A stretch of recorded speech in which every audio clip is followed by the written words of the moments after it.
Hello, everybody, and welcome to day 4 of the EWC Teamfight Tactics 4 vs 4 main event.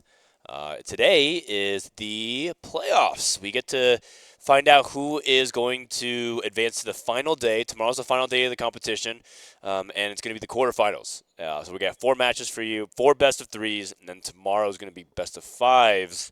All the way into the finals, I believe. Actually, I think tomorrow it may be best of 3, best of 3, best of 5 to wrap it up. So it's going to be a good time. My name is Frodan. I'm your co-streamer for this week, and I think I'm going to have some guests. They said they were going to come by yesterday, and then all of them texted me saying, "Nope, we're not going to come through." So it's okay. Today they said that they will try to see if they can make it through, though. So hopefully we can get them going. Anyways, yesterday was a lot of action. So we had a couple of upsets, I would say, and also a lot of fan favorites fallen. I think the big story was Vitality losing out in groups, but quite frankly, it was going to be a tough match either way because T1 or Vitality losing in groups would be considered an upset in my opinion. I think those are two really strong teams, and they play each other, and we ended up unfortunately losing out here. The Vitality guys, I asked them, hey, do you want to come co-stream? Do you want to hang out? They said, nah. In fact, I believe Soju and Setsuko already booked their ticket home. Maybe they'll stream. Who knows? Maybe they'll stream during the tournament. But I think they are done. But Milk and Precedent stuck around. But they're going out like sand dune surfing and doing the whole dune experience. Lisa and Algaib, right?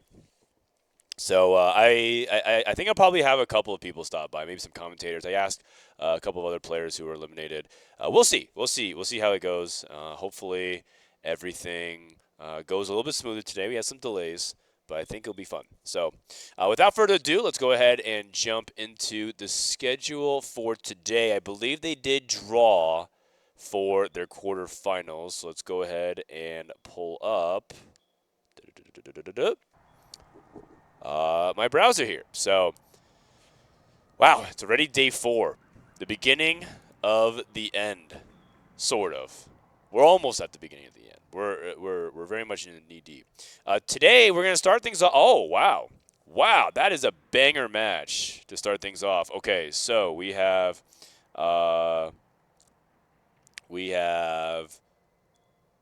CTG Citadel versus T1 to start things off, and then I'm updating my stream title because I didn't find out the schedule until just now. Wolves versus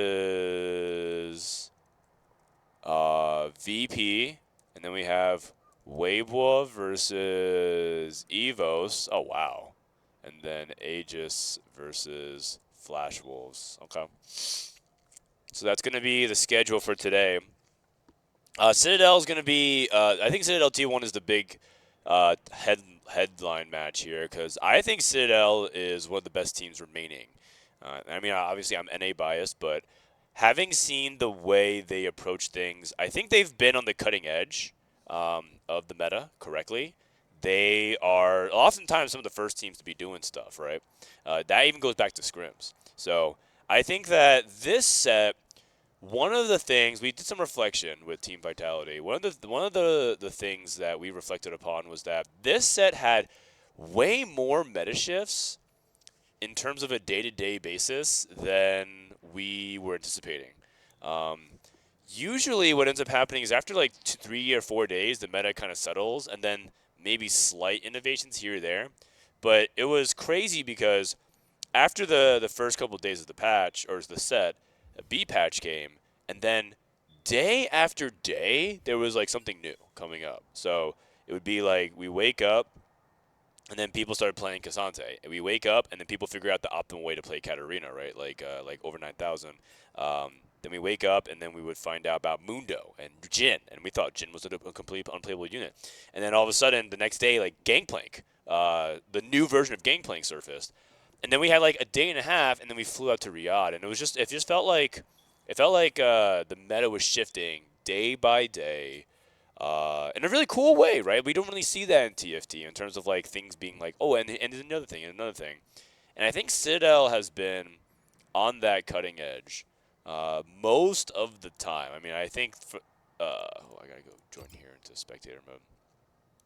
I think for the most part, they do play pretty solidly. Their teamwork seems to be good. They have good chemistry.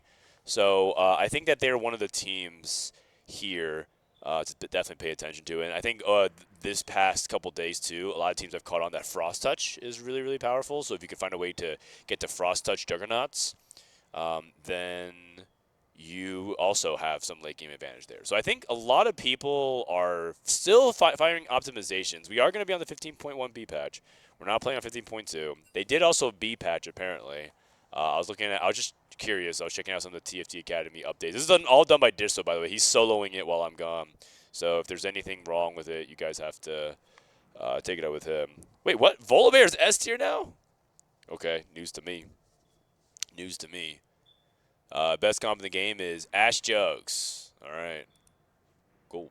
Anyways, we're not playing on that patch. I'm actually interested in what I'm gonna catch up on that when I get back. But it'll be Disso doing all the heavy lifting. Second match of the day will be Wolves versus Virtus Pro. I think Wolves is the defending champions. They come in as the favorites here. Virtus Pro, the dark horse. And I honestly think that there's a couple of dark horses that people didn't expect. I think Virtus Pro and EVOS are two underdogs that people don't have much expectations of. And we thought that they were going to get grouped. They made it to the top 8. We'll see if they can continue to do that. But EVOS has become one of my favorite teams to watch just because they're fun. They're very emotive. I love their personalities. They take risky lines. They do some pretty woke stuff. They're going against Weibo, who won our group. So, of course, the Vitality guy said if we had won a group, we would have queued into EVOS. And that got them even more sad because we felt like EVOS is like a matchup that I feel really, really confident in. But at the same time, I feel like you can't underestimate them too much. They've improved a lot over the past few days. And who cares if what happened in set 14? Who cares that if you don't have that many accomplishments over the past few sets? All that really matters is today and your form. So that's what makes competition great, and I think that makes it really exciting. I'm actually gonna put EVOS over Weibo. I'm gonna go for something crazy like that. We'll do fantasy here in a little bit, but the last matchup will be AEGIS versus Flash Wolves. AEGIS, I think, is the other team to pay attention to. I think the two teams to really pay attention to, besides the favorites, I think the favorites are T1 and Wolves to look at.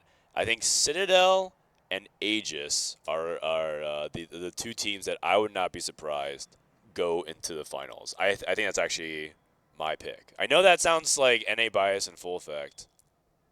Wait, let me see. Can it even happen on the bracket? Yes. So the bracket is as such.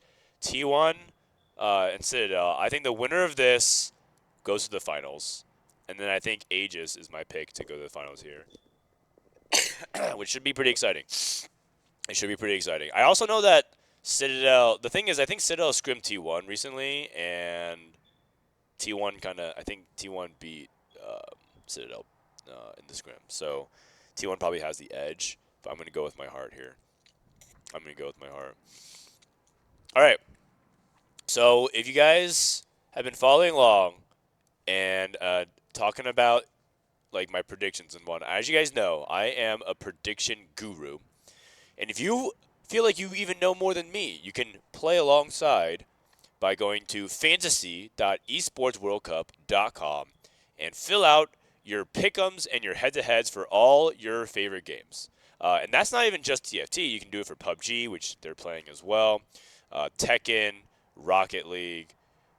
So let me go ahead and do the head-to-head here for TFT. So TFT, we're wrapping up. There's only a couple more sessions that you can do of it. So Wolves versus Virtus Pro. I'm going to do my notepad here so you guys can follow along. So for day 4, Wolves versus Virtus Pro. I think Wolves is the favorite here. Again, I keep picking. Let's see, yesterday was Flash Wolves 2-0.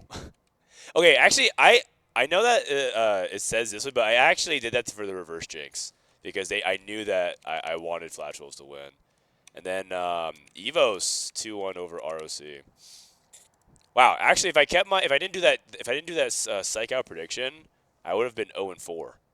That's crazy. That never happens. All right, I'm predicting Wolves versus over VP. I think Wolves is the defending champions, and they kept half their roster from last year. They're still they're pretty solid. I do think that individually, again, Wolves is not particularly as accomplished as some of the other CN teams, but I think they are favorites for a reason. Weibo versus ROC. Oh man, I mean the expert in me says you're supposed to pick Weibo, but I'm gonna go with the Cinderella run. Polska Gorom. I love these guys. They're so fun to watch. Great personalities, and honestly, they're just gonna make the underdog run. We actually haven't really seen a true TFT underdog run all the way to the top. We've seen like underdogs make it far, but never actually truly threat to win. The thing is, I feel like EVOS' Cinderella story will eventually run out. I don't think they're going to win the tournament, but it would be crazy if they even made semifinals. And I think it would inspire a lot of other teams to try 4v4 because in reality, it's like I think a lot of people feel like they could be them, right? It could be them and their group of friends. T1 versus Citadel. I think T1 is favored over Citadel. But I'm going to go with some NA bias, and they need to get revenge for Vitality. I'm going to go with CTG, Goondadel, over T1 for match. Is it match number 3? I feel like this is not in order. And then Flash Wolves versus AEGIS. Flash Wolves versus AEGIS. I think AEGIS is one of the favorites. If you guys don't know AEGIS, they've been a long-standing org in TFT for quite some time. They're a French-based org. They're coached by Le Coco from the Gentlemates. Coco, one of, if not the strongest EU player in the past few sets. And they have pretty accomplished 4v4 resume. They've won the EU tournament, and they won groups. They look really solid. And overall, one thing I like about Aegis is that they play against the meta. In fact, a lot of teams here have actually decided to go against the meta at different times. Citadel is on the cutting edge of meta. And I think I need to switch over to the A stream. We'll get it right this time. Oh, sorry, they're doing the intros. Let's now welcome their opponents. It's sorry, T1. I missed it. T1. Citadel is on the cutting edge. Down NA's first seed and now face yet another on their road to reclaiming their rightful spot at the top. But T1 is such a good, such a coordinated team. The same fate here, or will they rise above? T1's coordination is just out of this world. First quarterfinal is here. Ladies and gentlemen, let's get the show on the road. Casters, the floor, the stage is yours. Woo! Oh. All right, Citadel versus T1. Sorry I missed like the very brief intro there from CTG and T1. So Citadel, while they're on the cutting edge, I would say that that's their edge. Do they have any more tech up their sleeve to be able to whip out? Because I do think that they've been doing a good job researching and being one step ahead of opponents. T1, I think their teamwork is the best of any 4v4 team. Period. I think they work better than Vitality. I think they work a lot better than obviously Falcons, who had a little bit of teamwork issues. I think that this squad here in general, led by Bintum, they are tight-knit. They are so meticulous about all the small things. They have positional playbooks, and like they grid out how they want to do certain things and plays for all their comps. Like they are, when I say they sweat, man, they go through every line item. Cross every T, dot every I. These guys are very, very thorough. And then Citadel has Solus. The Lion of the Jungle. Bro, Solus trying to grow a mustache? What's going on over there? Is it like Samson? This guy shaves his mustache and then the lion loses his mane. All right, this is going to be a good match. T1 versus Citadel. That's going to be the first match. I'm really excited for it. This is probably going to be the best match of the quarterfinals. Man, they actually keep peaking early. They keep peaking early. They pick like the most exciting matches to play at the very beginning of the day, and then the other matches are like, you know, they have their own interesting aspects of it. But it's like the headliner. You start off with the headliner. These guys could learn a thing or two of boxing. Always put the good stuff at the end. keep the audience waiting in anticipation.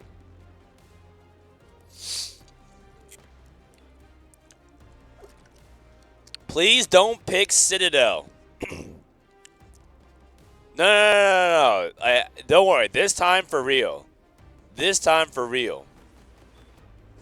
Citadel's got this. They are one of the best teams remaining in the field. No, guys, trust on this one. Trust on this one. I believe. You know the cool thing about Citadel? There's one thing that I actually respect a lot about Citadel is that they picked up this roster after the deadline for the teams to get the club points. So EWC, as you guys know, based on how you perform in the tournament, you also get points for your team's championship standings. How well Team 1 does in TFT, and I know that a lot of you guys don't care, but how well they do in TFT and how well they do in League of Legends and other games affects their overall standings, and there's like a club championship going on with a bunch of points. And so it matters how well they do, not just for themselves, but also for the club. That's why a lot of organizations pick up teams like this. Citadel, the thing is, there's a deadline for you to pick up a team in TFT. Otherwise, if you pick up a team, it won't count towards the points. And the reason why they set that deadline is to help get players onto rosters and not just like, well, we'll just like wait for the qualifiers to end and then pick up any team that advanced in the qualifiers, because that's what happened last year. And so that actually created kind of a weird dynamic, though. As a result, some teams were not very happy about that, like 100 Thieves, for example. But anyways, that's not the point. The point is Citadel picked them up after the deadline, knowing that there's nothing for club championships on the line. They actually just want to do it because they want to get into TFT. They believe in the guys. And for them, it's not just like the EWC club championship money, because they're not getting any from this. They're just here because they want to make their entry point into esports, and they believe in these guys specifically. And from what I've heard, they've done a good job supporting them. So I like that. Because a lot of teams, quite frankly, are just not here. They're not really like the TFT. The Citadel guys are like passionate about TFT. They like they follow it, they play, they like it, and a lot of teams are just like, yeah, we'll just pick up and hopefully our roster hits. If not, oh well, it's like one of our 15 games that we're just trying out here. So nothing wrong with that either, right? Quite frankly, that is a transactional relationship that we're okay with, because TFT could use all the support it can get, even if a lot of orgs and people are new and not familiar with it. All right, let's get to it, shall we? This is the lobby here. Let's go ahead and hop over to my POV and start off with Citadel Gaming. Let's go through other people's openers. This is game 1. We have Robin here to start things off. We have Sivir. We have Mundo opener. Okay, so Robin might be on Mundo duty. In my opinion, the meta hasn't really radically shifted, but I think different approaches to the meta could be true. And I think one thing about Citadel is that they are much more willing to not reroll around Mundo and push levels if they have the tempo opener. And so if they have Mundo, a lot of times for Vitality, for example, we said we're probably going to reroll Mundo. But I think Citadel says we're willing to use Mundo and push levels and play around Juggernaut Flex, right? It could be Juggernaut 4 cost with like Ashe, Volibear, which I'm personally not a fan of, or you could do Juggernaut 5 cost and try to stay on Gnar plus Varus or do something else. All right, I spent too much time yapping. GP pair for dank memes. You love to see adaptive style. The thing is, adaptive style means that you have to play duelist version of GP, though. Also, for some reason, I thought adaptive style gave a GP. Never mind. I just remember adaptive style was a duelist thing. For some reason, I thought it gave a KO. Not as insane as I thought it was. Just kidding. If it gave you a GP too, though, you absolutely ripped that, right? And then you just play some duelist variation of it, and maybe you just go back into teachers, council, mentors type stuff. Okay, time skip. Trying to go for the GP items. Who do we have here? This is Solus. Yesterday, I wasn't sure about how good Hustler would be in the 4v4 setup, but I think Kesman from EVOS played a really interesting Hustler game because he had Gangplank to offset some of the cap issues, like the gold issues that you would run into. Solus still hasn't picked. He's thinking about Wandering Trainer, Pilfer, Time Skip. Okay. Zuni did take Wandering Trainer and has Sorcerer, and he has Illusion. He's probably going to play around this Illusion. Man, Wandering Trainer is really, really scary. I personally think Wandering Trainer is high risk, medium reward. I wouldn't say it's high reward. I do think there are a couple things about it that's really good, and actually, I think specifically for Zuni, this dummy is actually quite good because it actually is a dummy that provides frontline for sorcerers, and sorcerers struggle right with frontline. That's like one of the things about Torix that I think a lot of people haven't really figured out like what to do. Like I think some teams yesterday we were pointing out, like they were putting items on Swain 2 over their Cassante, and I'm like, you should just put items on Cassante. Cassante's just like a far better forecast. We saw the clip from Mortdog. Mortdog's like, should we even just like redesign Cassante? Because like that forecast is like not okay. And I think a lot of people have the same view. SCSC with an early Lux 2, Shadow Clone Lux. Gonna slam his items here. He's just waiting to see who he's matched up against.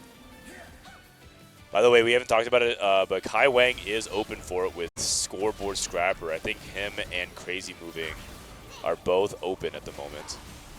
We'll finish going through their openers in a little bit. There is a Lux reroll composition, but I think it heavily depends on whether or not you can get her power-ups and you can get her items. And I guess I don't have to hold back because Vitalic's eliminated. So you really want a lot of mana gen on Lux. I actually think her best in slot is no AP items and it's all mana gen. We've seen people, like, our testing was, like, double Shojin Nashers, was, like, Biss, or or Rageblade Nasher Shojin, you know what I mean, something like that. The old Syndra build, right? Who cares about anything else, just mana ramping? And then you have her even double down with that by getting something, like, Efficient for her. That was the setup that we find that Lux to be really good. And you don't actually play Sorcerers, you are supposed to go more into Soul Fighters. That being said, we feel like that composition is extremely niche because you need to be in a situation where you have the Lux, you have the items, and you have the likelihood of getting a good power-up. Because there's also a couple of other power-ups that you can consider on her, but Efficient is definitely the best one. I wonder if they think Shadow Clone's good enough, because Shadow Clone in general is quite solid.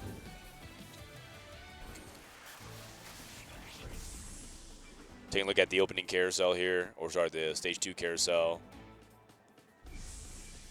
I don't know what Crazy Movin' and Kai Wang are thinking about because they're both open at the moment. Calculated Loss and Scoreboard Scriber. This is AP lean for Kai Wang, so probably he's going to be aiming for Glove, and then Crazy Movin' is all tank items. The thing about this kind of tank item opener is that it favors stuff like Mundo and Malphite Crew, so I don't know what direction that Crazy Move is thinking about because I don't really think he's in that spot to play for it. He's not holding extra copies. Crazy Move took a bow. That has to mean that he's playing Gangplank, and Gangplank is in his shop. So Crazy Moving is open Gangplank with Calculated Loss, and he's not going to buy this Gangplank because he wants to buy it with the possibility of Kai Wang him tying. And the tie here, if Crazy Moving queues up into Kai Wang, the tie is actually good for Crazy Moving because with Calculated Loss, you still get the free reroll in the shop after losing. It's like technically you both lose or something like that. So it breaks your streak, but he still gets the Calculated Loss value. Okay, another dodge. And that's kind of a sad for Crazy Moving because then he doesn't really buy this shop. Is he not going to go for the Gangplank then? I feel like if I'm him, I would still just buy the Gangplank because if you have like another GP in your shop, that is worth the gold in the reroll. He's that important.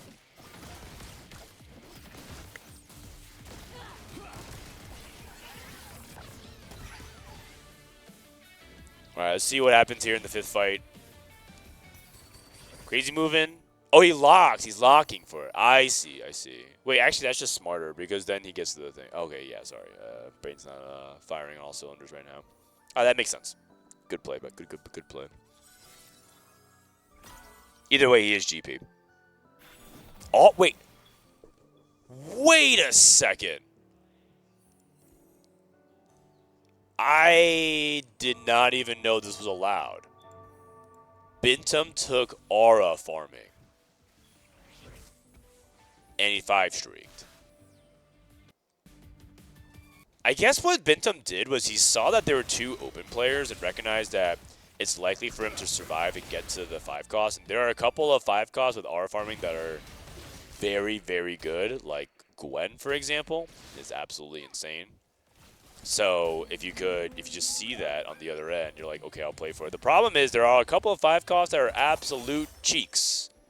Like if you hit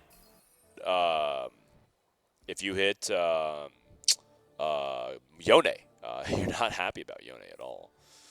He's not really that strong of a 2-star 5 cost. He feels more like a 2-star 4 cost at the moment. Just a little bit too weak. I actually don't think Yone is like that weak. Like it's not like he required like some super buffs, but he's definitely not that strong. Your expectations of a 2-star 5 cost are way, way higher than a 2-star 4 cost. And he just does not perform at that level. We have a Goldor coming out here, a Pan, bunch of gold, Duplicator, Item Anvil, a Spatula, and a Duplicator for Bintum as well. Yeah, 3-star 5 cost. Oh my goodness. Oh my goodness. Okay, sorry, it took a while to like set macro, but I was trying to set like the tone of the match here. Robin, we said, was going for Mundo, and looks like he did take Stars Reborn and did not find Mundo too, so a little bit of a slow start for him, but it's okay because he's still pretty healthy. Zuni Zuni could just take some frontline here. I don't think you want to take something like like Nashers. Probably like D-Claw, I would say. These Warmogs. Warmogs is more generic. D-Claw is like because you know that there's going to be other Sork and BA players on the other side. But Warmogs is also fine too. It could be that he just sees a little bit more AD in the lobby, so doesn't want to take the D-Claw. Dank memes with the GP2 and really good items. Things are looking pretty good for him. I would say right now, things look 50-50. I don't really see anything that particularly super favors one team at the moment, because I'm pretty sure crazy moving spot for GP is pretty solid. Vampiric Vitality is something that you probably think about versus Water Lotus combat. Thing is, Omnivamp is not super valuable, but we've seen some teams take Vampiric Vitality. Big roll down here for GP coming in. Yasuo 2. Rise is good.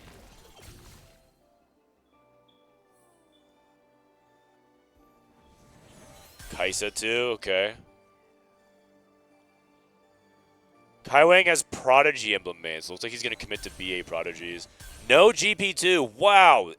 70 gold roll down, only GP pair for crazy moving. Solus sends it and hits the Malphite and the Sivir. He's pretty broke, but I do think Crew has to be kind of aggressive. He took Mogul's Mail as well on the Malphite to make back the goal. I think that's pretty smart, because I think he needs to build up that econ again. Farming 2 gold around, okay. Okay, that's good. And Solo's holding things like the GP. Sells the Ziggs, by the way. That's an important note, because a lot of people hold on to that Ziggs. Crazy moving, gets the win over SC. No one is actually streaking anymore.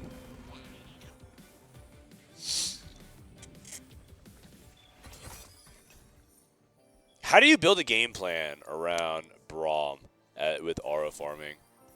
He's holding on to Mundos and things like that to slow down Robin, but he might end up playing that too to see if he can activate a cheap Braum Luchador. Robin Songs hits another GP2, so that is just going to lock out Crazy Moving and Dank Memes, by the way. Stretchy arms, okay. Crazy Moving hit the GP2. Dank Memes has 6 GPs, so he's actually doing pretty fine. Wow, he found 6 GPs without Econ. That's actually crazy. Actually, I guess Time Skip is an Econ augment. Never mind. So technically, he gets a lot more a lot faster access to level 6. That basically means he naturaled 6 GPs. He is the chosen one.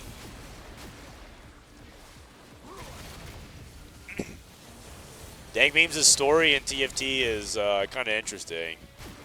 Started off as just a part-time TFT player, full-time shitposter. Still kind of a shitposter. If you watch a stream, this guy just can't stop. But I can't help himself from trash-talking everything on his screen. And giggling to himself. And including his practice partners, man. This guy does. I feel like the only thing more rare.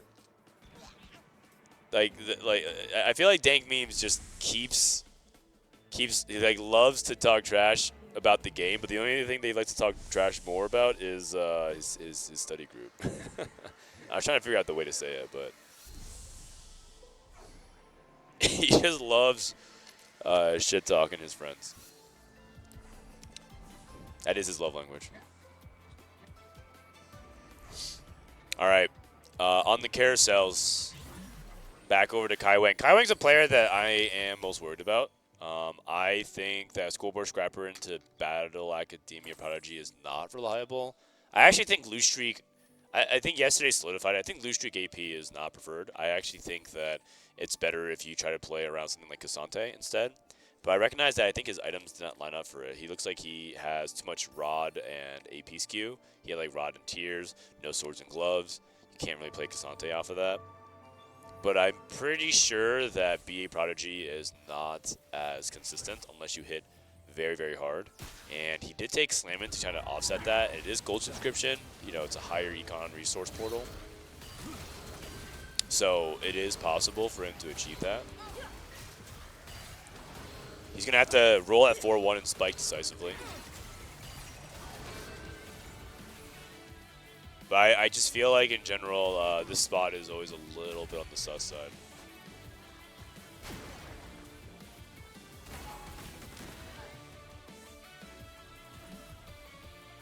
Braum must be insane for R farm just for his passive. I could see that. So you basically play Braum and... Hey, where's Bentum? You play Braum so you can get his the champ passive. But here's the thing. You have to win against players to get the Poros, like to get the Poro values going.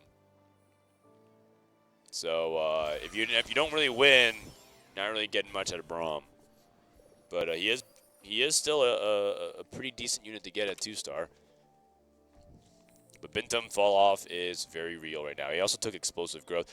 Is he going for Volibear? He has the Stairs Gauge slammed. I think he's going for Luchadors. I think he is. I think Bentum is going to pull out some Forbidden Tech here and try to play Luchadors.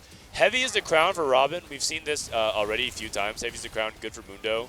Makes him hard to kill, except if you do have single target heavy burst units, okay, Lucian with no items is definitely not that, but it is possible. I have seen situations where Mundo gets a little bit too crazy with Unstoppable. But Robin should be pretty good there. Okay, Kaiwan's going to lose one more. Crazy move in. For the most part, turnaround his lose streak. Who did he end up losing to? Lost to Robin Songs. Okay. And then Solus. Solus almost made the stage 3 comeback, but lost one fight. Not a big deal. Robin took off Heavy as the crown against Wolves just in case. As you guys know, Heavy the Crown does work on creep rounds where if the holder of this item dies, you instantly lose the fight. That also affects you on PvE rounds. And Wolves, the 3-7, jumps to your back line. Put on a backliner. I have seen some people lose from those situations. So here comes a big transition turn from Kai Wang. That's a Leona 2. That's early. Wow, Yuumi and Leona 2 very early in his roll down. That's a good sign. It's a very good sign. He's very likely to hit now. Cassante pair is huge. You can get Cassante 2. Holding on to the Gwen, and Karma is trying to slow down the Sword player. Pretty solid roll down, all things considering. Robin also not spamming Heavy as the Crown. Needs to give the lives to Kai Wang. Or he could put Heavy as the Crown onto a backline unit, but you don't want to like instantly lose, right? You want to like trade some HP here.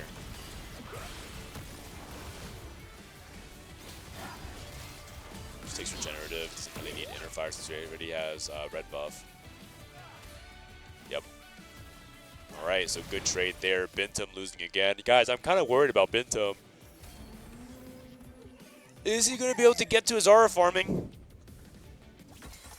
I'm not entirely sure. Roll a dice, Blazing Soul, and Invested. Radiant Refactor. Wow. Econ.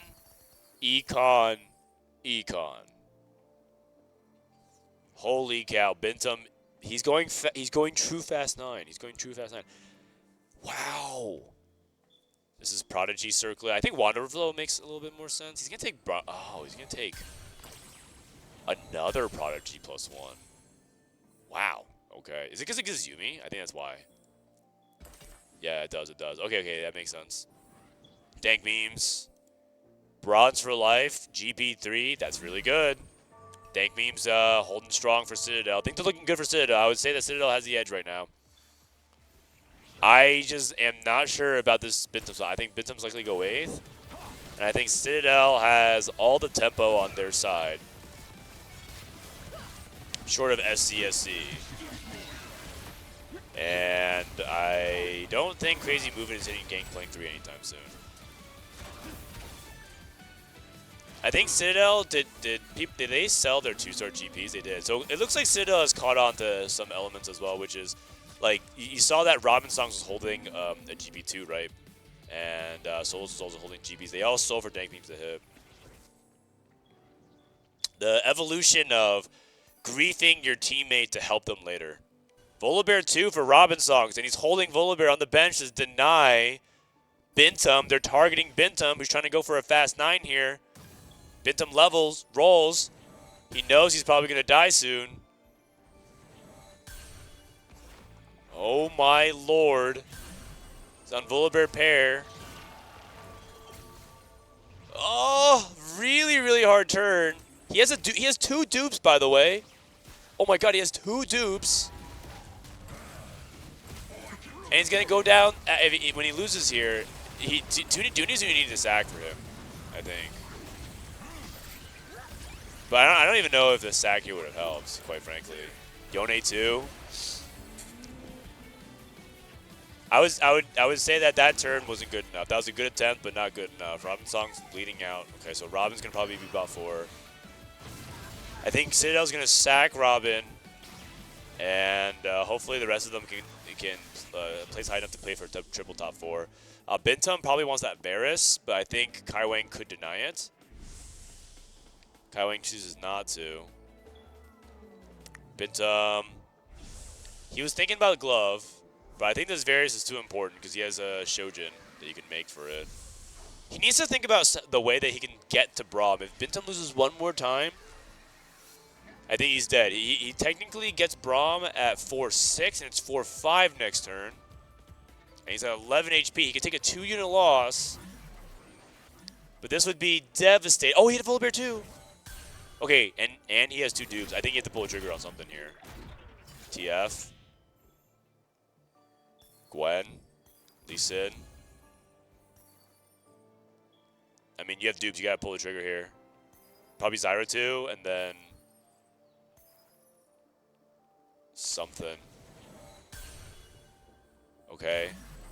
And he needs to call for a sack.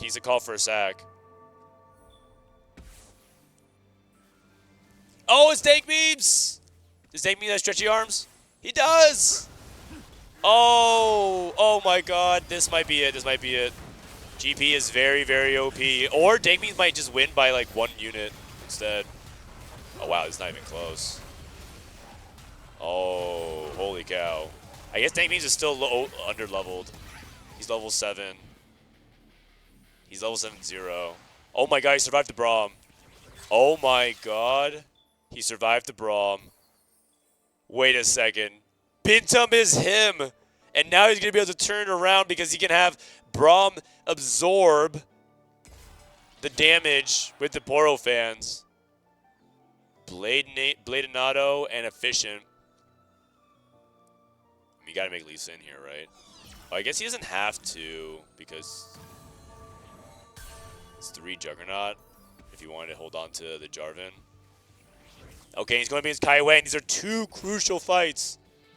This is basically the last chance for them to kill Bintum. Otherwise, he has 2 lives guaranteed. Not even close, man. I think he has way too much value on the board. 2-star Yone, 2-star Zyra, 2-star Braum, 2-star Lee Sin. And I think Bintum has turned the corner, and all of a sudden, the massive play from Bintum down to 1 life is putting Citadel under major pressure. We have ourselves a game. And Dank Memes, by the way, has been falling off. I thought Citadel's tempo control, if they could send Bintum 8th, was gonna turn out favorably for them. But now it's actually the inverse. Dooney Zuni has turned on his win streak or lose streak. He's stabilized. SCSC winning fights even just on Cassante 1. Oh my god, T1 is so good, man. Robinson took Mess Hall. Oh goodness.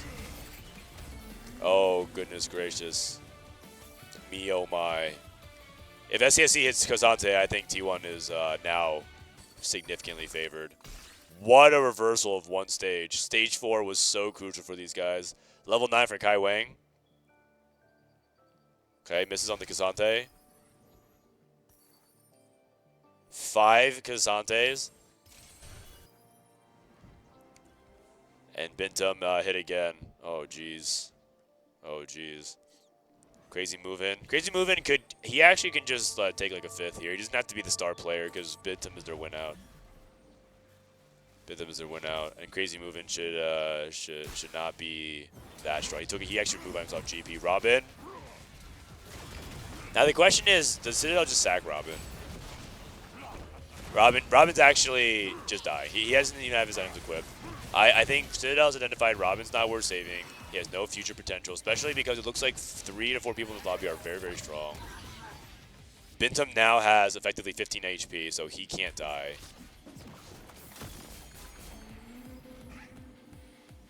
Solus also loses as well, and the thing about this crew board is it also falls off. I think Citadel had all the tempo plays set. They had a strong setup from Dank Memes. Solus was also doing well with HP. Kai Wang looked like he hit pretty hard.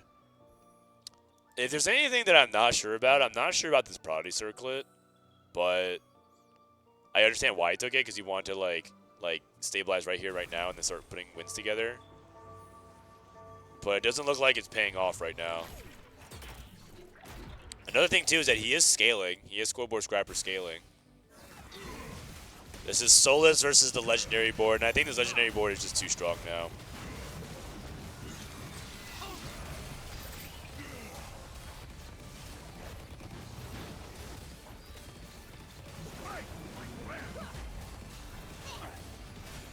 Wait, unless?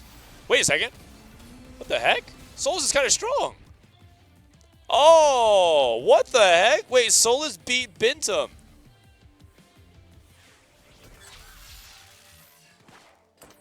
What on earth was that? This Malphite tanked Infinite. Somehow, okay, I mean, if I'm T1 now, I'm a little scared. That was a huge reversal. I did not think Solus was capable of doing that. That is a massive play. Is that a positioning diff? I need to actually go back and check. I think the fact that the Braum was here and not in front of the Malphite potentially has made all that difference, because if he threw back the Malphite, he would not have drawn the aggro. I think that might have been a positioning error from Bintum. Sakali on the other side from SCSC. Nah, and I can't do it with just Cassante 1. Not enough firepower. And Crazy Movement might be dead here as well. Okay, so it's Robin 8th. Crazy Movement 7th. It's close. It's close. Bintum, by the way, still has a duplicator. I'm not sure what he wants to even hold this duplicator for. Is he missing utility, by the way? Is that what it is? Okay, holding on to the Warmogs here. He has Morel. He has Shred. He has anti-heal. He doesn't have anti-armor. He didn't take Last Whisper, though. I mean, that's kind of interesting, considering that a good amount of his damage is AD. I feel like you would want, Last Whisper Braum or something. I guess he wanted to think about an actual Third item for Yone. But I mean, Last Whisper's fine. Surprising. Using some of his free rerolls. I think he's saving his dude for TF2. Go for double Braum 2. Okay, he's TF2. But the thing is, he has no items for TF2 as well. He needs to position correctly. Kai Wang is at 18. He can't die. He's going against Bintum. Okay, Braum in front of the Leona. This is the better positioning. This is pretty good for Bintum. Oh god. This Braum spins to the back line and kills our Yumi. Oh my god, are we dead? I think Kai Wang may be dead. Oh, Leona killed a bunch of units. That's huge. Okay, I think he's alive. I think he's alive. Oh my god, he's alive by 1. Oh my goodness, that was so close. SCSC lost as well. He did ask Cassante too. This could be the game in the next turn, depending on how the fights pan out. Dank Memes got a couple of crucial wins. He finally pushed levels and got online. Got the Kabuko 3. Solus lost. Solus is such an enigma, man. Who he beats Bintum and Dank Memes, 2 strong players, and loses versus Dooney Zuni, the Sork player. Kai Wang needs to survive if he can. It's Kai Wang versus Solus. Solus probably sacking for him. Solus is not sacking for him. He doesn't have any removers left. This is Bintum. Bintum going up against Dank Memes. If Dank Memes can end him here, then this would be the biggest win for Citadel. Oh, but Gameplay is not that OP. Oh, is he? Oh my god, he did. He is. He is that OP. He is that OP. And Bintum went 6. Solus actually lost just barely and hung on. Oh my god, that is devastating for T1. Man, this GB unit is so broken. Holy cow, I cannot believe it. Bintum's board is like triple the value that of Dank Memes. Holy cow.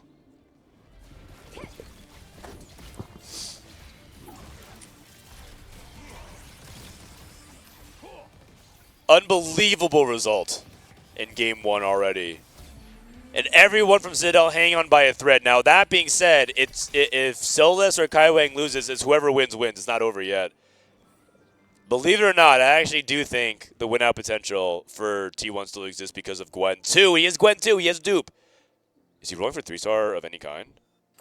It's Braum 2. Oh, my God. Oh, my God. That is a huge power spike. He has Efficient on Karma. Hemorrhage. Oh my goodness. Item for Braum as well. This is him against Kai Wang. Oh my, he just got twice as strong. Gwen 2 with 3 items now. And Braum 2, level 9-0. It's not over till it's over. T1 refuses to die. Kai Wang goes down. Solus. It doesn't even matter if Solus dies. Wait, Solus is taking life from Dank Memes. Try to see if they can guarantee that he top 4. Okay. And as CSE gets the ghost. So whoever wins, wins. Back and forth we go. The roller coaster of emotions for this game number 1. Dank Memes. The Dank Memes is capped, though. He can't get stronger than that.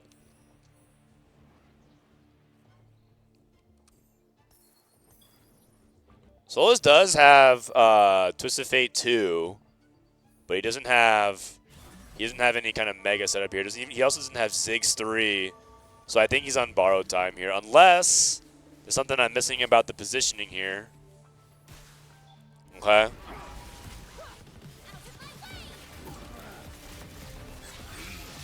The declaw in front of the Karma is clutch. Shen lived for quite a long time.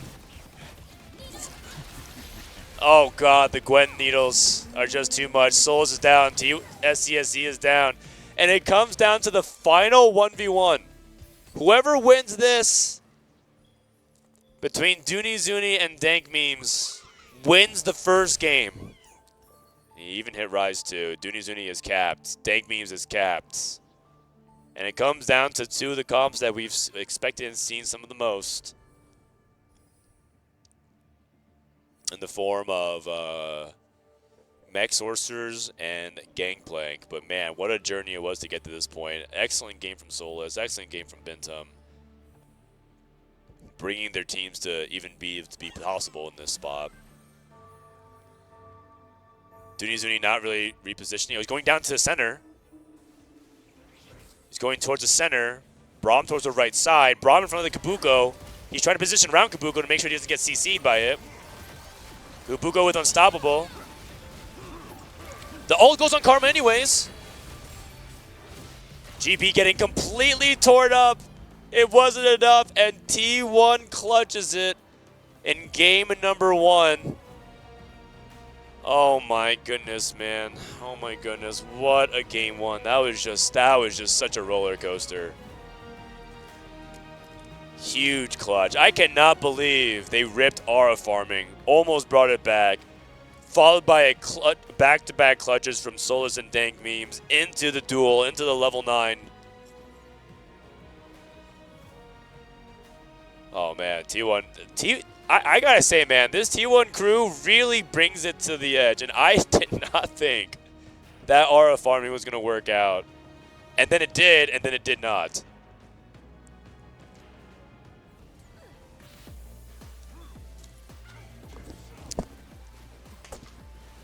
Sorry, I'm getting yelled at for having a badge.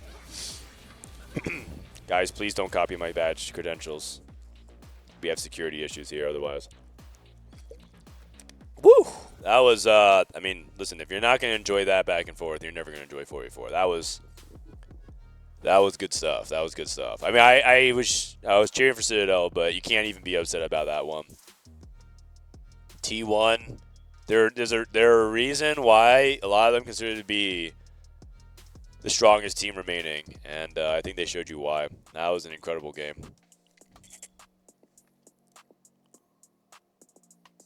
Okay, so reflecting upon that game, the first place player, Dunizuni, starting from there with the Mech Sorcerer. That was really good stuff. I think Mech Sorcerer, like, they knew that they had cap there.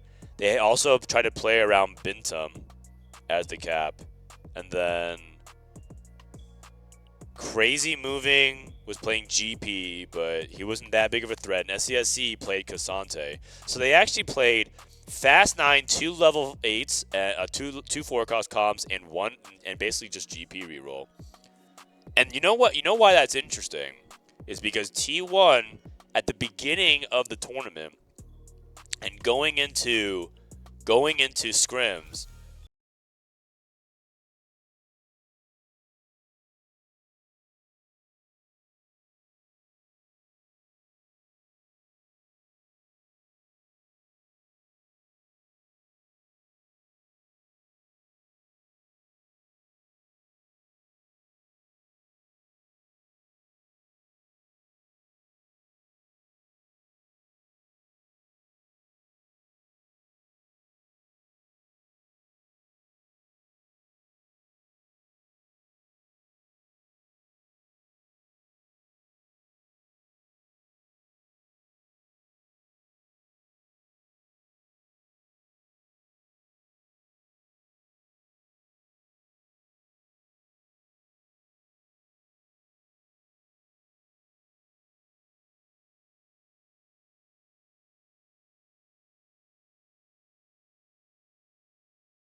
still trying to process all that. And then Solus, man, Solus, what a third from crew that was. I did not expect Solus being able to get to third with the crew. That was a really solid game by Solus. Solid game overall. Like I can't really. I mean, I'm sure there were mistakes. For example, I saw Bensum lose one round. I think he lost to Solos because he didn't position correctly for that fight, and as a result, did not have like the right win conditions for that fight lined up positionally. But I mean, those are like minor mistakes, and it didn't kill Bensum right there and then. And those are the only things that we saw, right? Were there any augments that could have been improved? I said I wasn't sure about Kai Wang picking the Prodigy Circlet. That was one. I don't.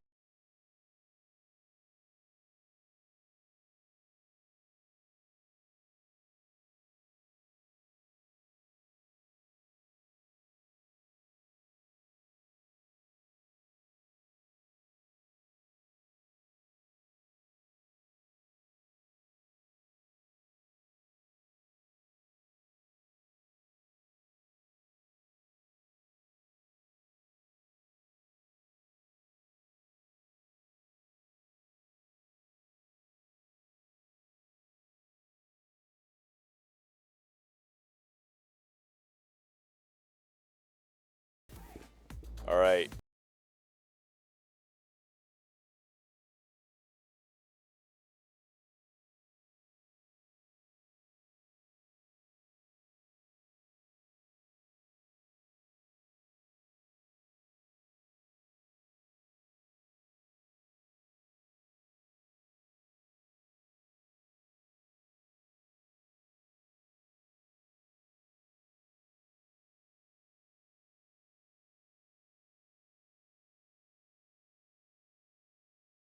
Me to like kind of think a little bit like the competition is too skewed towards a combination of teams being better and also like openers being too impactful.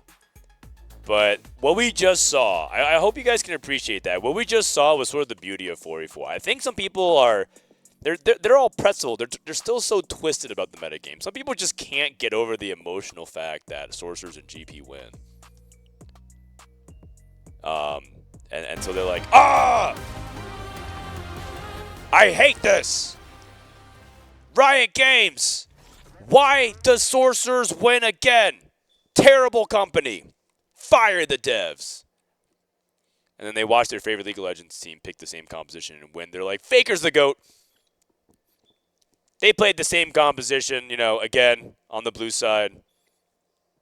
It's literally not about that, right? We're here to watch the like, yes, there are elements of the meta, but like if you're here to watch things like like a different composition win every single game, you can go watch Mort stream. He's really good at that. It's super entertaining for that reason. He'll take the wacky lines and see if he can get a top 4 with that, sure. But we're here for team competition, man. And I think if you're not appreciating the execution, the strategy, the wild plays, the last-second scrambles, right? The kerfuffles.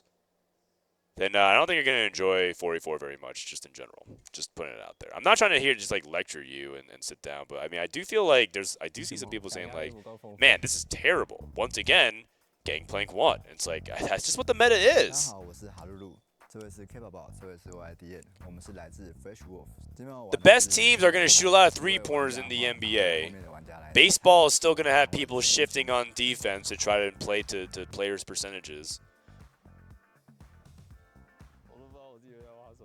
Right? Like, I'm trying to think of other sports analogies. I actually don't know enough about football to be able to actually make any commentary, either the American or international football.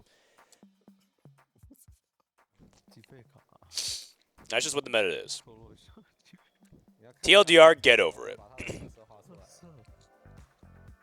But that was a good game. Why are they hugging so much? Because that was a close match. Showing emotion. Why are they hugging? Or maybe there's a little bit more something going on there below the surface. Who knows?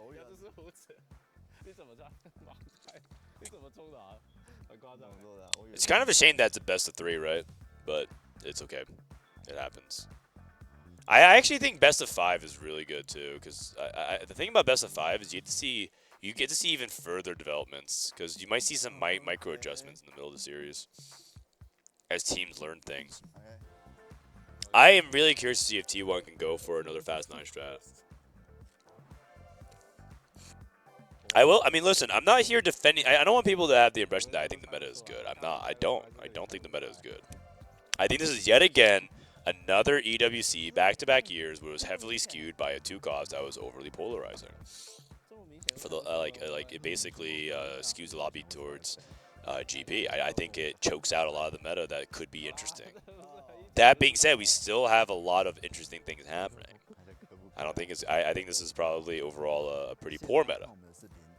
But I still think there's a lot of interesting things happening at 4v4. I think it's actually a good thing about 4v4, right? This is, if this was a solo tournament, this would be miserable because you'd just be watching that, like whoever gets the GP spots. But both teams are playing GP, and GP and both teams are trying other different things, right? Like the crew reroll versus the Fast 9 versus the Open 4 BA versus the Cassante from Midstreak, right? Those are the interesting things happening. You're just missing a lot of the good stuff if you just get blinded by the people by like what comp is on top.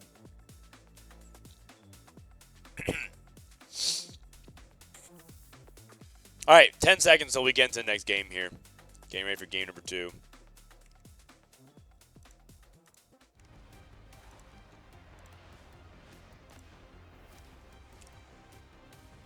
Let's get it. Can we see Citadel fight back here? I think T1 has to feel pretty good right now, and they also did well against Citadel in scrims a few days ago because they were scrimming each other because they were in different groups, and now they're playing against each other. It feels like T1's path is with their main practice partners. I feel like a lot of the people that T1 end up practicing with or scrimming with end up being their opponents in the groups.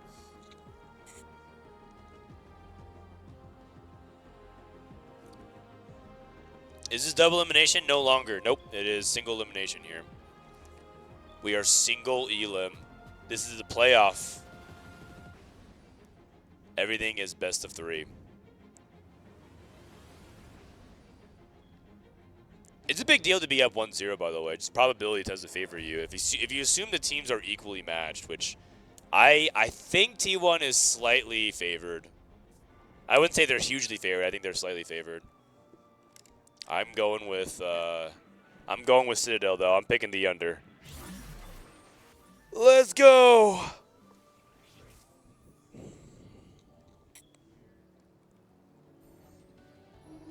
All right, it's gold and Gala, so we have 3 gold augments.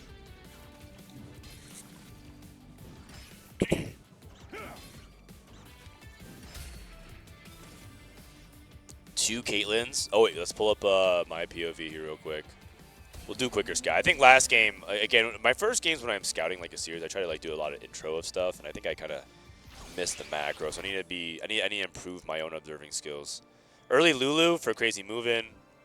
Kai Wang with an early Viego. We're looking for early drops out of orbs because they help the team pick direction. Senna, I guess Kabuko, but that Kabuko by himself is not enough to be like, well, you know, I want to play into the mentors. Katarina with no scaling from STSC. Ari and Senna, Kabuko, and the double Caitlyn that we saw earlier. So nothing too wild. Oh, okay. Over 9,000 Smolder. With an open tier, you can go for Shojin.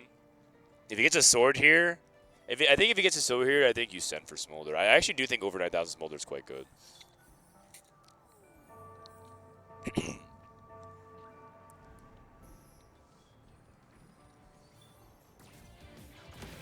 TFT is a luck-based game compared to compared to League of Legends. And so what? Those are 2 different activities. They're fundamentally different. One is a team-based game, and another is an individual free-for-all game. It's comparing apples to oranges. It's like comparing golf to basketball. It really is. You're just making ridiculous. You're like, well, you know, Tiger Woods doesn't have any rebounds. And I'm like, that is correct. Astute observation. How can he be? How can that guy even be good? How can Golf even be good, man? Fully adapted, and he has Shojin. Okay, wow. Hard bargain. Wow, we put this augment on the no-fly zone, on the no-fly list. We tried this a couple times in scrims and it worked awfully. So I'm curious what Kai Wang has up his sleeve here. All right, we already seen some spicy stuff. Some spicy stuff. Is this two trick? Two trick into Xin Zhao. Soul Fighter for Bintum. I mean, he opened up Xin Zhao 2 and Kalista 2, so he's playing the Soul Fighter opener. Does that mean he's probably going to commit to Soul Fighter? At this point, I feel like Bintum is sort of free-flowing. I feel like there is an element of, like, you can just play the good spots that you're given and play for your best AVP, even if it's a little bit off the meta. And I feel like Bintum does some of that. Like, it is possible for a player on the 4v4 team to play flex, play open. Silvermere Dawn on the front line unit with Kaisa. You can play Silvermere Dawn as a frontliner. You can also potentially go into Darius. He does have Kaisa with Supreme Cells. There's no way. You're telling me T1 will play double 3-cost reroll? It's already bold enough to try to go Smolder, but I think over 9,000 Smolder is really good and is by far his best power-up. I think it's better than Efficient, because I think that by the time Efficient rolls around, it's a little bit too late for it to be Impact. It's the same thing as, you know how like Kale has something like Final Form and Final Sense. Some of these like you get to the end game state and you have like a crazy power up. So like if you can survive long enough, you get like these superpowers on Kale. That's what Efficient feels like for me to Smolder. Efficient's not even that good until Smolder levels up, and that just takes a really long time. So over 9,000 kind of gives you all that and more. Keepers for Solus, Time Skip, Wandering Trainer, Executioner, Edgelord. Ooh. Executioner, Edgelord. What do you play with that? I suppose you could always just squeeze that into some kind of mentor build because, you know, Ryze and Yasuo. In fact, there's an argument that you can just play GP from here. And then you get Executioner and offer Ryze and Yasuo, and you don't even need to like go to level 8 to activate your synergies. This would also make Bronze for Life even better in that composition. So I think Dankmings is probably going to be loose streaking to GP. Is there a GP player for T1 yet? I don't think so, but it could be the time skip player. Because I don't think he has a... I don't think his cat spot is like that good. He has cat pair. But we'll see.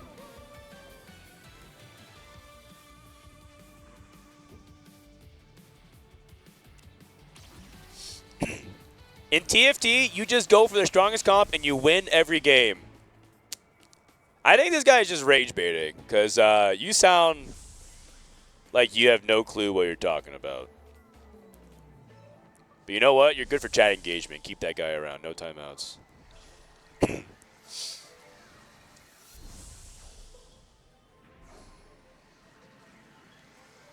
I'm on a 5-minute delay, so I can't even respond. But you know what? It's going to be a long day.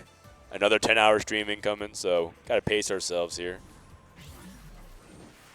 I like having people like you around. It gives me good reasons to just start going off. I appreciate it.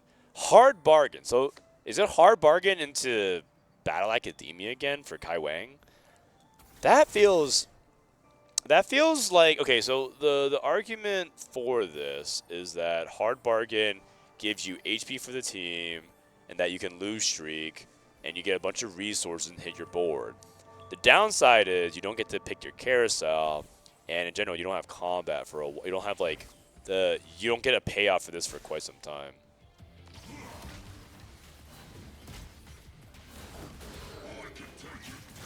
Now the thing is, I think he probably has to play something like Sorks, because that feels like it caps high enough to justify all of the losing.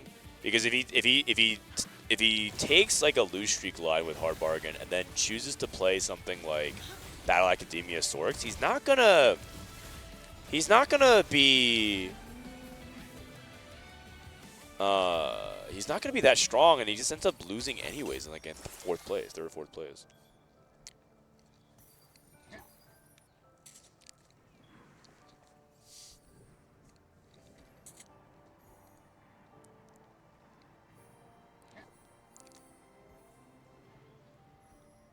Don't get me wrong, I love TFT, but you gotta admit, League is way harder though.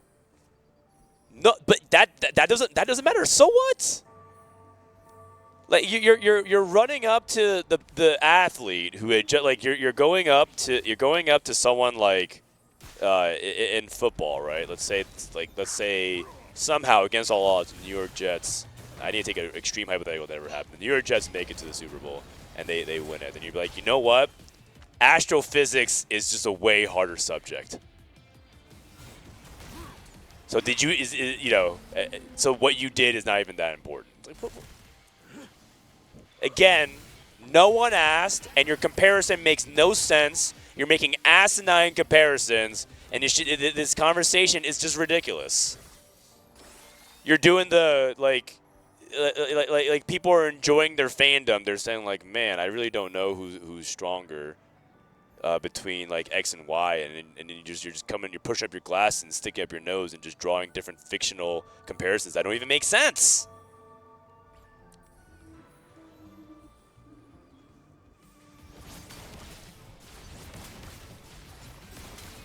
Who's better, LeBron or Jordan? Doesn't matter. Goku would kill them both anyways. When he goes Super Saiyan 4. Get a grip. Fucking nerds, man.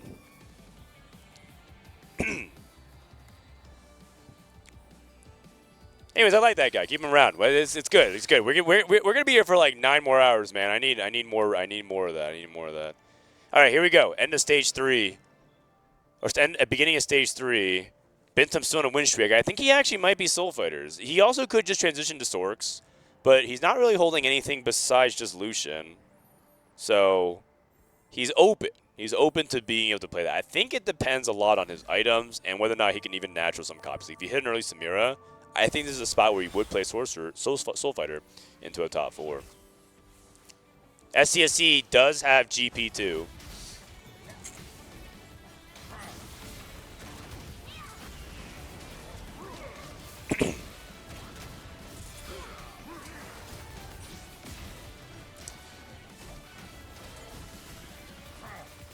Edgelord and Executioner for dank memes. He does have IE. I think that might be leaning towards Akali then. He might be playing, and Cassante, which could be it. He also might be open to Volibear. I think dank memes has a pretty hard spot. He has a pretty hard spot. He has the crit stuff set up, so I don't think it's going to be GP. He can take Magic Roll. Hopefully he gets some econ, some items. 4 vests. Okay, and then that means that's halfway to an Edge of Night, if that's what he wants. SCSC rolling down. GP2 with 3 items. Kai Wang. I think Kai Wang is committed towards that AP line, but I think he's going for Prodigies. I'm not that big a fan of Citadel spots. It's a little late for weights, so I think he just takes highest combat right now.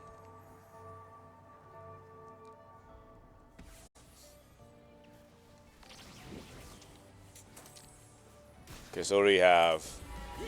Slam in, Crown Guard. Wait, so Robin and Kai Wing are both playing the same line. I guess they're just going to play the other half of whatever they don't hit. So I think Robin's probably Sorks, Kai Wing's BA, or vice versa. But they're both from behind. This is not looking good for Citadel. They are not driving any of the tempo.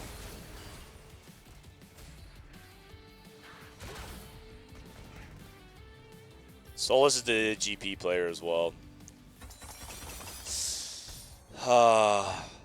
It's getting dicier with each passing round because I feel like Citadel is just losing a lot of HP.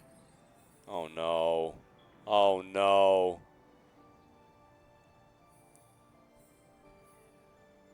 Is Team TFT just basically gonna turn into the same thing as League of Legends, where all the Asian teams just win?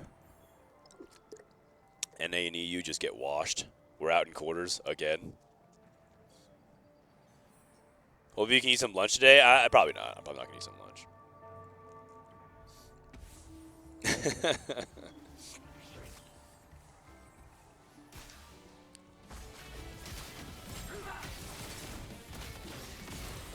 No, but y'all talking like slamming item takes skill, brother. It's easy. I mean, in terms of the like, yeah, that's like saying, okay, whatever. You're just an idiot, but it's okay. It's fine. You're not it. You're just saying idiotic things, but it's okay. Like you're misunderstanding. You're probably like pretty bad at TFT because no one's saying that.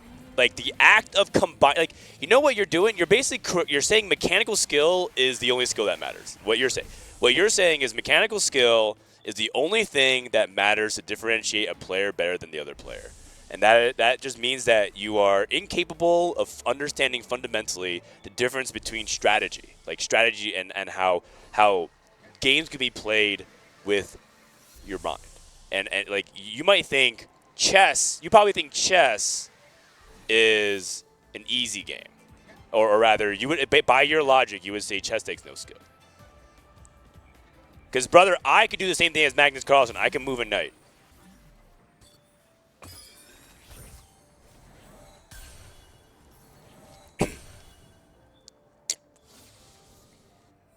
Just ban this guy already? No.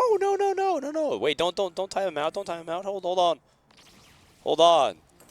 Don't time him out. We need 9 more hours of content. I responded to him again 5 minutes from now.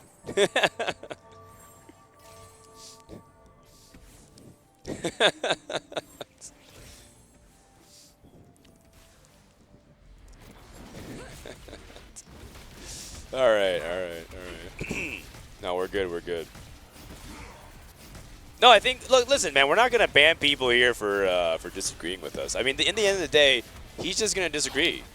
He's gonna be like I hear what you're saying, but I disagree because this person can click a pixel faster and more precise.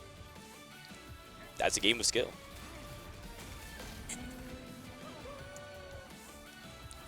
Minesweeper skills.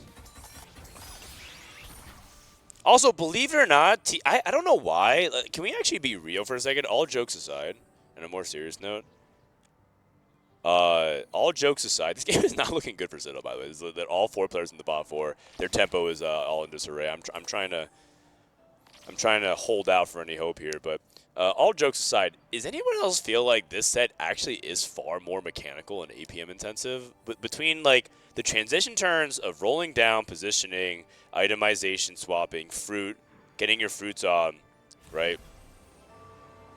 I feel like it's just real. Some of these turns are really hard on the execution barrier. We have by the way, we have literal former StarCraft pros playing in this match, and they think TFT is not an easy game. They think TFT is a hard game. There's a lot of like mechanical aspects of that they're not seeing. Crazy Movement was a former StarCraft 2 pro. He's a Zerg player. I actually casted him being as a StarCraft pro back in the day. Well, let's check out the speaking of which, let's look at his over 9,000 Smolder. 4 mana regen. The really OP for Smolder here is his mana regen. If this over 9,000 just keeps getting more and more mana regen and attack speed, it's like efficient but better, right? Who cares if it's 20 less mana cast when you're just like regenning infinite?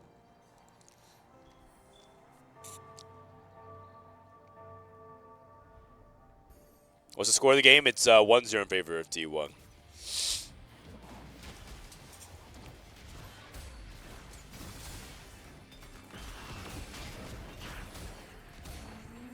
Looking for a sword here. Oh my god, to get perfect items. T1, man, it is not looking good. Kai Wang. Oh my goodness, it's actually starting to look more and more like this is Citadel's last game of this tournament. 10 loss into Sorks. Okay, that means Robin's going to be playing to BA. But I do not like either of their spots. Level 8. No gold. He's holding Karma. Wait. Robin, you need to sell the Karma. Okay, sold the Karma. No Yumis. Oh, Lord. And then Dank Memes. No Cassante. They play a triple 4-cost comp with no tempo. And Solus on GP. 4 GPs. Oh, you guys. It is very, very likely over. I think T1 played. I mean, you can break a lot of this game down, but I think Citadel was on a really bad spot just from the start of this game. 2-1. It just looked kind of ugly. I was like thinking like, how are they gonna make this work? And Robin was losing.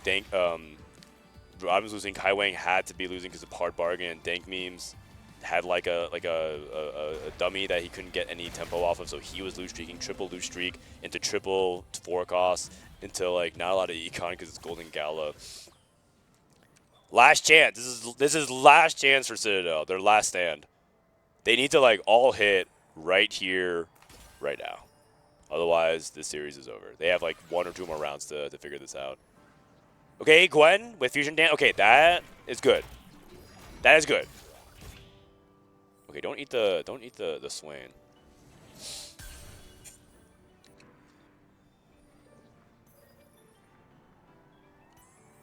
Robin. No Yumis. Oh god, it's so bad. You guys, it's so bad. They might have to sack Robin and hope that Kai Wen can make it out. But okay, so what they need to do is they need to first of all not triple bot 4. All of T1 is win streaking and looking really, really healthy. And by the way, Bentham did make his way into Sorcerers. It was not a Soul Fighter game, and it made sense. But he was open to either, right? I think if he got like IE Sword, he would have no choice.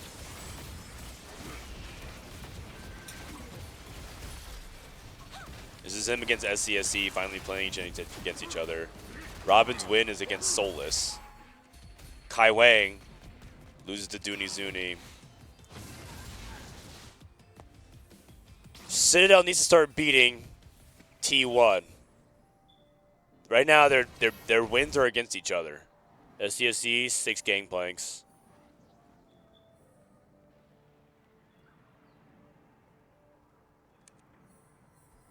Mundo 3, Jin 3. Even Dooney Zuni is looking like he's in a spot where he can play for a top finish because he's super far ahead. And Crazy moving the, quote, weakest player is just scaling, right? Over 9,000 Smolder. Getting more and more stats. 5 mana regen. What level is he at with Monster Trainer? Level 23. Oh, God. I mean, I think it's a textbook game from T1 and kind of a unfortunate, awkward start. Too much like it was like a lot of risk that just did not start Citadel off on the right foot. Kaiwing at 3 HP. Kaiwing's actually just gonna die. I mean, listen, man. I said at the very beginning, we actually voted, like, we talked about this augment at length. We said hard bargain is just not worth it. And we really sat down and evaluated it. And we said our conclusion was this is unpickable in 4v4.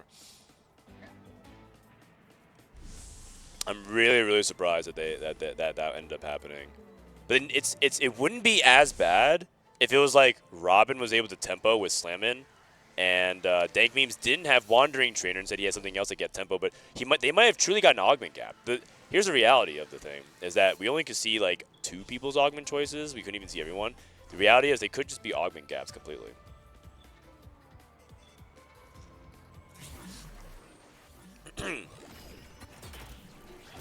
Say goodbye to Frost Touch. Yeah, I heard Frost Touch got disabled for the B patch.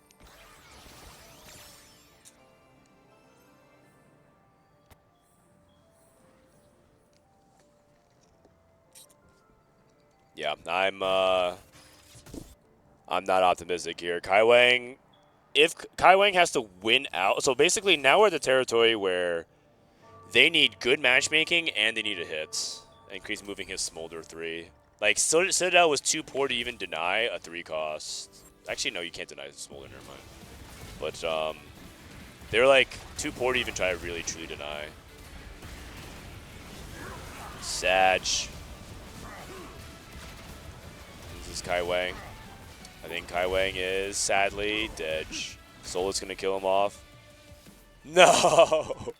In the most iconic way, Solus takes out his teammate. And yeah, I think Citadel knows. Their run is probably over here. Sag. Okay. See if Robin can miraculously hit a Yuumi 2 here. He's just so poor. Okay, Leona 2. Okay. Oh, man.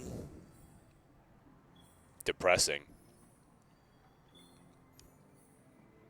Because there's not really much you could really say. Like, I think this is one of those things where, like, once Citadel picked their 2-1 augments, I don't even think they played bad. I just think that they got into a spot where it was, like, almost unwinnable.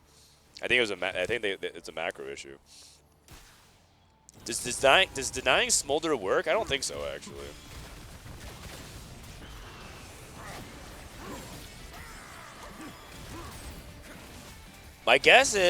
My assumption is, Citadel did not have good augments that they could work with on 2-1, and they were forced to take riskier setups, and it did not pay off.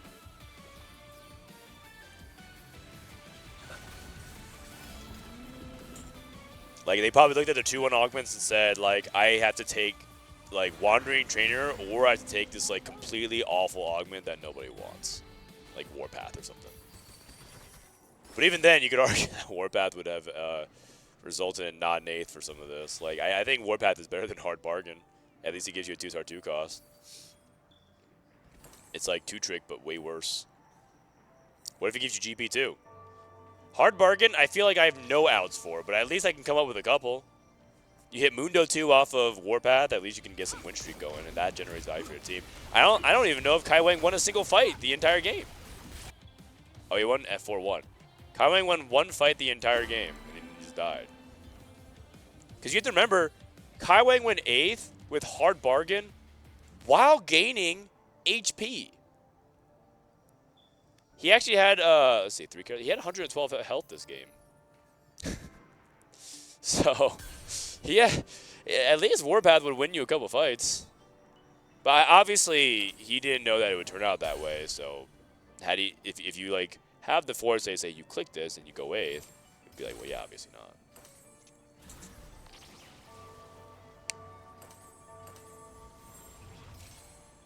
Man, I'm sad. I wanted to believe in Citadel.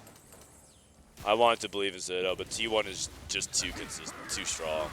Their best chance was game 1. Complete blowout. Smolder 3 over 9,000. Yuumi 1. And yeah, that is game over. Robin's 7th. And Solus also has lost. Every time we go over to the mainstream and look at cams, it's just Solus just just staring there, trying not to laugh because of how awkward it is. Robin's out, eliminated. Oh no, all of NA is out. So now we have to cheer for EU. I mean, I like T1 too. T1, by the way, they actually speak a lot of English. Their favorite streamers are English speakers. They practice with us. They talk to us all the time. We even prep together for Tacticians Cups and trials at times, too. Like, we have a lot of deep, deep respect for T1. I think they're the best team in the field. I picked them to actually win. Whoever wins this goes to the finals and probably can win the tournament. It's just unfortunate. I actually think this is, like, a really, really strong matchup head-to-head. So, unfortunately, I think the miracle run to try to beat all the strong teams here for Citadel is over. Hi, Frodan. See you in 5 minutes. All right, later, Robbie. Boxbox says it's the cuck augment. You talking about Hard Bargain? Can you look at this game and say CTG played bad? I don't think so. I mean, I feel like the only thing that could you have to go back to their 2-1. and look at their augment choices and talk about what needed to happen there. I feel like execution-wise, after the 2-1 augment, seemed fine. I don't see anything wrong with it. But like, I personally think there's like very few circumstances you can click on some of these augments, but it could literally be his best option. I have no idea.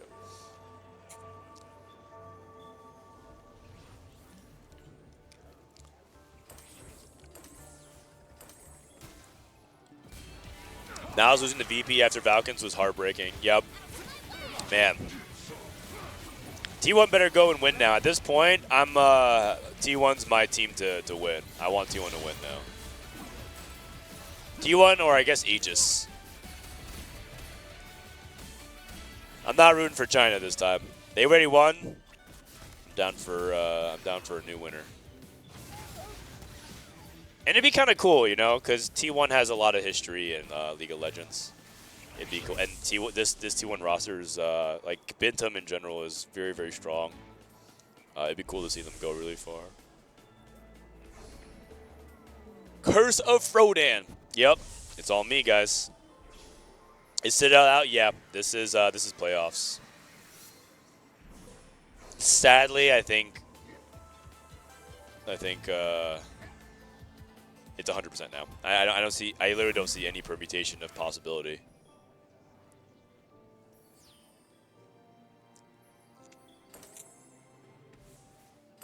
I mean, Dank. Okay.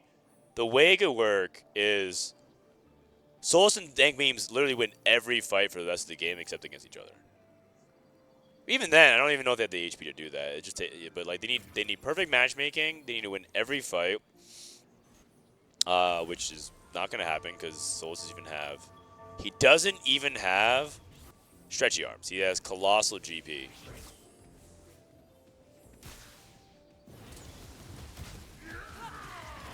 Oh no, he does have stretchy arms. They're looking at a different GP.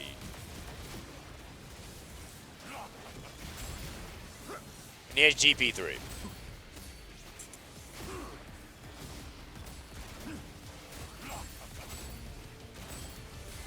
Oh god.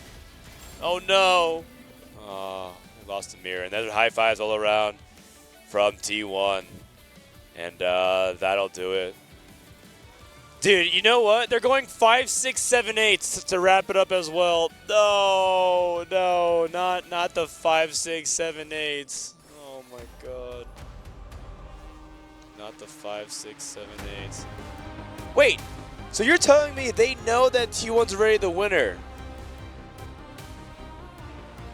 Can they just have him get up and just like high five and go do stuff? All right, yeah, they're just calling it. Oh my god, we're ending the game early. Thank goodness, man. Thank goodness. All right. Good job to T1.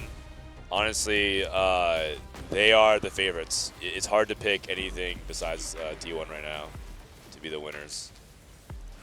Man, I'm so sad. I really thought Citadel had like their own edge over the field, but just T1 too solid. No, this is turning it with the TFT was our thing, man. Like it's just China and Korea remaining in the tournament. I mean, we have Vietnam. We have Vietnam.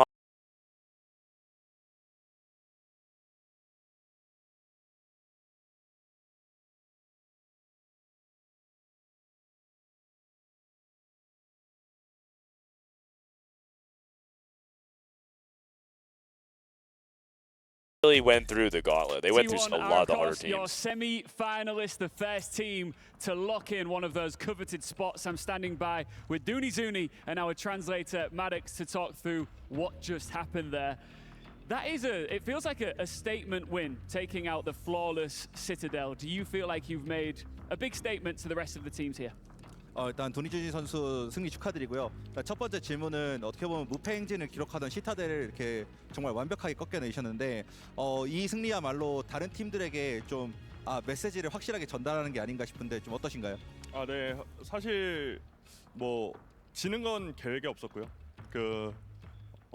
Dooney like a popular Korean streamer, by the way. 우승 팀이라고 생각을 해요. 그래서 끝까지 가가지고 결국 아무에게도 안 지고 우승하고 오겠습니다. Yeah, I mean, we were always confident. We didn't think that we're going to lose to anyone. So that being said, we're always ready to lift the trophy. You've always been confident. However, you did start this entire tournament on a loss. Did that give you a bit of a wake-up call? Did it make you realize, okay, we need to fix some things here to get back to the T1 that we know we can be? 이제 첫 번째 경기에서 좀 아쉽게 패배를 하시면서 사실 좀 위기 아닌가 싶었는데 어떻게 보면은 T1에게 어떻게 보면 첫 패배가 좀 되게 They're so 경각심을 consistent, man. 일으켜 준 것 같아요. 그래서 첫 패배로부터 확실히 좀 많은 거 얻으신 것 같은데 좀 어떠신지 궁금합니다. 네, 사실 첫 경기에서 그 좀 평소와 다른 환경이 많이 나왔어요. 맵이 예를 들면 뭐 1템판에 돈을 Did you say 엄청 많이 baby? 드는 맵이라던가 조련사 골렘이라던가 이런 평소에 많이 준비하지 못한 상황에 직면을 했는데 그 부분에 대해서 끝나고 같이 연구를 했고 그거를 확실하게 보완을 했고 다음번엔 같은 상황이 나와도 절대 지지 않습니다. Yeah, in the first game, we faced on very unusual situations like lots of golds or even trainer golems. So that being said, we have fixed a lot of problems on that unusual circumstances. So now we're trying to face anything, and we're not afraid to, face anything.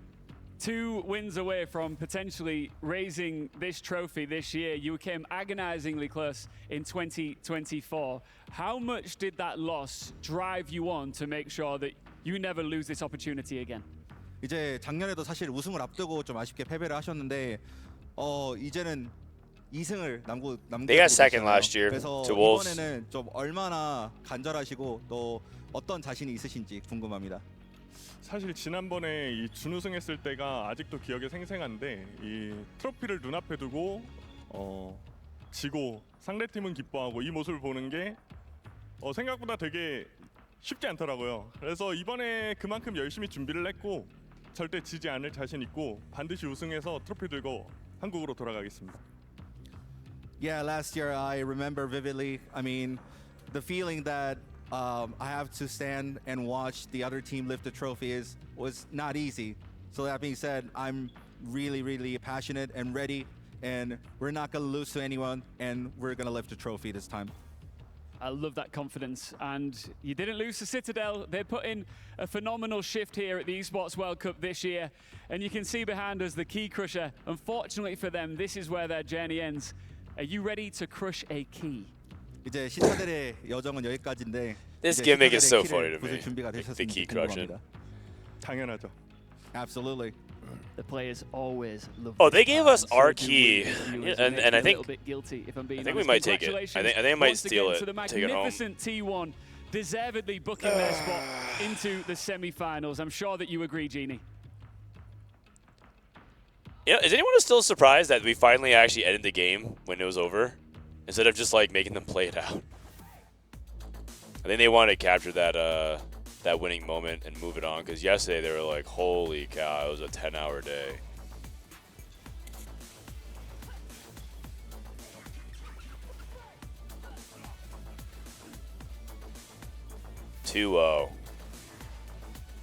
Oh man, guys, what do I do?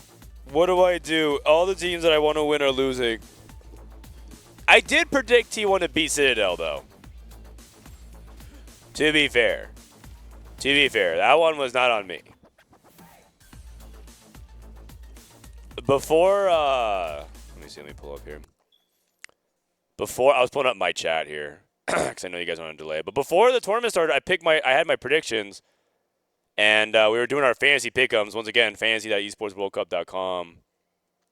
What's the tiebreaker for today? How many units are available in the shop at any time? 200. I had T1 over Citadel, but I was hoping I was wrong. I picked EVOS over Weibo, and I picked AEGIS over Flash Wolves, though. I picked 2 EU teams to advance. We have 2 EU, we have Hong Kong, Taiwan, we have Vietnam, Korea, and China remaining. It's a pretty good mix. And it's also, like, within EU, it's, like, pretty diverse, too. It's Poland, and it's France.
T1 played their spots like I actually think T1 played immaculately this series. I think this was really clean. This is the cleanest series yet. I didn't spot any significant mistakes. I guess like the craziest quote mistake was the aura farming, but it worked out, so who am I to say that's a mistake? And then I would say that Citadel had chances, but for the most part they had worse spot. They just had a worse opener. It felt like T1 just like it's like best of 3, and T1 converted on a really, really close game on game number 1, and in game number 2 was just like T1 couldn't lose. That's it. The series is over. It's hard to definitively say T1 is the better team, but you can't say that T1 didn't deserve to win. I think they played well.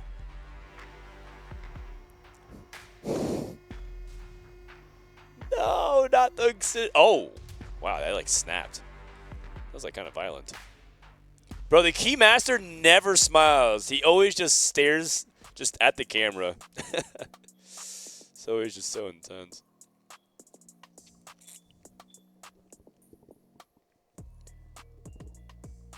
Do you know why Casual didn't stream the first iteration of EWC? No, I am not. I don't talk to Casual. I'd like to hang out with Casual one day. I think I could teach him a thing or two about TFT. From what I've heard, he is awful at TFT, but to be fair, a lot of people, when they don't know what they're doing in a game, look really bad, especially if they stream it for the first time. It's why TFT is a hard game to stream. I am blessed where TFT is like the game that I play, and so I feel like very comfortable with it, but a lot of people feel like TFT is too hard of a game to actually stream. And that's one of the things that'll like forever hold back the game from from a lot of people touching it, unless they like fall deep in love with it, or it becomes just part of like the mainstream gaming like zeitgeist. Like League of Legends is hard, but like everyone knows about League, so now everyone kind of like knows how it goes. But TFT's not like that. Like there's a lot of people who just don't have a background in strategy gaming. They come from FIFA, Call of Duty. Everybody? It's Puckett here with Citadel's Robin Songs, and unfortunately, this is the end of America's run. Another top 8 finish, though, for your resume. How was your time in Riyadh? Oh, I had a blast. I plan to come back next year, and unfortunately, we weren't able to close it out, but there's always next year. When we started this tournament, though, everyone said Citadel expect them to kind of fizzle out in group stages. Just another year for the old man. You guys made it? Oh, I'm super proud. Everyone was underestimating us and thought we were like one of the weaker teams, but we were able to prove that we can make it a top 8. Unfortunately, I think in this game, we kind of we could have won game 1. Game 2 was unwinnable. So, but TFT, best of 3, it's pretty low sample size. So it is what it is. All right, so you individually... They threw game 1. After Riyadh, we have to wait a few weeks for the checks to cash, of course, but what are you going to do? Go back to streaming, prepare for the next event? Yeah, there's like no break, so I have to go back to streaming, and then I have to prepare for the the Tier 1 Pro Circuit, the TFT like new competitive scene, and then I have my first tournament in like a month or 2, so I'll be... No, man, it's in the 2 weeks. America is out, but Robin Songs is just starting this year. Keep your eye on him. Oh, man, I want to talk to Robin a little bit longer, but always a professional. I'm bummed. When the CTG game starting? Oh no, Sanj. Now the next series that we have coming up for you guys, the next series, Series 2, Wolves versus Virtus Pro, and then after that we got Weibo versus EVOS, and then AEG versus Flash Wolves. That's gonna be what's coming up here.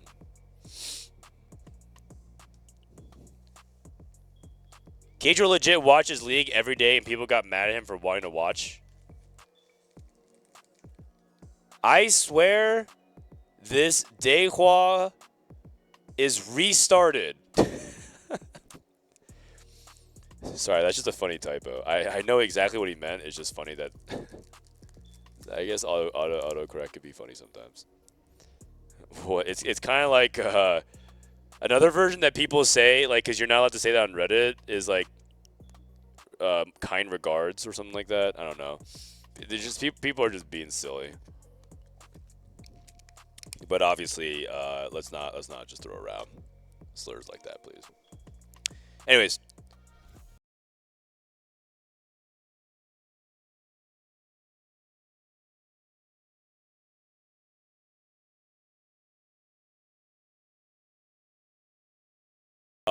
probably lands in like 10 hours from now, 15 hours from now. And then he's going to log on and go 8th. It's going to be great. He's going to log on and he's going to solo queue. He's going to go 8th and it's going to be great.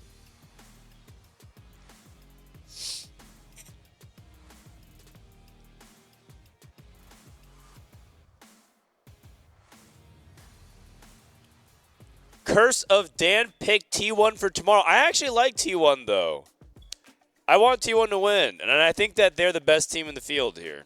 So I think they will win. It's not even like this whole like Curse of Dan thing. You can't just because you're wrong.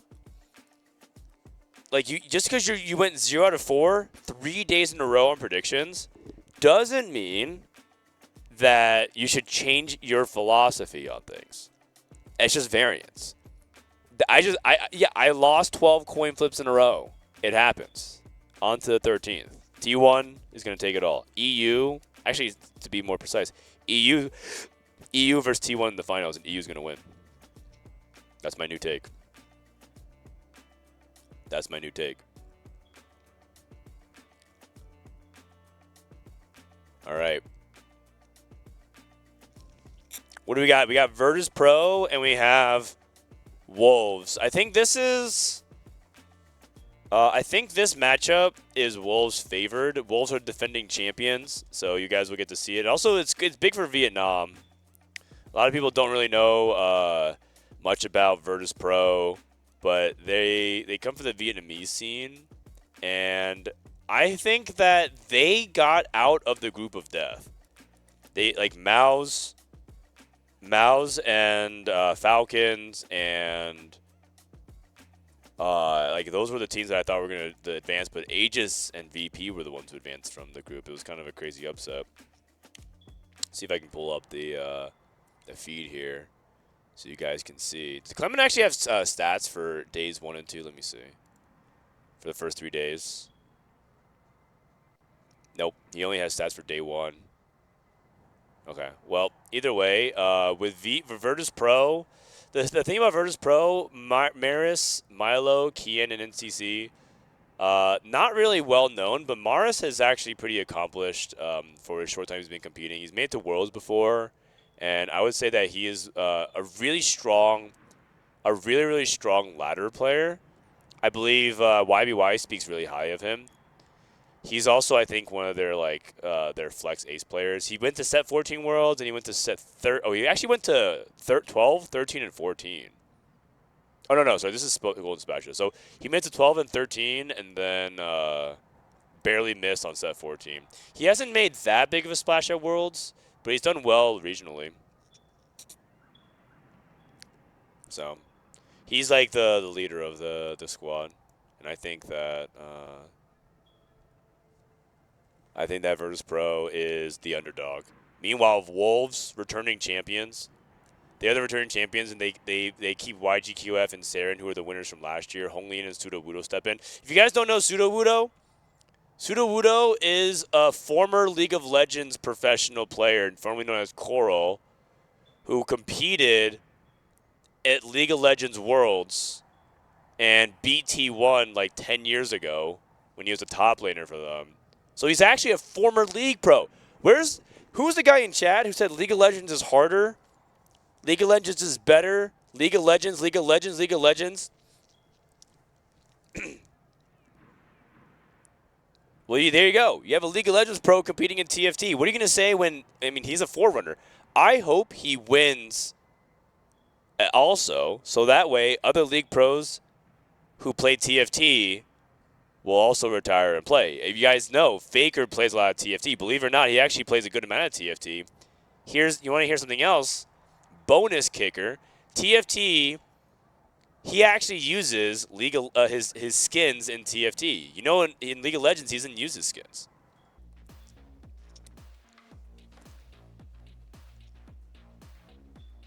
Whenever Faker queues up, like, it's infamous because he always just plays the base skin. He doesn't use like any of his world skins. But in TFT, he uses his Faker Orianna skin. Anyways, they're gonna all retire and join us in the League of Legends retirement home. We already have some of them too, right? We have Scara, we have Saint Vicious. some of the NALCS legends back in the day. Relic, the guy who went to League Worlds and retired and then went to TFT Worlds. It's only a matter of time before Chovy and Faker face off on the Convergence, is all I'm going to say.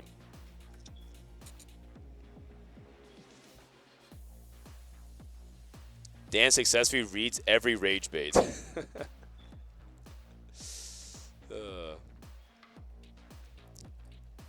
Dude, I have to, man. There's nothing to do. I can't. I'm not. You might be wondering, Frodan, don't you usually call people? I'm not allowed to call people on Discord while I'm here. I'm on a 5-minute delay. And I asked multiple people, is it worth having an observer slot? But it's 5-minute delay from chat and I can't talk to you guys directly. And then everyone's like, nah, chat has nothing valuable to say. Don't worry, Frodan. We'll watch anyways. 5-minute delay. It's worth it. It's worth it. Chat doesn't even have anything valuable to say. It's worth it. It's worth it. I'm going insane. It's been 10 hours a day for 3 days. I'm actually approaching hour 33 of talking to myself in a room with nobody around, man. It's just me and it's one other producer who has to sit here with one ear on in his headphone, trying not to go equally insane. Listen to me yap. You know, this is I almost feel like I'm in a Mr. Beast YouTube video where he just sits there. He's like, I stuck 2 people in a room to talk about teamfight tactics with no human interaction for 5 days for $20. See if they can do it. I mean, if it was Mr. Beast money, absolutely, I would not. I would talk for weeks for like Mr. Beast money, man. Isn't it crazy? Like he actually says, like if you can stay on a private jet for 100 days, you can keep it, and the private jet's like worth millions of dollars, something like that. I mean, I feel like you just stick me with some internet connection and TFT, because they go. Although I think you're not allowed to, right? The whole point is you just sit there by yourself, just staring at a wall, going insane.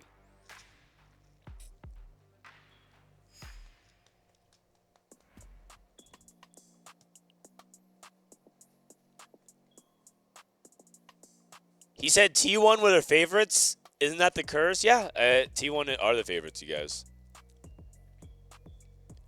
I don't know if you guys saw this, by the way, but let me see. Let me pull it up.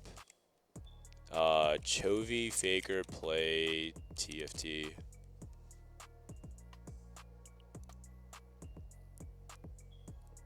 Like, I don't know if you guys saw, but dude's so socially drained, he even muted Chovy and Faker in the same call.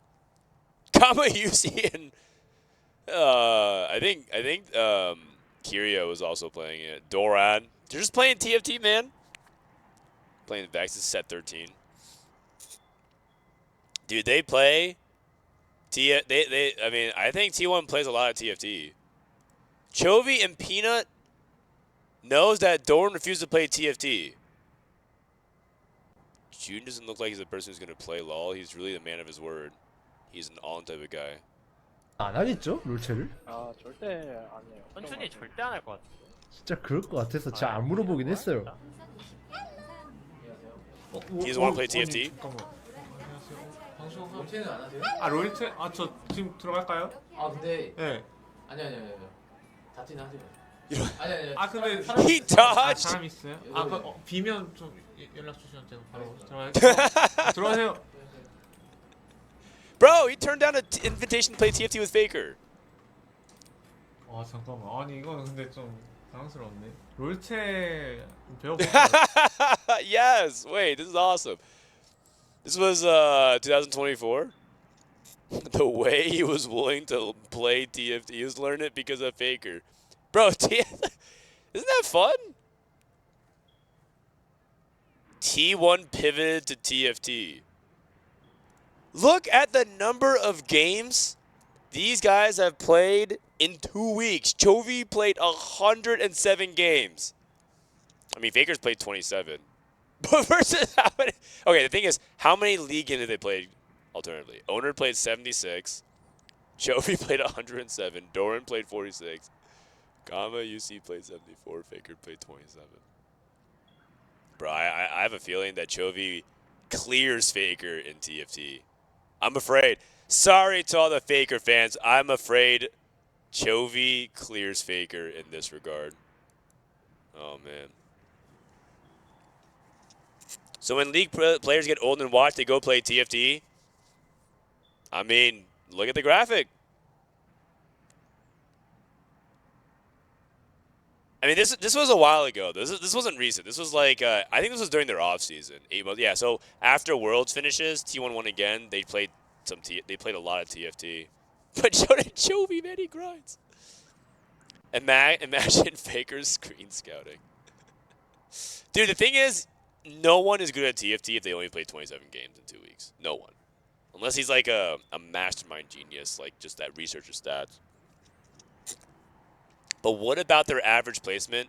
Chovy, 4.12, Diamond 2. Gamma UC, 4.26, Emerald 3. Owner, 4.39, Emerald 2. Faker, 3.38, Plat 2. Never mind. I take it back. Doran, 5.0, Silver 3. Doran, he averages a 5.0 at 46 games. Wait, I thought the video says that he doesn't play TFT. So he started learning because of it. Dude, Doran is, oh my god. I'm officially saying I'm better than Faker in League. Well, TFT is League, right? Wait, what? Come on, man. Even in TFT, Faker is still the best of them. TBH, your average goes down the more you play, but I wouldn't be surprised if Faker ends up having a 3.7, but he makes the Chovy's round of games. Reckless described Faker as a supercomputer. I mean, that makes sense. I'm just looking at these hater comments. I just want to read some of it. No way, Doran is Silver 3 with 36 games. Oh, he has played 49 ranked games now, and he's still in Silver. LOL, I made sure to check his normal matches to make sure they had the right account. But if you can see right here, he's playing with Gamusi, Owner, and Faker in a normal game. Holy cow, that is too funny, man. Dude, he went 5th, playing Draven Conquerors. Oh my god. Gamusi 1 playing Black Rose, Heimerdinger. Zeri reroll. This is not Exotech, this is Watchers. Watchers plus Firelight. Peanut playing Dominators, Bang. Playing Experiment Twitch. Wait, holy cow, man. What a lobby. League Pros just playing TFT in a lobby together.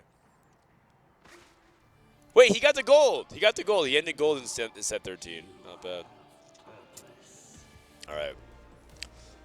Let's hop on over to the A stream. Sorry, that was just fun content. That was just fun yap content.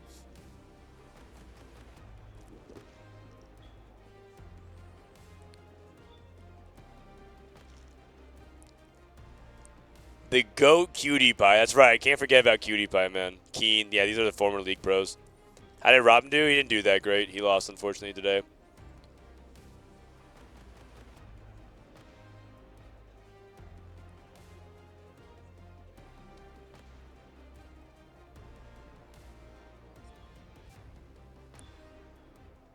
Are you guys some kind of boss that go from chat to chat making TMs and mentioning Cadril every 5 seconds?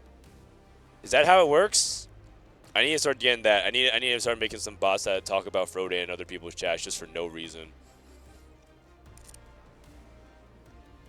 I feel like a lot of them actually. I think the bots are talking about Greg now. Because anytime you just say Greg, some Greg-alicious things happens in chat, and they just start going nuts. I'm happy for him though. I'm glad that his stream has taken off. Waging stream's been taken off as well. I think part of it is also because like Dish Soap and a lot of them have been streaming, but I'm glad that some of these newer guys are getting viewers because we want more people. Like, I'm a big believer in a more diverse, bigger ecosystem, right? Like, I think the stupid thing to wish for would be like, well, all other streamers are gone, so you're forced to watch me. I think that in the end is scarcity mindset. I would love more growth, like more creators. I would love everyone to get like there's like, oh, here's my suite of favorite streamers, and that just increases more presence. I want more saturation of the market.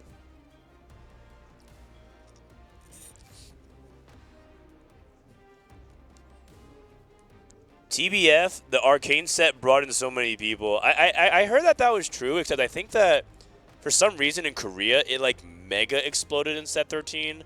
And they thought it was Arcane, but all the research, I was told by TFT like BI analysts that they thought it was set 13. That's not true.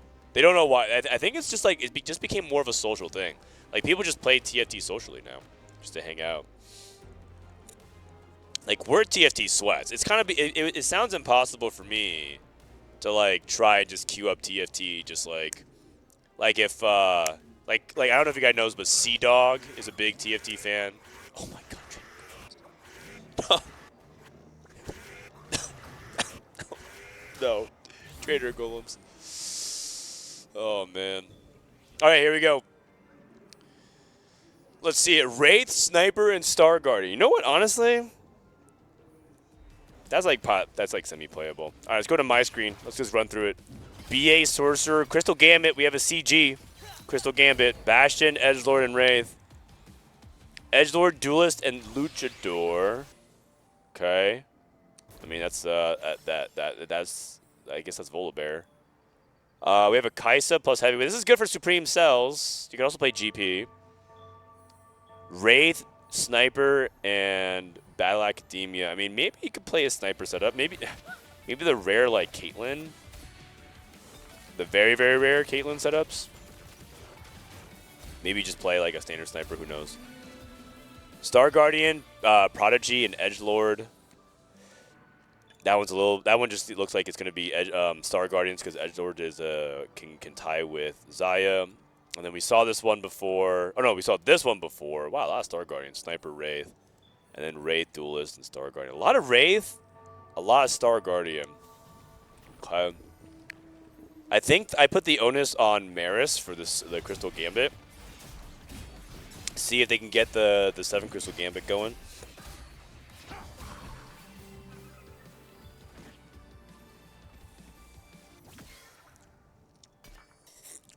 All right, pumping up, preemptive protection, and tower defense. Dude, tower defense into another Crystal Gambit.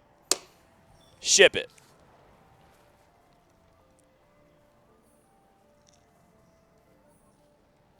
Dan is digging deep now, looking at Reddit rage bait. No, it's just fun to look at the comments and reactions to it because I love a good TFT crossover. Aim for the top versus last second save. I think tower defense is really risky here. Is he actually thinking about taking it?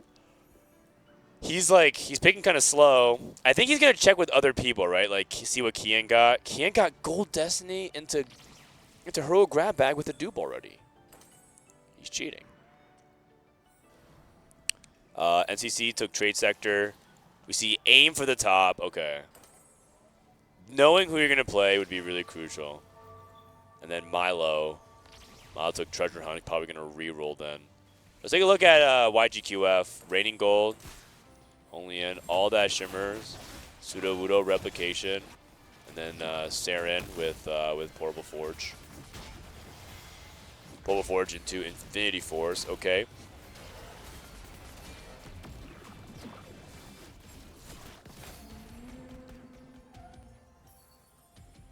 It was the most popular set, and it brought in so many players. Oh, I mean, I think you're right about set 6, but like, I'm just telling you based off what Riot told me. Oh wait, round 2 actually keeps the moguls. Oh, you know, I guess I like never got into the spot to pick that, but that makes sense. Well, it's actually kind of fun. You might be able to farm double gold. The problem is Nico, here's the problem. Nico's not actually that good of a tank without having like a lot of Star Guardians or Protectors active. Like she's not good just with 2 Star Guardians. You kind of need to have her really well supported by her traits. And I think actually Hongyan might not even printed a gold. Yeah, he didn't print any gold that round. Nico's kind of a fraud. In fact, I would actually go as far as to say that Rel is better. Like Rel as a 1 cost is better than Nico's a 3 cost for activating things like this gold collector, or sorry, this Mogul's Mail. But now that he has Protector, it looks like it's working a lot better. Okay.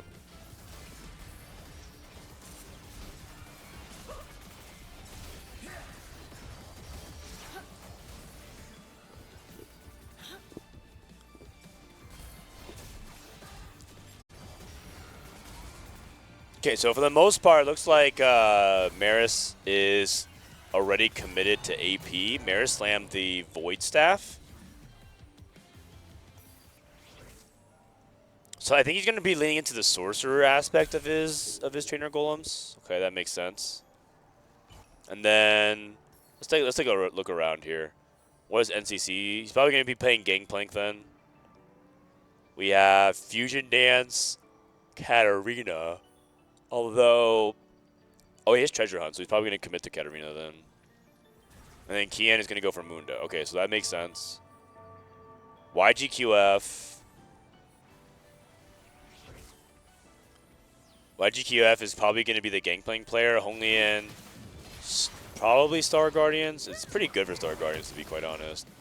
And then Siren has IE Infinity Force. What is IE Infinity Force? He does have Mundo Jin, but does that mean he's going to commit to it? Oh, he has Wraith Sniper, so that probably means yes. Okay. So a lot of these Wraith Snipers are just going to be like, yeah, it's just good for Jin. That makes sense. Is anything semi-playable ever actually playable? Yeah. Yeah, everyone has different definitions of what playable means. But for me, playable means a comp that you're willing to actually play if given the spot. Some things that are unplayable, I'm trying to think of an example. Like, I think a lot of hero augments are unplayable. Like, I think, like, the Nico hero augment is unplayable. I like, even if I presented a spot for it, I would not play it. What else is unplayable? I don't think, like, I think on the new patch, this is the only reason why this is coming to mind is because the new patch actually had Callista reroll because it was bugged. But I think Callista reroll is unplayable, so even if I get dropped, like, 5 Callistas, I'm not going to try to play it. So those are examples of, like, unplayable spots, but there definitely are, like, semi-playable, which is it just depends on the situation. I think a semi-playable comp, for example, is Volibear. On this patch, on the old patch, the new patch, apparently Volibear is really, really good, but on the old patch, I'm not so sure. Are some power-ups only available during certain stages? Yes, yes. That is basically knowledge that you only can get through the websites that, like, data mined it. They don't actually tell you in game. It's like hidden information that you, like, figure out, but websites already have cracked it.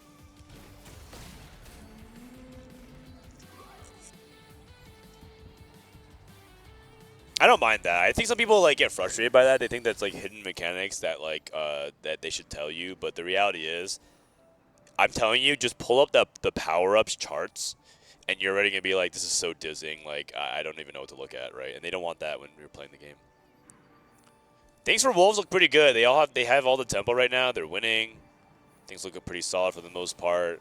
I'm trying to see, like, what's happening on the bottom end. So VP is lose streaking. They have a Treasure Hunt Katarina lose streaker. They have a Mundo Jin who's not grabbing tempo right now, which is not good, and they have a GP. So they're playing 3 real comps who are behind. All loose streaking right now, which is not very good.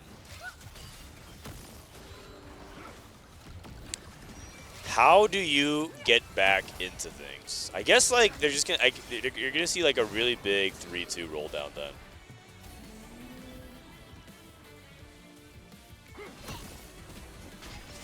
Aim for the top in 4v4 is GG free scout. I mean, yes, but you do have, like, more narrow matchmaking that sometimes is bad. Dude, VP is falling really far behind. 5 loss here for Milo. 5 loss. They do control the 5 losses, but Wolves controls the 5 wins. So I would say right now, I have to give Wolves the edge. This is definitely not looking good for Virtus Pro at the moment.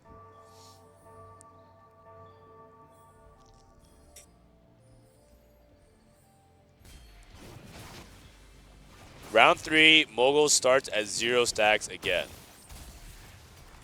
Oh, you're talking about the Moguls mail. Yeah, but, like, you just activate it, and then you have it go to 35 again. I don't know. I mean, the fact that you could get multiple gold off of it sounds good, though. Like, if you get like 2 gold guaranteed from it, from the first activation and a 3rd gold, that sounds pretty good. it sounds really, really OP. You know, Mogul's Mail, if it farms you 2 gold a turn already, is super OP.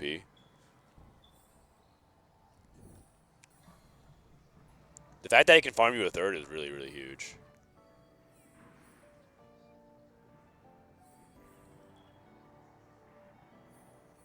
Alright, let's see. Milo getting ready to all in. Pre-leveled as well, so nothing too crazy here. Sudowoodo and Siren trying to dodge each other. Yeah, well, he can't forever. Oh, he can't because of aim for the top, right? Oh, no. Who has aim for the top? I think Maris has aim for the top. Maris. Just ignoring his Crystal Gambit entirely. I wonder if there was ever a viable way for him to think about, like, playing Crystal Gambit in the mid-game. But I don't think he can. Especially with 3 of his teammates loose streaking. That's just not possible. If I am Siren or Sudowoodo, is there a preference of who keeps their streak? I don't really think so. They give it to the Mundo player, but I don't think it's like that big of a deal. Radiant Refactor, that looks pretty good. Last time we saw VP take Radiant Refactor, though, they made some questionable decisions. They're going to go Radiant Sterix, or sorry, not Sterix, Visage. I don't know if I like Katarina without a scaling combat power-up. I think that a Radiant Refactor is really good, though. I do think that Cat is pretty good with Treasure Hunt, though. Okay, Radiant Hodge. Void Staff. Oh, no, he already has Spark. Just kidding. So, probably anti-heal components. He already has a Cassante as well. You can also go Vow if you want, but I think having anti-heal is good. Okay, I think the setup is good, minus the fact that I'm not that big a fan of Fusion Dance on Katarina. Partially because you don't get, like, the reason why it works really well in Sorcerers is because you have base AP from Sorks. That's like a big reason why it's really good. GP2.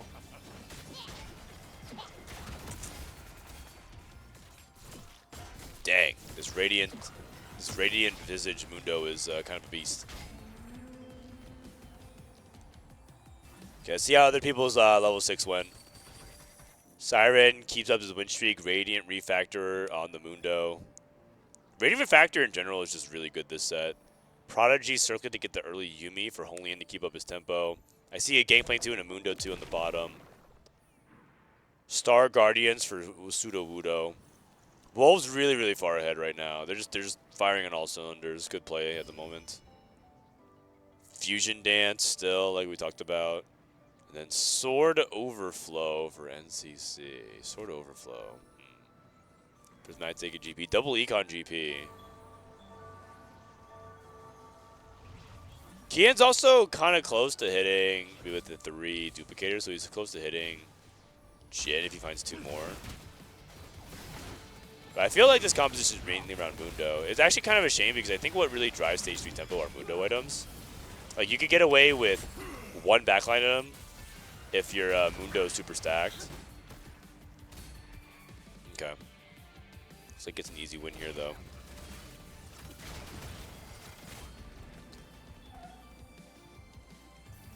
All right, Maris.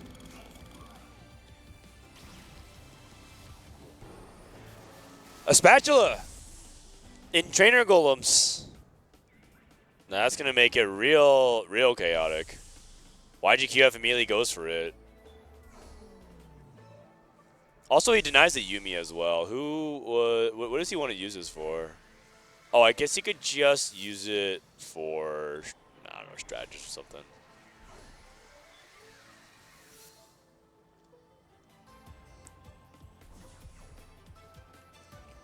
Okay, Siren goes for the bow. Jace too. Katarina still eating. I still so the sorcerers give you base AP, right? The sorcerers give you 90, I think. So you have 90 AP, and then that just gets eaten up, and that helps the fusion dance, right? I think it's less good on something like Katarina where you're just getting some of the stats, but not like a lot. Like let's see what she actually gets here. She's at 1590, 95. And what do you get?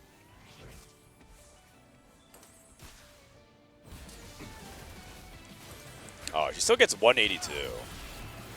Okay, that's still like a lot, actually. Okay, you know what? I might be underestimating it. That's still like a ton of AP. That's like a lot better than Death Cap. Like Death Cap gives you what, 50? How much does Death Cap give now? 50 plus 15 damage amp. Okay. Yeah, you know what? It's not. I kind of for some reason thought it was gonna be a lot lower than that. I guess it's just because it's a fusion dance bug. Isn't that? Because I guess it's counting it as the base 100. Or is that how it's working? I'm not sure. Either way, it's bugged interaction. I'm not entirely strange on that. Thank you. I found the power-ups, but it doesn't quite say it's limited at certain stages. That looks around. Oh, you're talking about the power-up website stuff? Yeah, it's hard to see. All right, I'm going to try to adjust my headset a little bit. It's hurting my ears, so I'm going to see if the audio... Is the audio okay if I talk like this? All right, you guys have to let me know. Yeah? Okay. Can I... Okay, testing 1, 2, 3. Is everything fine? Okay, cool. Just because right now... my headset... But it kind of hurts my ears, so... Alright. Saren's still on a win streak here, going up against Hong Li, and I feel like Wolves have actually successfully dominated most of the stage so far, so they have the HP advantage. I don't feel like VP got any of the streak back on their side. Like, you look at Milo ended up losing 2 here. And then you see Kian, he lost 4. He's supposed to be the HP guy, right? Like, he's supposed to have a good amount of HP to sponge for the rest of the team. YGQF is also on a free fall with the Gangplank. He has a lot of spike potential, though. Did Citadel win? No, they did not, sadly. Sadly, they lost. Sadly, Citadel lost. Alright, we did make the Strategist Emblem +1. Yasuo 2 again. Okay, Udyr. Rise. Is that Gen 3 for Kian? Gangplank for NCC. Maris also rolling down kind of hard as well. Gangplank 3 for NCC. That puts a really difficult spot for YGQF. Dr. Mundo 3 for Kian. Looks like he used all his dupes. Reforges his death cap into a Kraken. Okay, that's convenient, I suppose. Oh, he was hoping for a tank item, though. Now he has... Again, this is what I was talking about, which is like the Mundo only having 1 tank item kind of puts him in a tough spot.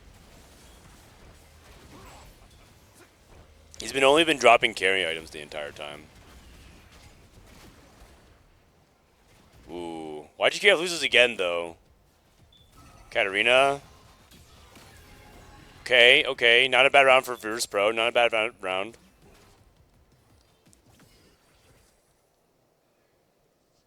Radiant Relics. He goes Water Lotus. So he wants to max his crit out. But the thing is, you already can crit anyways, but I guess it's good for the... Oh, he's going for Caitlyn duo. He's going for Caitlyn duo until he can find Yumi too. He has 2 dupes. He has Trench Coat off of his treasure hunt. Okay. Okay, Caitlyn 3. Gangplank 3. Wow, everyone's spiking at the same time. This is kind of intense, actually.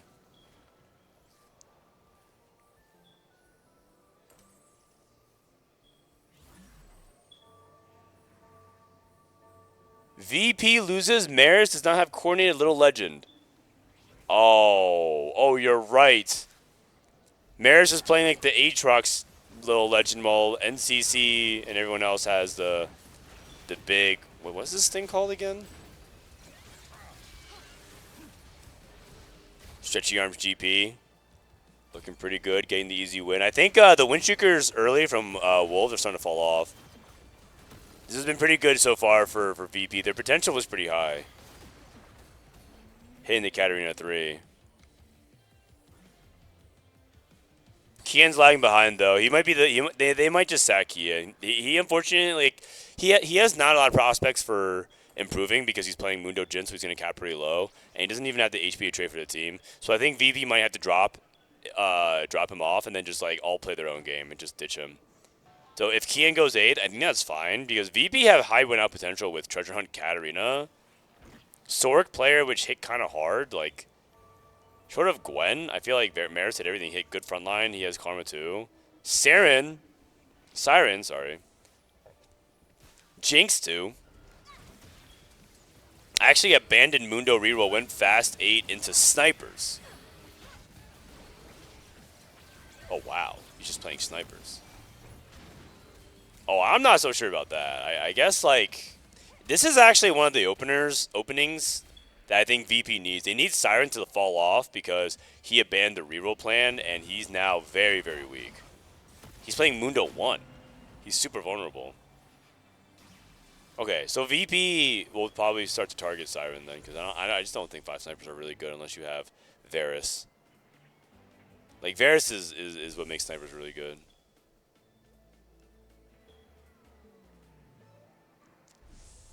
No power 5 cost. I don't think people are like super excited about TF or Yone unless they're trying to fish for the Twisted Fate Touch of Frost right now.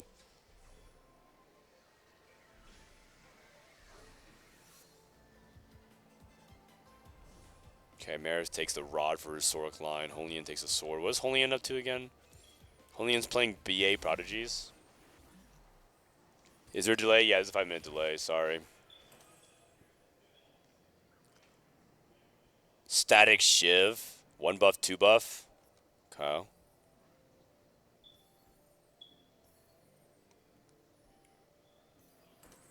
Okay, this is 8-star Guardians for Pseudo Wudo. Jinx 2.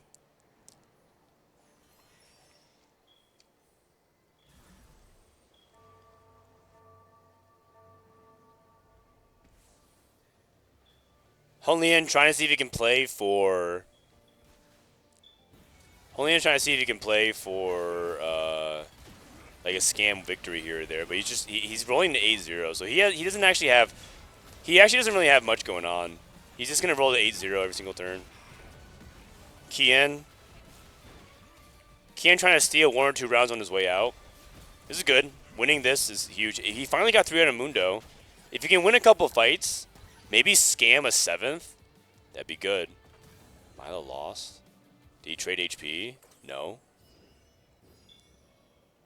He's sticking with Fusion Dance until the very end. Okay. One problem of this, one element that's actually going kind of wrong for him though is that he doesn't have a good tank. He doesn't have any good tank. And the thing about Katarina is that yeah, you're trying to assassinate, but you actually do need a tank to stall for her because if you don't have enough time for your Katarina to kind of like get to the back line, she gets focused too fast. So like just having this Rakan 2 with only Spark is not ideal.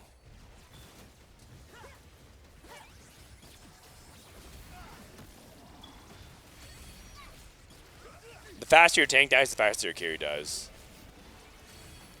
It's close, but it looks like he gets the win here. Nice.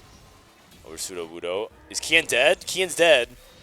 Oh, I think Maris killed him. Oh yeah, I mean that's just him. That means they're just sacking. That probably means that they don't. That probably means they think they can win out, and they think that Wolves will go 6-7, and they can play for the tie at the bottom, and they can win out, and I think that's fine. So I actually kind of agree. I think VP's win out potential is pretty high. Because like Maris knew, he has aim for the top, so Varus knew that he was going to be playing against Kian.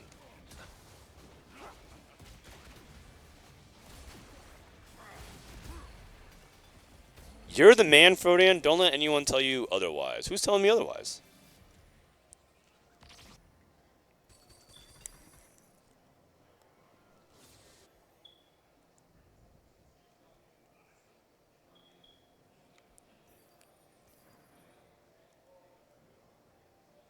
Alright, Siren. I think Siren's dead. His spot looks terrible.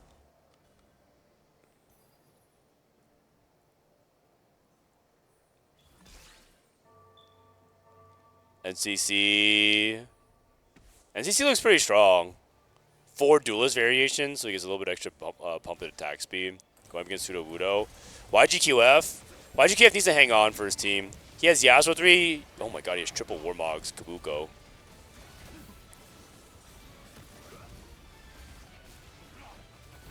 Stretchy Arms finally kicking in.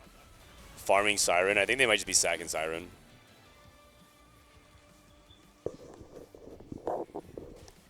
How did Robin and Gang do this morning? They did not do very well. They went 0-2, sadly. And it's over.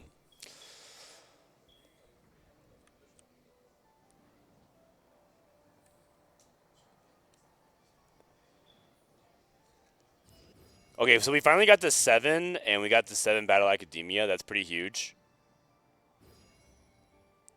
Oh. He's eating the Rakan. Wait, is he trying to eat the Rakan? Okay. I was like, are you trying to eat the Rakan to activate Trenchcoat? I don't think that's what you want to do.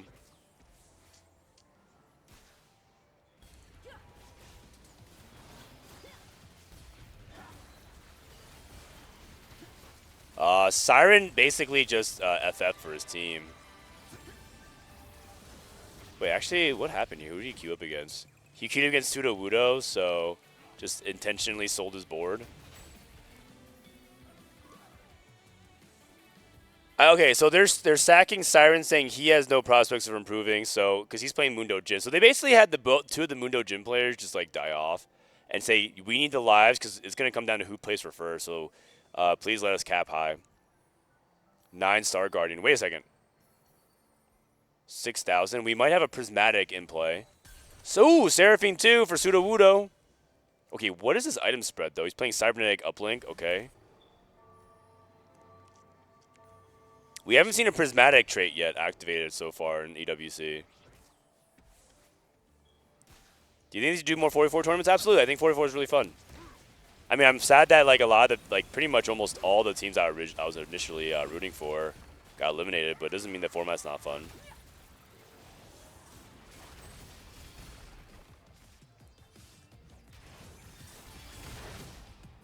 Oh my god, it's so close, Katarina.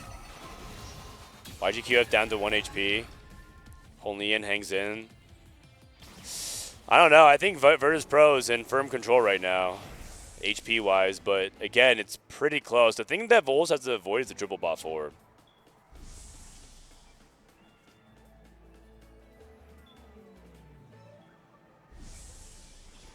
Engine Knight here for YGQF.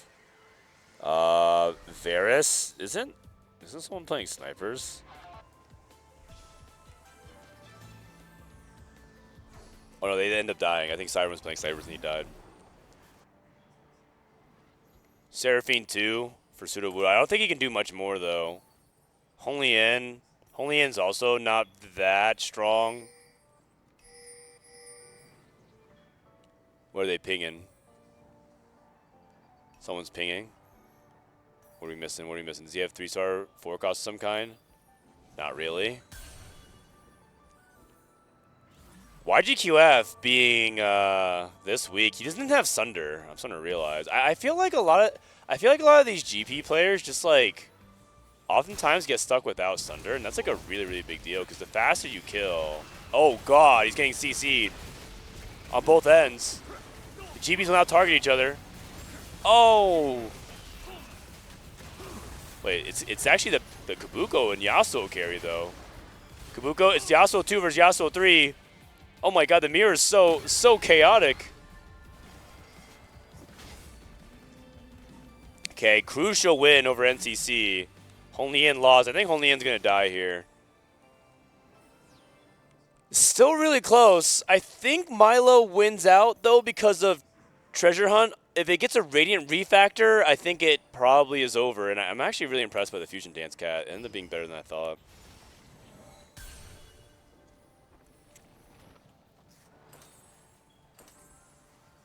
Okay, Maris shifting some items over, but is he going to commit to the full slam? Oh, he's playing double Karma. Oh, he doesn't have Shadow Clone. He has 2 Karma 2s. Going against Pseudo Wudo. YGQF goes against Hong Lian. You're gonna have to kill each other off. I think they have to keep YGQF alive. I think he has higher potential. This is NCC. Milo giving him a life. Okay. Pseudo Wudo. Pseudo Wudo needs to win. Oh gosh. Wait a second. Wolves might not have the HP to do this.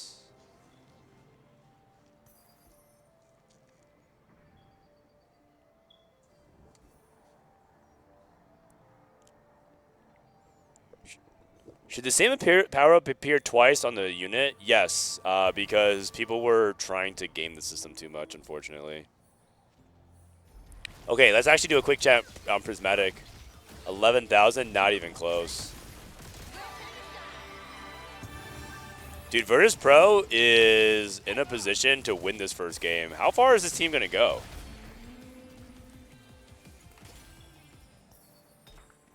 Because Virtus Pro is a team that I think Vitality, we definitely were not ranking as like of the strongest tier. We thought that they were a dark horse. Udyr 3 for NCC. YGQF needs to survive. Pseudo Wudo needs to survive. They're in each other's pool. They need to avoid each other. Milo's Treasure Hunt. Milo's Treasure Hunt was Radiant Refactor, and you got Radiant Edgenite as well.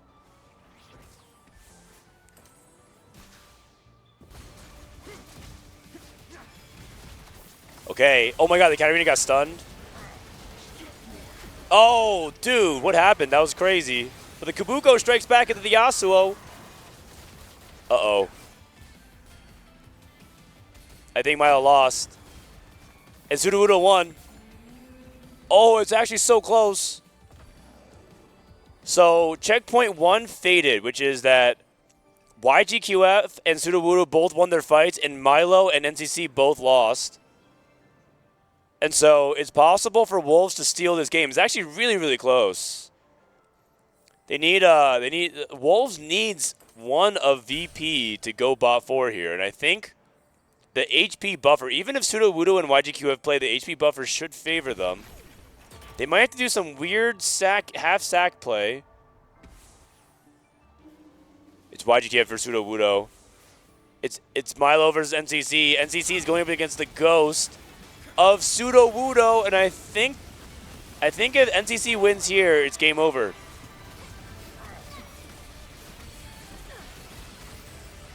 Oh, he's getting blown up. Oh my god. Oh, the Edgenite timing. Oh, he's dead! Holy cow! And Pseudo Wudo's dead in 4th place. This is winnable. -4 to -9. NTC needed to get the win there, but I think, wow, I was actually really surprised Pseudo Wudo's Ghost beat him. That was actually crazy. You know, that Star Guardian showed a little bit more promise than I was giving it credit for, because I think Star Guardian is, on average, pretty weak.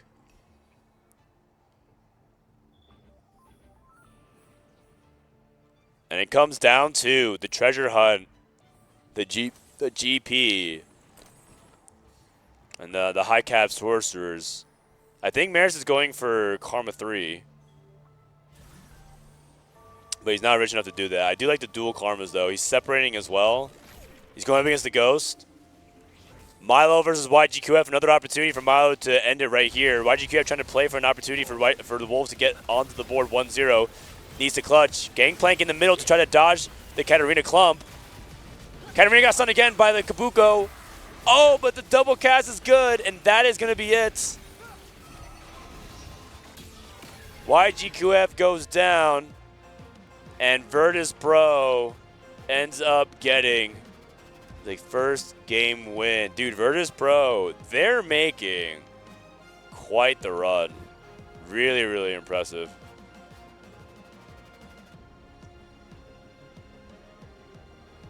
Oh, man.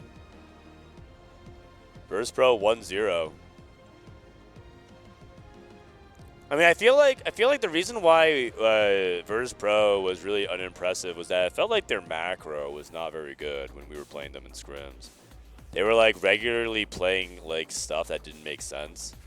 but that was just because maybe they were figuring out the meta. It looks like it looks fine to me right now. The treasure hunt cat was really good. The aim for the top, Maris, was really well executed. And then from Wolf's side, I'm surprised. I mean, again, it's a trainer golems game, so there's some shenanigans. I'm surprised that Siren decided to go just try to play vertical snipers. I guess he just sensed that he was not able to actually get to the Mundo 3. But that felt like there was just a little HP buffer for the whole team. I'm not sure exactly what happened there. There must have been some call for it.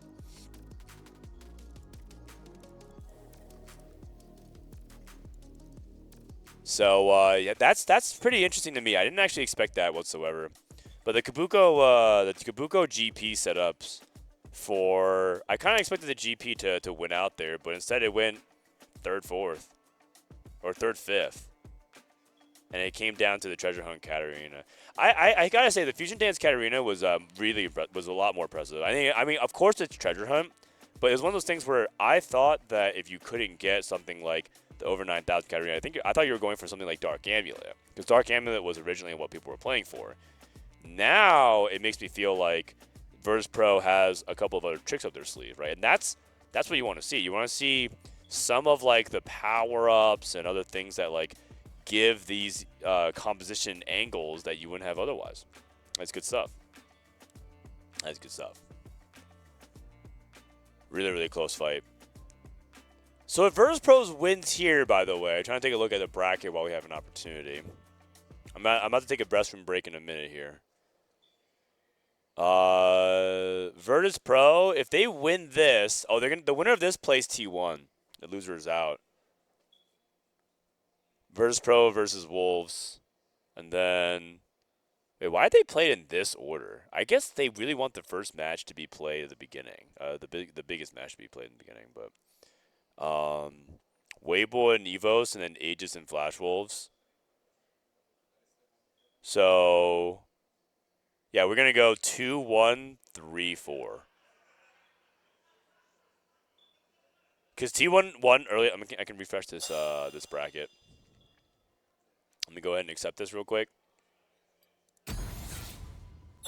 Who'd you guys feel that was the strongest team? We thought Falcons was the strongest, and we thought us and T1 were 2 and 3 in any order. We thought we were like top 3, but that's based off potential and not like the reality was. Sorry, I have to need to invite again. Please invite again.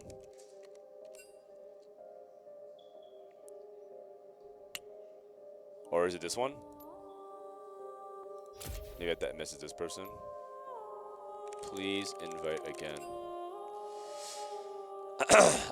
We thought that they were strong. We also thought Wolves and Falcons were also like, Wolves is definitely like a team that we considered to be really good as well, because they're the winning half of both sides, right? Wolves last year, the roster was YGQF, Siren, and then Lee Xiao and Shelty. That was the team that won, and then they split up 2-2. So it's just like Wolves can't be bad. Okay. Seraphine is so OP. Wait, really? You think Seraphine is super OP? Alright,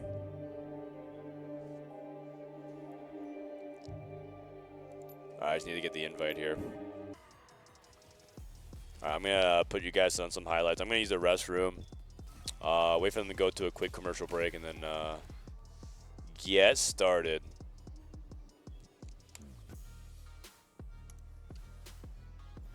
Actually, I guess I could do it now. All right, I'm going to take a quick restroom break. BRB. Thanks for watching, everyone. Last game, they say, okay, give me trainer golems, give me anything you want. I want to go for variation. I want to go. I'm so good that I know I can navigate this. And in this case, it didn't happen. If we see the golems, maybe a little slight in favor of Virtus Pro, but not so much. But in the end, making the win and making exactly what the game gives you, that's exactly what you're going for. And I mean, it was great. For me, Virtus Pro played amazing, and I'm going to change maybe my prediction. And now a little. First time. First time. A little. Yeah. I mean, you can't for the win.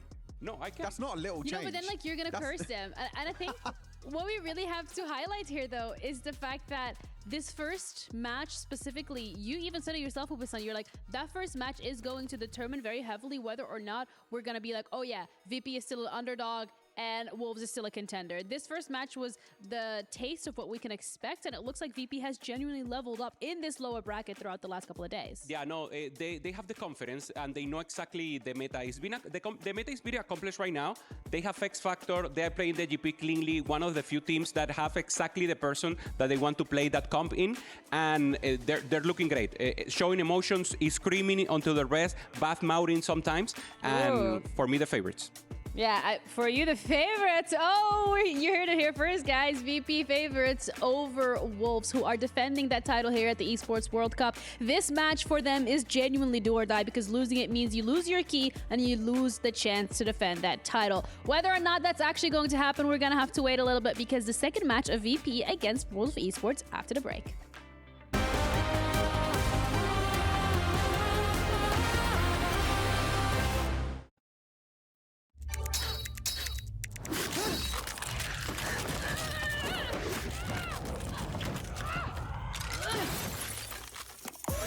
Reach your impossible. Lenovo Legion.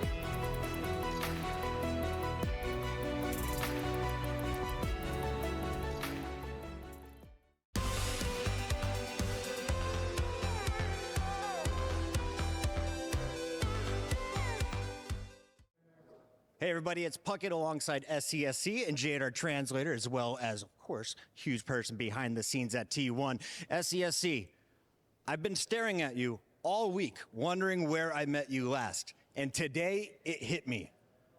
When you were 16, you came to MLG in Rhode Island. Do you remember that tournament? 이제 눈치채셨을지 모르겠지만 일주일 내내 이분이 진짜 빤히 쳐다봤거든요, 승철 선수를. 근데 오늘 드디어 어디서 내가 이 사람을 봤지를 생각났대요.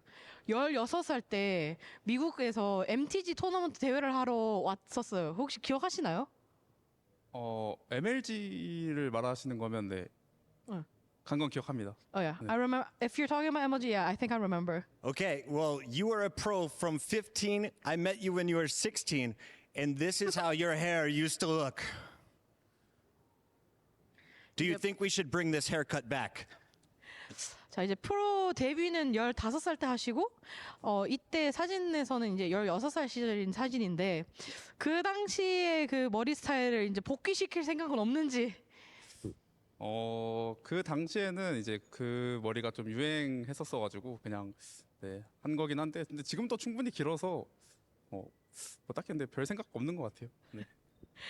So that was the hot hairstyle back then. I don't know if it's still as hot right now, but my hair is plenty long enough right now. But I'm not sure. We'll have to think about it. Final question. I know you from the earliest days of StarCraft. You've had a long storied career in esports. How many esports years do you think your team has combined? 마지막 질문을 드리자면은 이제 승철 선수는 이제 스타크래프트부터 이제 오랜 이제 프로 생활을 하셨는데 저희 선수들 전원 합쳐서 프로 생활이 몇 년 정도 될 거라고 생각하시나요? 합쳐서요? 네, 모두 합쳐서. 뭐 저희 팀의 크레이지 무빙 선수도 스타2 때부터 했던 선수거든요. 그래서 30년은 넘지 않을까요? 다 합치면?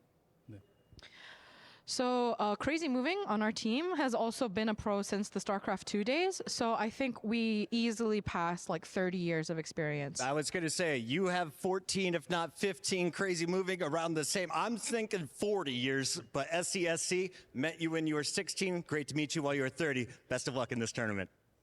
Legend.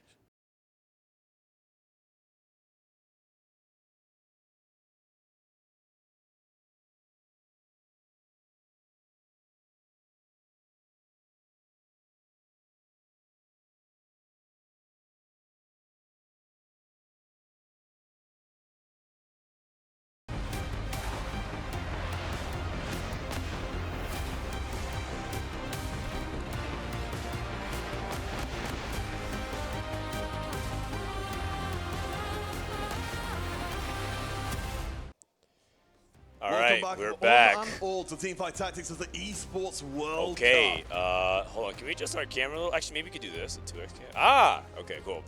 Welcome everyone. It's Frodan back. I have a guest that I found on my way to the bathroom. It's Araye from ROC Esports from the Philippines. Can you test your mic? Hello, can you hear me? Yeah, I can hear you. Okay, How you doing, okay. man? Welcome to the stream.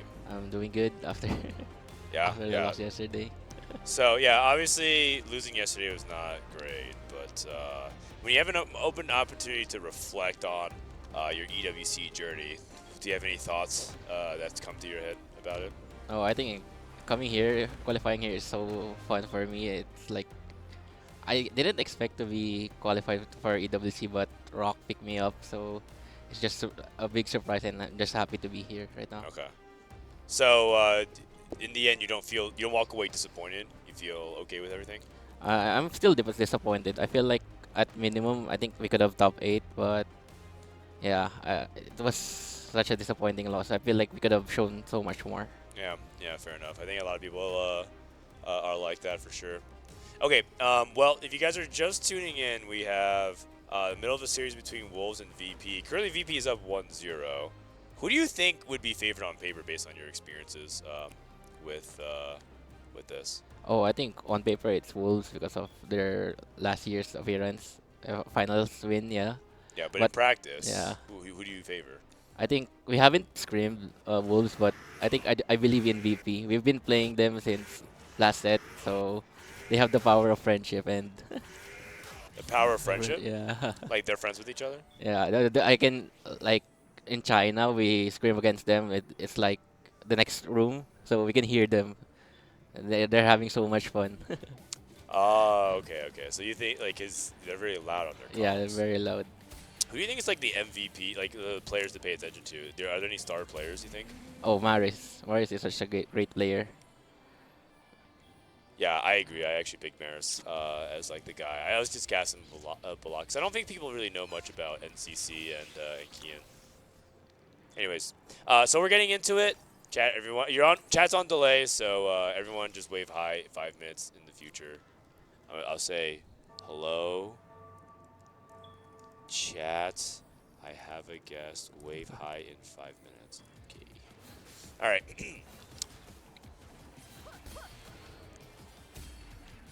Let's go into the game. So hopping on board, this is going to be Prismatic Party. Let's take a look and see 8 people's opening drops here. Early Smolder. Do you like Early Smolder at all? No, I don't like really playing it. Interesting. What if I just told you T1 played it? Yeah, I saw it, they played it. It was really good, and some of my teammates like it, but personally, I'm not used to playing it, so maybe I need more practice. Okay. Over 9,000 Katarina. This one's pretty good. Yeah, everyone wants to slam their fruit stage 1, so they have more direction. Yeah, if you get over 9,000 cap, but if you get bad components, like what do you think? I guess these components are like okay. Caretaker's chosen. Yeah, Caretaker's chosen here. Yeah, I think you would think about Caretaker's chosen, and then I guess would you just roll for Cat on 7 then to get the radiant item? Yeah, you would usually roll at 7 for the odds for Yumi 2 and Leona. Okay. Shopping spree is also a potential possibility as well. I think he's trying to match it with his other team. This is Pseudo Wudo. I think if you take Tasha's Kitchen, you guys have to take it early. I think now we're at the point where like if you wait 20 seconds and then click it, you're putting your team in an awkward position. When you got it offered, you should just tell your team immediately that I want to take this. So Yep. Siren takes Prismatic Destiny into Spoils of War 3. Oh, that's so bad. Okay, Hedge Fund. Prismatic Destiny into Pandora's. Okay, now the items for Katarina are easy now. Yeah. Living Forge into Manazane, so that's going to be Sorks, I think. Based off his opener. Crystal Gambit +1. Oh. No Syndra. Interesting. Yeah, Crystal Gambit +1 with no Crystal Gambit at 2-1. And he wins. I think with Crystal Gambit Prismatic, you want to win some stages, stage 2. Yeah. I can see that. Do you want so what's the general strategy with it? I think for Crystal Gambit Prismatic, since you have adaptive, generally you are stronger than some of the players, and I think you double down after stage 3. So you do, especially in 4v4, stage 2 you get grief easily, and even early stage 3. But at late stage 3, people tend to not open as much unless it's guaranteed, which is you need the augment for it. Yeah, that makes sense. Okay, Siren. Spoils of War 3. Well, the thing is about Spoils of War 3 is that you're actually on a different cash out table than Spoils of War 1 and 2. Spoils of War 1 and 2 actually, the silver and prismatic, silver and gold, have worse rewards. It actually upgrades. So you know what? Maybe we can get some of the good stuff here. He's leveling to 5, so he could get. Yeah. He has to play mega tempo. Another question is, what is NCC going to play with his 9 lives? Oh, he has Gangplank, but can he play Gangplank with his items? It depends on what he takes at carousel, but probably just Gangplank. Just takes bow here. Okay. And you go. So that means you slam the Spirit Visage and play for a Rage Blade? Yeah, just take the Rage Blade. Citadel with Open Fort. It's kind of hard to say what Citadel wants to play. He does have an early GP, but I'm not sure if he even wants to stay on GP. Yeah, I think Hedge Fund reroll is not that good. Why is it not good? I think he just loses too much value for it, but I like it more for like fast 8 boards, like Karma and stuff, but loose trick AP is not that good also. Yeah, because the idea would be that with Hedge Fund, the more rounds that you can get value off of the interest gold, the better, right? So if you're gonna only get a few rounds of interest that are above 50, and then roll it down anyways for rerolling to be strong for tempo, then you kind of lose a lot of the power of the augment. And all you basically took Hedge Fund was a little bit extra gold. Yeah, Okay. for this meta, it's not that good. Yeah, it's probably not that good. Suruo did take the bow, by the way, and NCC did not. NCC took a sword, which makes me think he's probably trying to play towards Sorks. Oh, with sure. 9 lives. Let's see.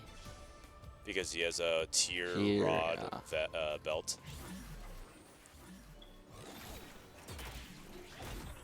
Three costs. Ari. So yeah, I think he's angling towards Sorks, which means their comps are Sorks. Ticket into, is this Syndra reroll? I'm not sure. Maybe Jin, but yeah, but yeah, it's kind of weird. Protagonist, so this is BA Prodigies with Garen. Alright, that augment is really strong. And then Living Forge into. Manazin. Wait. They can't all be playing Sorks. Maybe it's Sword for GP. Maybe it's Sword for GP. I think you're right. Because like this is AP, this is Garen AP, and then this is AP, right? Yeah, it looks like it. But I think Maris is gonna reroll Mundo. Yeah, okay, probably. Yeah, he definitely shouldn't be playing Syndra reroll if there's Garen. Because you kind of want the same core. Same Garen, Ezreal. Someone says, Ang sarap mo aray. Ang sarap mo aray. What does that mean? I'm delicious. Oh. In Filipino. Is that a Tagalog saying? Yeah, kinda. I see. Okay. Okay, NCC trying to grief, and he's not gonna lose to the Sudowoodo though. Sudowoodo has way fewer units, so if NCC wants to commit to it, he has to. Yeah, he's gonna try. I suppose.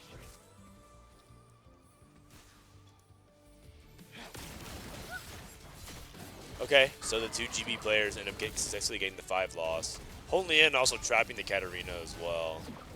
Looks like he's gonna commit to Katarina. Double down, yeah. And that actually might be okay for the Crystal Gambit player, right? Yeah, it's okay. He still doesn't have Crystal Gambit in. He took Crystal Gambit Crown, and he still doesn't have Crystal Gambit. It's an item grab bag with a Crystal Gambit emblem. Okay. So- Okay. At what point is it too late? I think you could just play Ash normally and just try to hit Zyra at 8. And just don't double down. It's not that strong though. Maybe you don't double down, you just play for the Crystal The Gambit play, yeah. rewards. Just For like, the just 7. just take cash outs. And that's probably why Sudowoodo doubled down, because or it was Honglian doubled Honglian, down. yeah. Because you can't double down if your opponent, if your team is also doubling down. It's too risky. Garen 3 for the protagonist. He doesn't have like the Rage Blade and stuff though.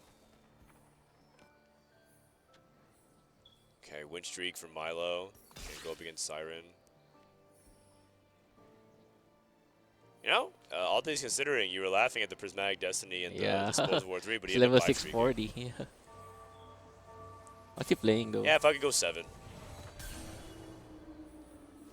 Because I don't know if 6 is enough to. Well, I mean, this is all 1-star Star Guardians. Should be fine actually. Yeah, I think on the board besides Kian, they're all pretty weak in VP side. Kian and Milo, yeah, but still 1-star. We just don't have that much offense. But this is a big fight win for whoever's able to get it. Okay, there's too much stats. Too much stats. Nice. And now Kian's also on a win streak as well.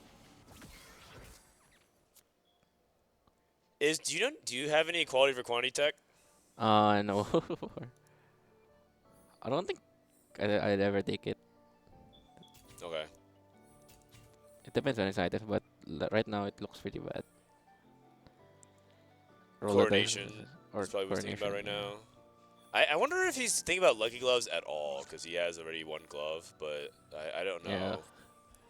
Blazing Soul. Oh, he's playing Sworks. Is he?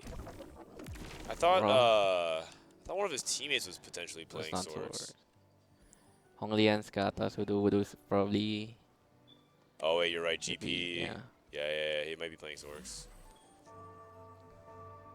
The thing is, I don't even feel like Blazing Soul is like that good for That Sworks. good, yeah. Because the problem is, Sworks already has a bunch of AP already flat. Yeah, the attack speed's the only good part.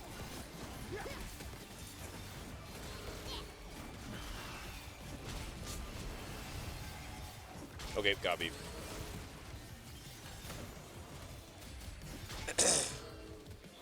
Only enrolled here, only on 1-star Katarina. That's not good. He's still double down, so he's probably greeding till his cash out. Oh, that's right. That's right. He's doubling down. What's he at right now? Okay, so he has one more round after this. Maris with still a Jin 1. Yeah, Jin 1, but he does have Mundo 2, and he has Radiant Refactor, Prismatic Ticket. Yeah, his Prismatic Ticket kind of low rolling here. Yeah. Okay, let's see how these GP players are doing. Whoa! Okay. There we go. 6 Kabukos, which is really good. Because he started off from hedge fund, so Yeah. this was actually a big time roll down that did not pay off so far. So he did actually go for the GP hedge fund. I'm not sure. I kind of like what we were saying though. I don't know if this is like very good spot. This feels kind of bad. His items are also not that good. Oh, his items are pretty bad. He has Radiant Rage Blade, and he has Warmogs, and he has Stairs Gauge. Yeah. I think he's going for Kraken, like, right? Yeah, he needs to. Okay, gives a win to Kian. Who would you say has the edge right now? I think it's VV. Kian's spot is good, and NCC 1 with 9 lives is just way ahead of Sudowoodo, I think. Yeah. He has better augments than Sudowoodo. Yeah. Do you think if you're NCC, you would deny the cloak here? Yeah, sure, for sure. Oh. Yeah. Oh my god.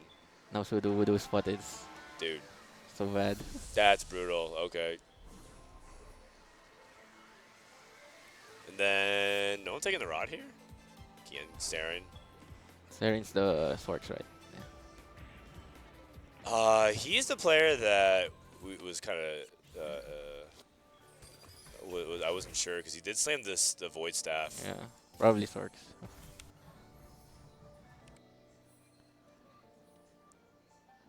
But no build up, so it's kind of expensive to pivot. Yeah, he doesn't have any Lucian though, so it feels like it kind of feels like gonna be hard to get to the board. It's gonna be really expensive. Okay, Kolnian rolling his cash out. Oh, sorry, his cash out was an artifact anvil. Oh. Luden's, sorry, innovating locket's actually not bad on Rakan, yeah. You could also do something kind of fun. You could do Yeah. Horizon Focus Unstoppable, and then have Unstoppable like the stun, give you some extra damage there. And ideally, you want Unstoppable on Rakan always on this account as a second. Yeah.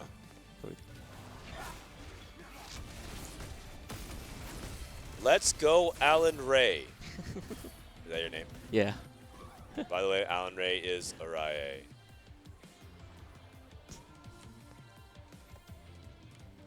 Is this what they spam in your chat all the time? Yeah, they did. NCC might go 8th. I think his spot's actually fine. You have to remember these 9 lives. Oh, he did not get the dupes. He got the anvil.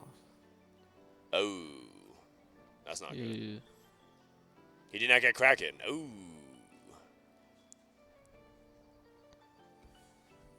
Sword. Sword is interesting. I think I would have taken like another cloak because the first one wants to go towards Kraken, and the second one could be like a Kabuko item.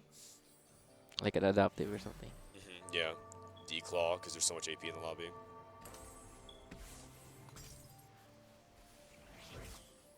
Okay, going against Milo. Dude, Milo's board. The fact that he's so healthy with an RE1 is, it just means that this Banzine item is just so good. Yeah, this artifact is insane.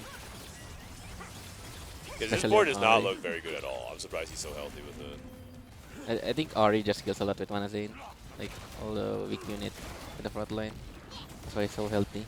Yeah, it just punishes a lot of people. Okay, Mars just a win. Can we check in on the Crystal Gambit guy? How's that going? Oh, hey. I'd like to inform people we finally got Crystal Gambit in for a couple rounds, for 2 rounds. 2 rounds, yeah. 2 rounds. He just needs to hit Zyra. He took it invested to try and increase his chances of hitting. Oh, man. Honglian hit Unstoppable Rakan.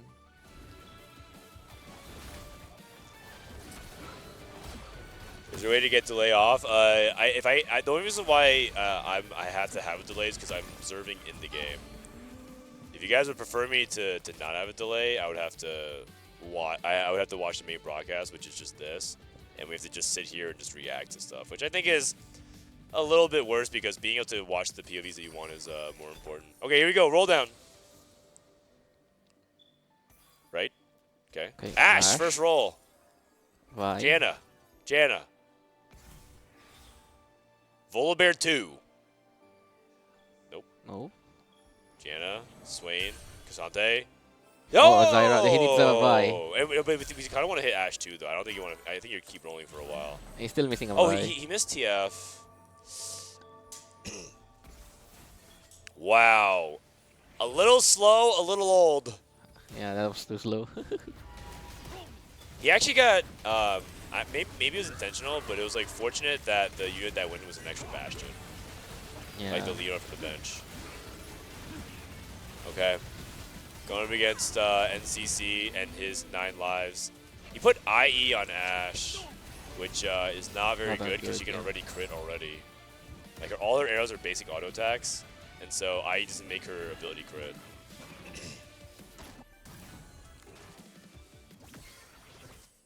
Oh, there's only one option here. Oh wait, is it Kai? You don't play. You know. You can put Crystal Gambit on him is why. Yeah. It's a strategy. Oh, there's he a takes buy. it. He takes it. Okay. Yeah. No, we should wait for the first cash out if it's good. Sometimes you just get Navori from like the 20 cash out. Is that 20? I'm not sure, but you can just get Navori from your 7 Crystal Gambit, which is really good. What's Navori? Flicker Blade. Oh, is it? Oh, yeah. Flicker Blade is insane. If he was able to do that. You right? 9 lives players, Kabuko 3. It's 1 off GP. Is that max cap? 3 Yeah, that's max cap. Max cap GP. Unstoppable.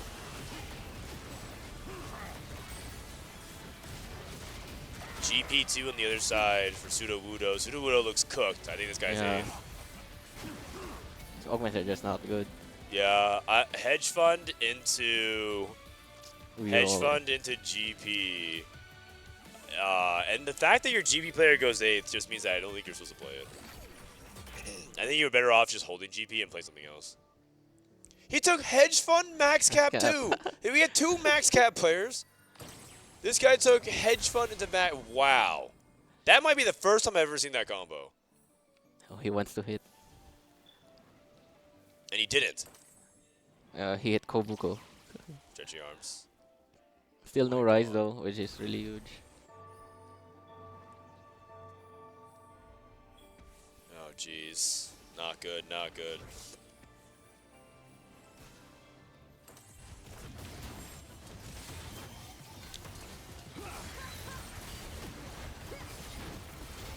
Okay, this is Hong Lian. Hong Lian's pretty strong, but he's level 8 for cat. Oh, it's hard to cap. I mean, I think YGQF can win the game. Yeah. And Sudowoodo is already dead. If they can tie at the bottom, I think their goal they can win. Because I think their goal right now is YGQF just splits out. Yeah, he is so need to strong. avoid Another spat. second hit.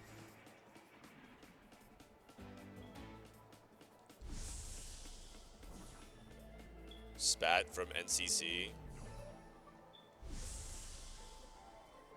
Okay, Hong Lian takes the Twist of Fate.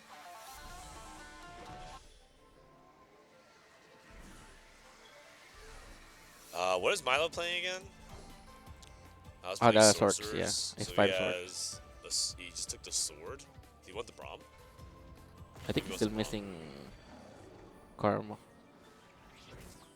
Oh, he's playing Yumi Sorks. Oh, he was playing Yeah. Yumi temporarily until he finally found Karma. Now he has Gwen Pair.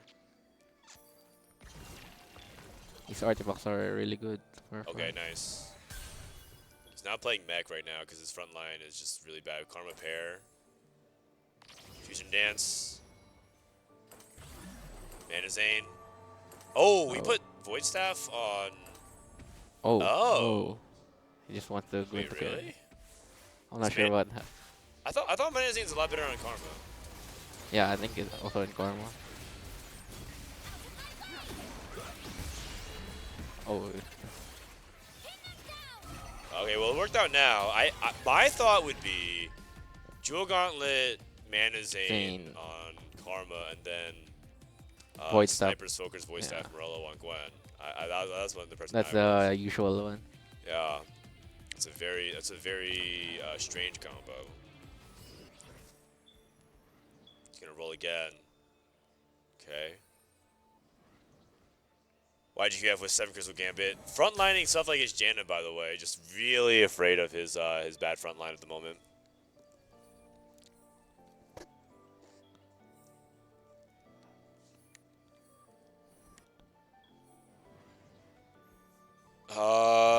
And NCC still doesn't have GP3. He's on 2 lives. Still Yasuo 1. Oh yeah, what the heck? I think the GP players might go 7-8. Yeah, YGQF is really strong. Crystal Gambit player. You still thinking VP for this one? I'm feeling like Wolves, Wolves. is favored now. With YGQF spot.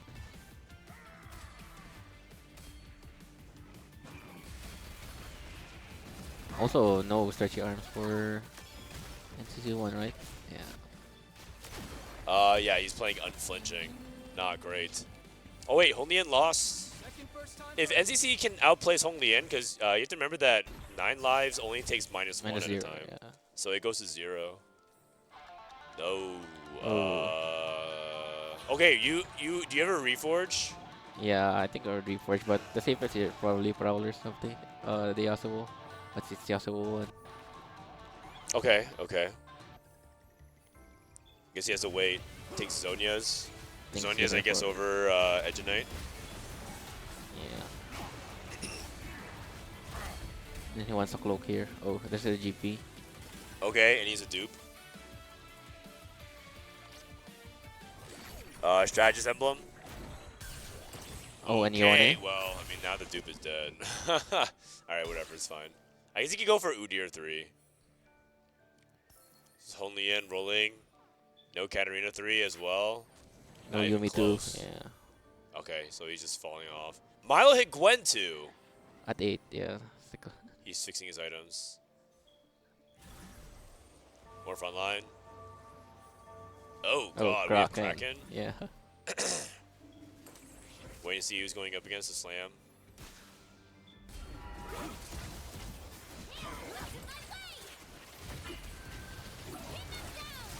Yeah, I mean, I think voice type is a lot better on Gwen. Yeah, oh he my transferred God, the What? Anazane to Karma now.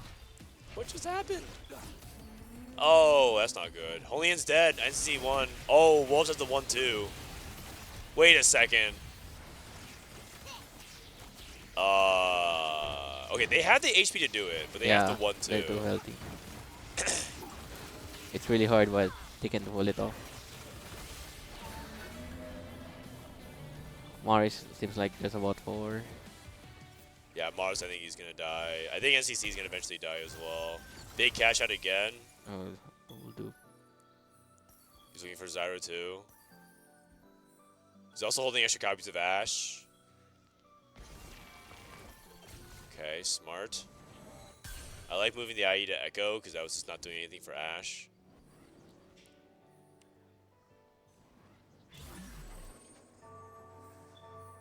Man, you know what? We were laughing at the Spoils of War. Spoils of War. Ends up being okay. It worked. Mars open cells for his teammate and he gives a free win to Saren. No, that's for Saren. Probably griefing the Spoils of War. Oh. But he also wants to open, so yeah. so weak. It's like double. There's like 2 reasons. Like it helps your teammate and it griefs Spoils of War. Oh, 5-head. Wait, I think they can do it. I think they can 1-2. Yeah. I don't think Kian, unless Kian goes for like 4-star Garen. Oh, he's 1 off Garen 3. No, never mind. No, it's 5. 5 more. 4 off. 4 off. 4, yeah. I think he can get there because that means he just has to survive to the end of the stage. Yeah, the teammates just need to suck for him. Okay. What's his Garen count out? His Garen count is at 3,000. Yeah.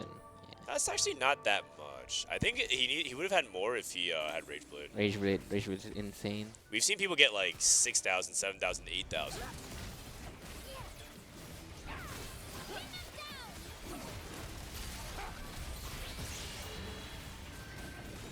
Wait a second. This Garen looks kind of unstoppable. Here comes the Karma ults. Oh! Wait a second. And then NCC. Oh, he beat Oh, wait a Crystal second. Is he Gambit. beating the Crystal Gambit player? What the heck is happening? That's a big double loss. I don't know what's going to happen. Oh, Crystal Gambit +1. Another Gambit +1. Oh, they can grief it. Yeah, they can deny it. Probably Milo. Yeah. See one took it. No Kraken for YGK. I think the problem with YGK is Ash today is no Kraken, right? Yeah, no, not enough scaling damage. Okay.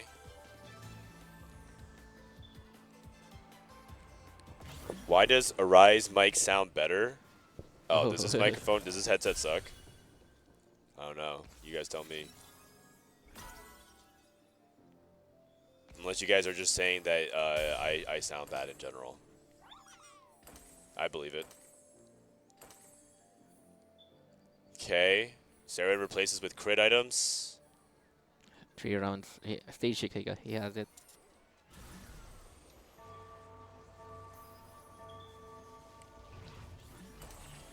Okay, so let's see the matchups here. Milo versus Siren.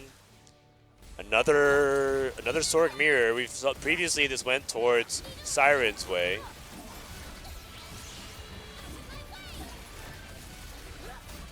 Man, Zane is so insane though. Looks like Siren loses again.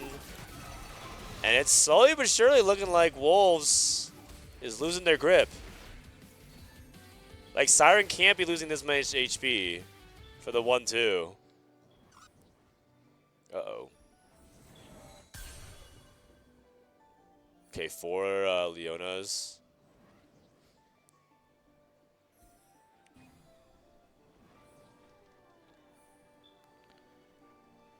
We're 2 off Garen 3. So if Kian just survives 1 more round, he gets Garen 4. And the GB's holding strong. So, no stretchy arms. Yeah, no stretchy arms. Siren's going to try to kill him here. Oh, he's against the Ghost Fight. Who's Siren going against? YGQF. Okay, they had the teammate trade here.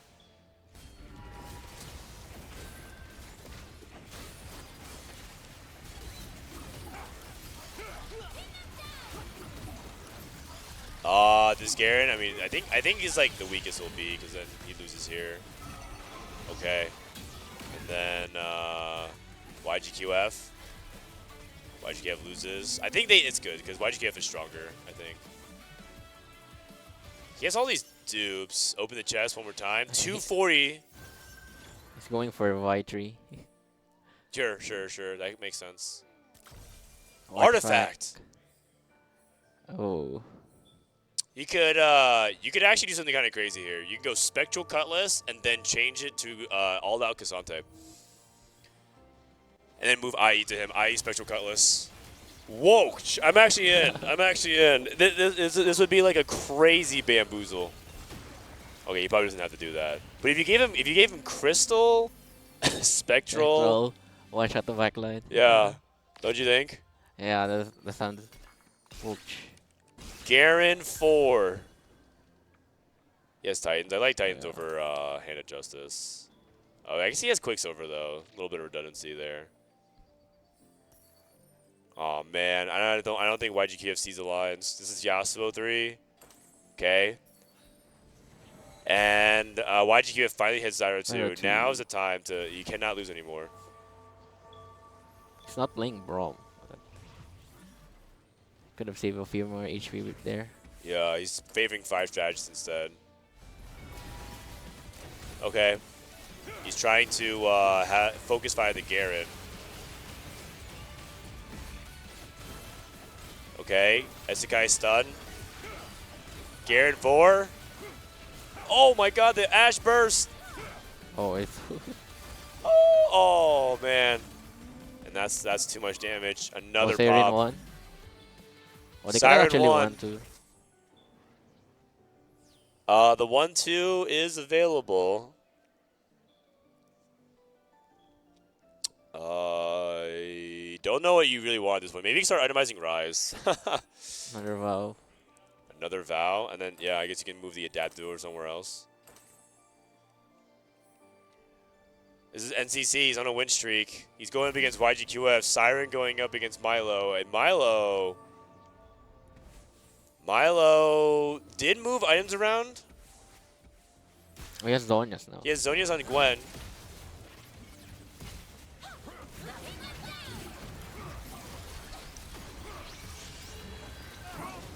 Okay. And Siren is kind of getting blown up a little bit. Oh, okay. So Milo beats Siren head to head. And YGKF should win here, right? Wait, his Ash is already dead. Oh my god! This GP. The GP! Nice unit. Yeah. Wait, this is the same exact thing that we saw a stage ago, where YGQF lost to the Gangplank and Siren lost to Mirror. How is it? We played an entire like stage and a half and no one's dead still. 1-1-1. They're just trading HP.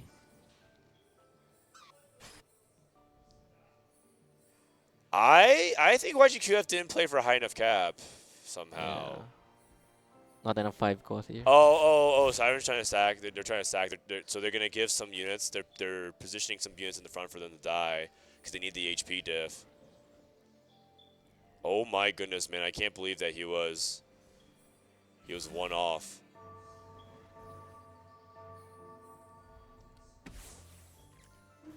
Okay, going up against Siren. So that means NCC and Kian is probably going to go to. I think if I'm VP, I think I want to keep NCC alive because it's the only person that can beat.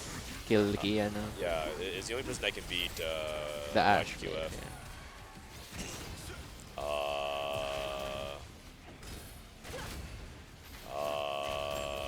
Okay. Nope, we're going to kill off our GP player.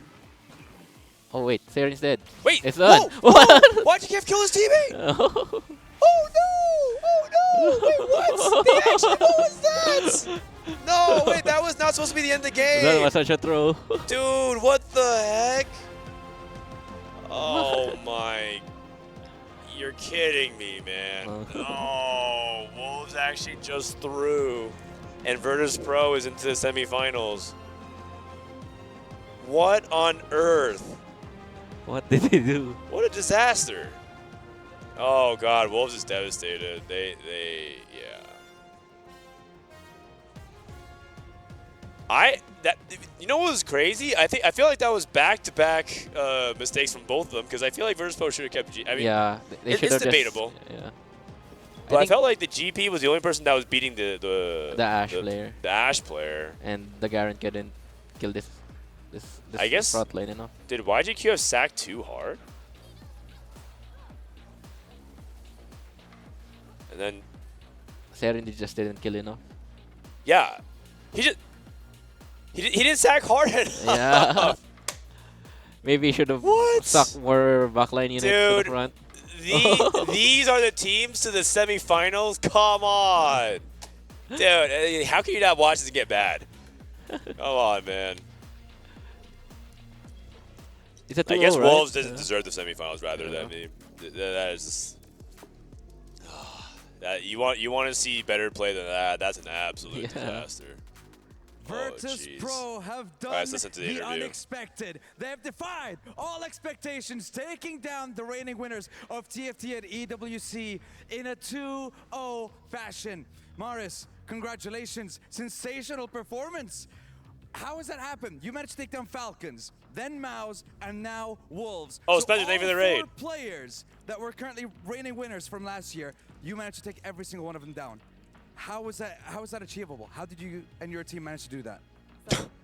Well, you see, we somehow mind controlled them to not sack properly.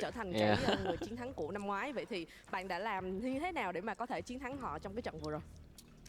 Đối với cá nhân em thì em nghĩ là cái chiến thuật bên ban huấn luyện đưa ra cùng với sự nỗ lực của cả team đã đưa tụi em đến xa đến như vậy. How's your Vietnamese?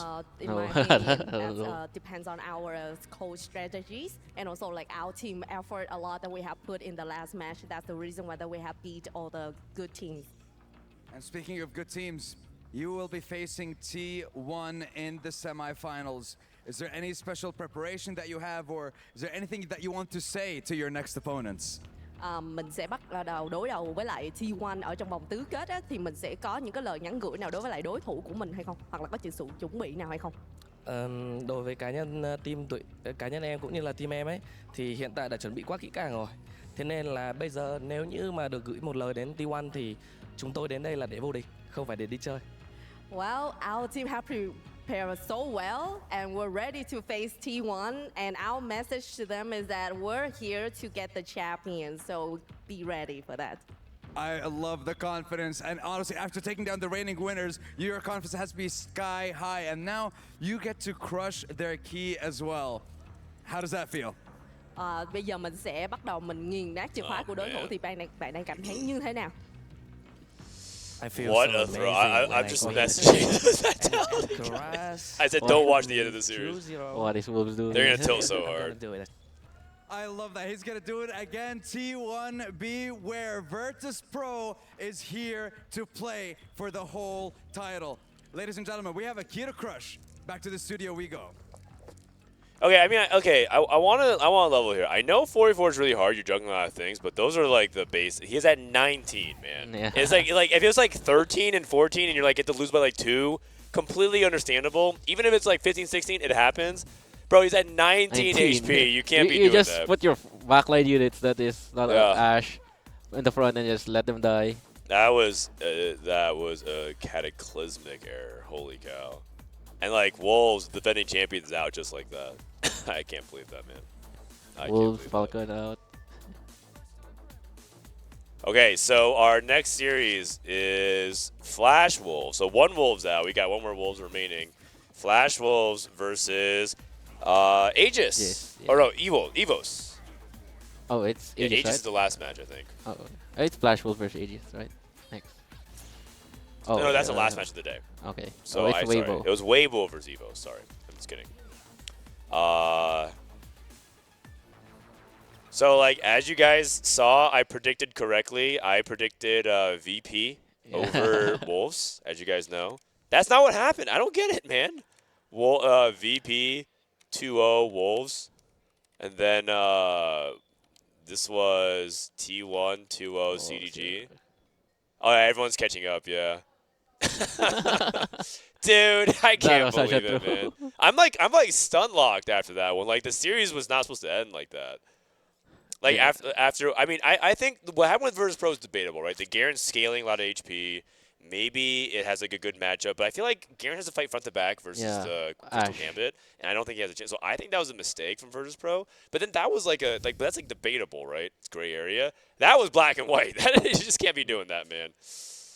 Oh my lord. Oh my lord. What am I watching? What am I watching?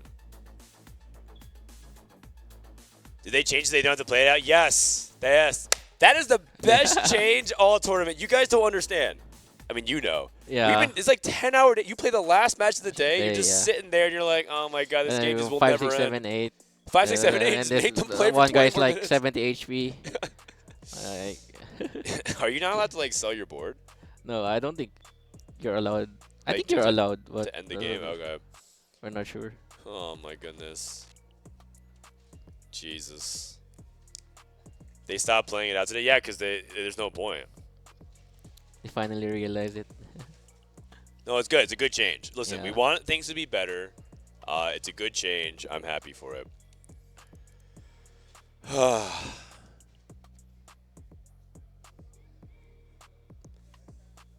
All it took was 1.5 EWCs. Hey, look, better late than never. Better late than never.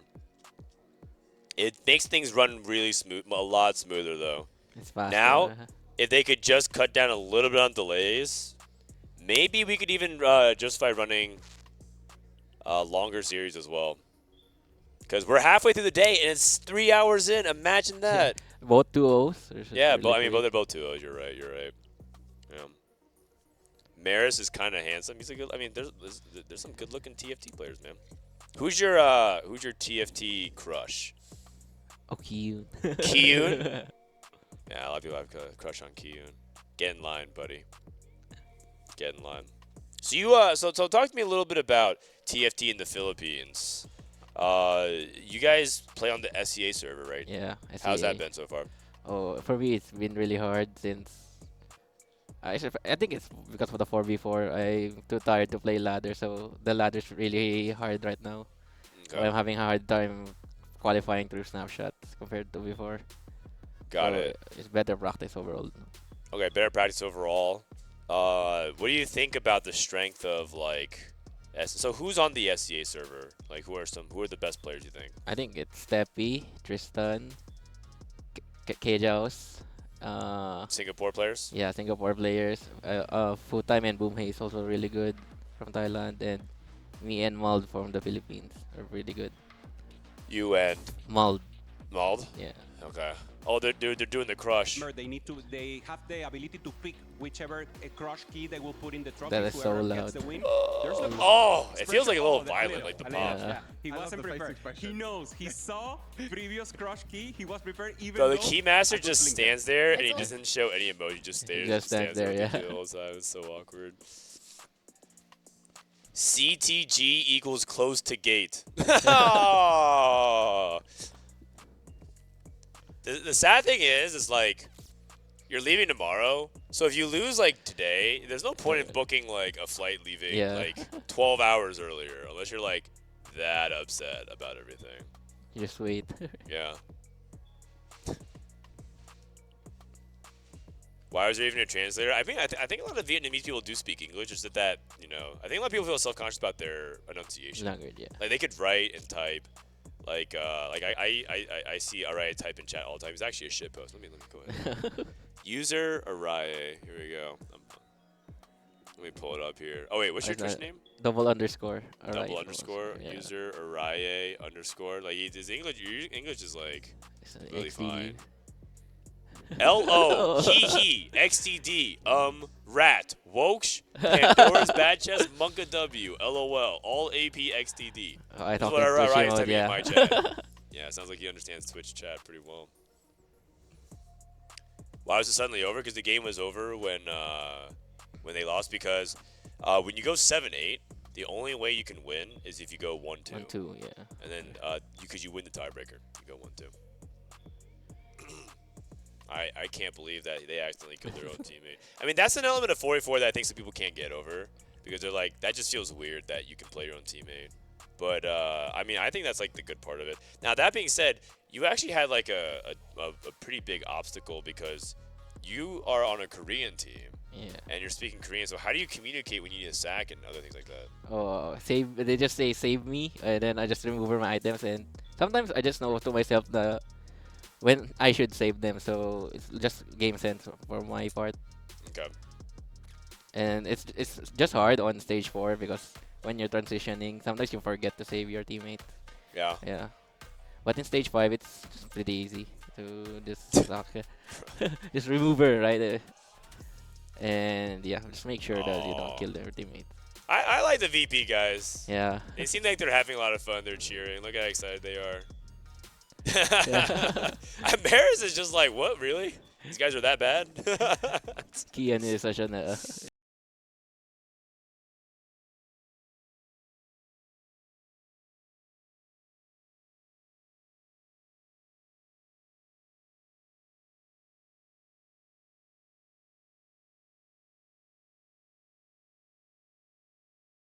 versus EVOS. I'm gonna go ahead and ask Araye then.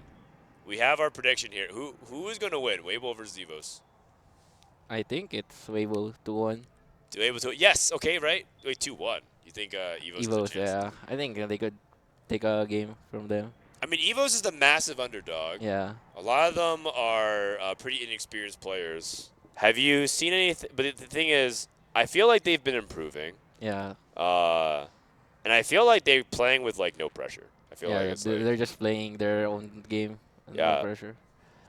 So and I think like the thing is they could also like, because they know they're underdogs, they can like take the risky lines and not feel like pretty bad. They're not gonna be disappointed.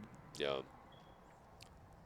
Good thing Frodan is not a fortune teller, or else people will know he always says the opposite.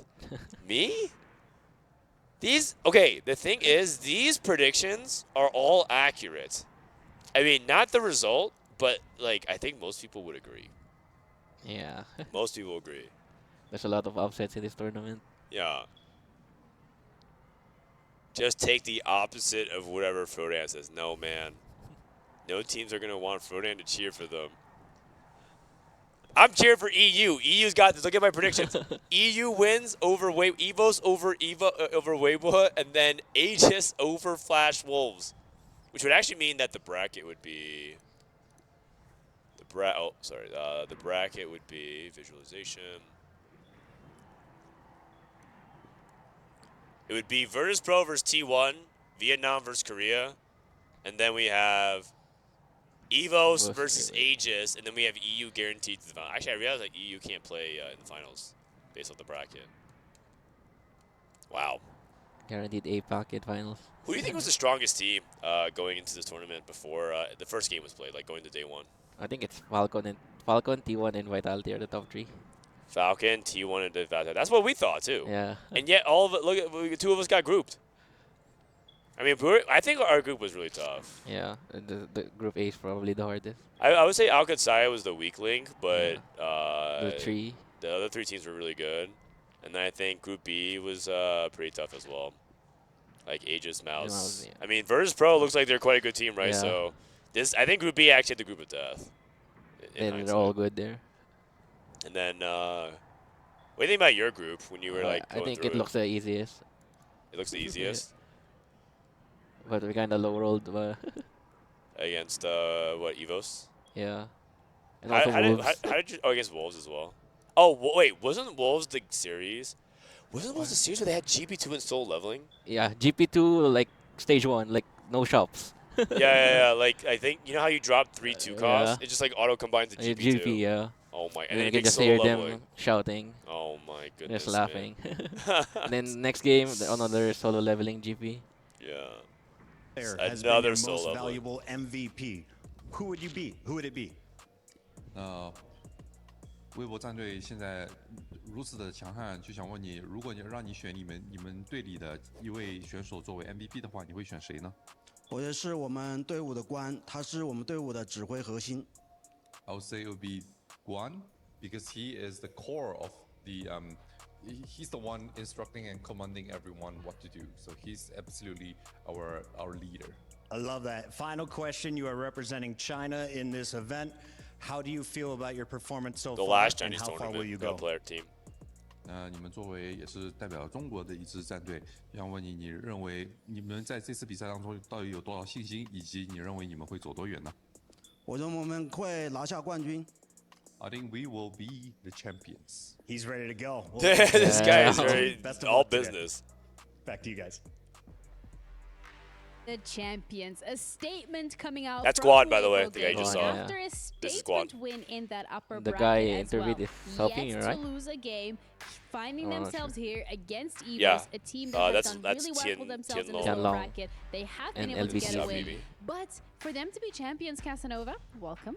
They actually have to beat this hurdle first. Absolutely, and I mean, I think All we've been right. waiting. So the thing is with Guan. Is I didn't realize he was also the team leader. He was he's the most accomplished player recently. He won set 13 regionals. Or no, wait. Oh no, it was set 14. No, set 14 was someone else. Set 13 was Guan. And I remember I watched him. I was like, man, this guy's actually really, really good. He also won LCQ. So he won LCQ and he won regionals. And then actually converted onto it. So.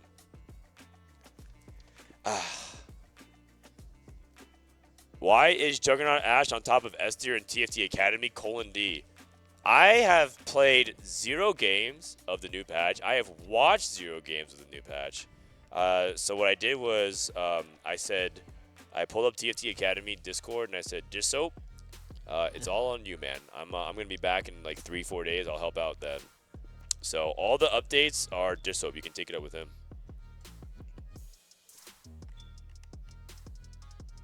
All right. You have Weibo 2-1. I have EVOS 2-0. Because we haven't seen them struggle. Yes, they were in Group A, but it was day one. I think they Maybe could T1 actually was win under the weapon. EVOS. It's true, right? I mean, the T1 team we've been seeing on stage the last They look 2 pretty days confident coming has here. looked like No, maybe not the best team in Vitality the tournament match. remaining. We should have won The this question game, is, though. Did Weibo catch them slipping? Exactly. I agree with you. I think that this is the time we are going to get to see that. I think the expectation coming in with the wins that Setsugo Weibo 8th. picked up is, hey, maybe this should be a stomp, actually, over EVOS. And from there, it's if it's not, is there maybe a little bit more that we're seeing? Maybe we were underestimating EVOS, or maybe we're overestimating Weibo. Yeah, the one thing that every single team today has had in common, Hupe, when it comes to being knocked out of the tournament, is the fact that they had a 100% win rate. So, you know, Polska I'm not saying Grom. history might repeat itself. No, but I it believe. does I think feel EVOS like can there do is it. that I think EVOS lower can do it. bracket buff, so to say, because you have that experience of being on the stage. Potentially, you have a couple extra games under your belt. You had a chance to play in this environment and really see what it's like, and you tasted the hunger of crushing a key. Yeah, I truly believe it. The reps are making the difference, but there's something to Hey, recognize. Frodan, can you cheer for Weibo and Flash Wolves? Absolutely not. I have to go with my heart.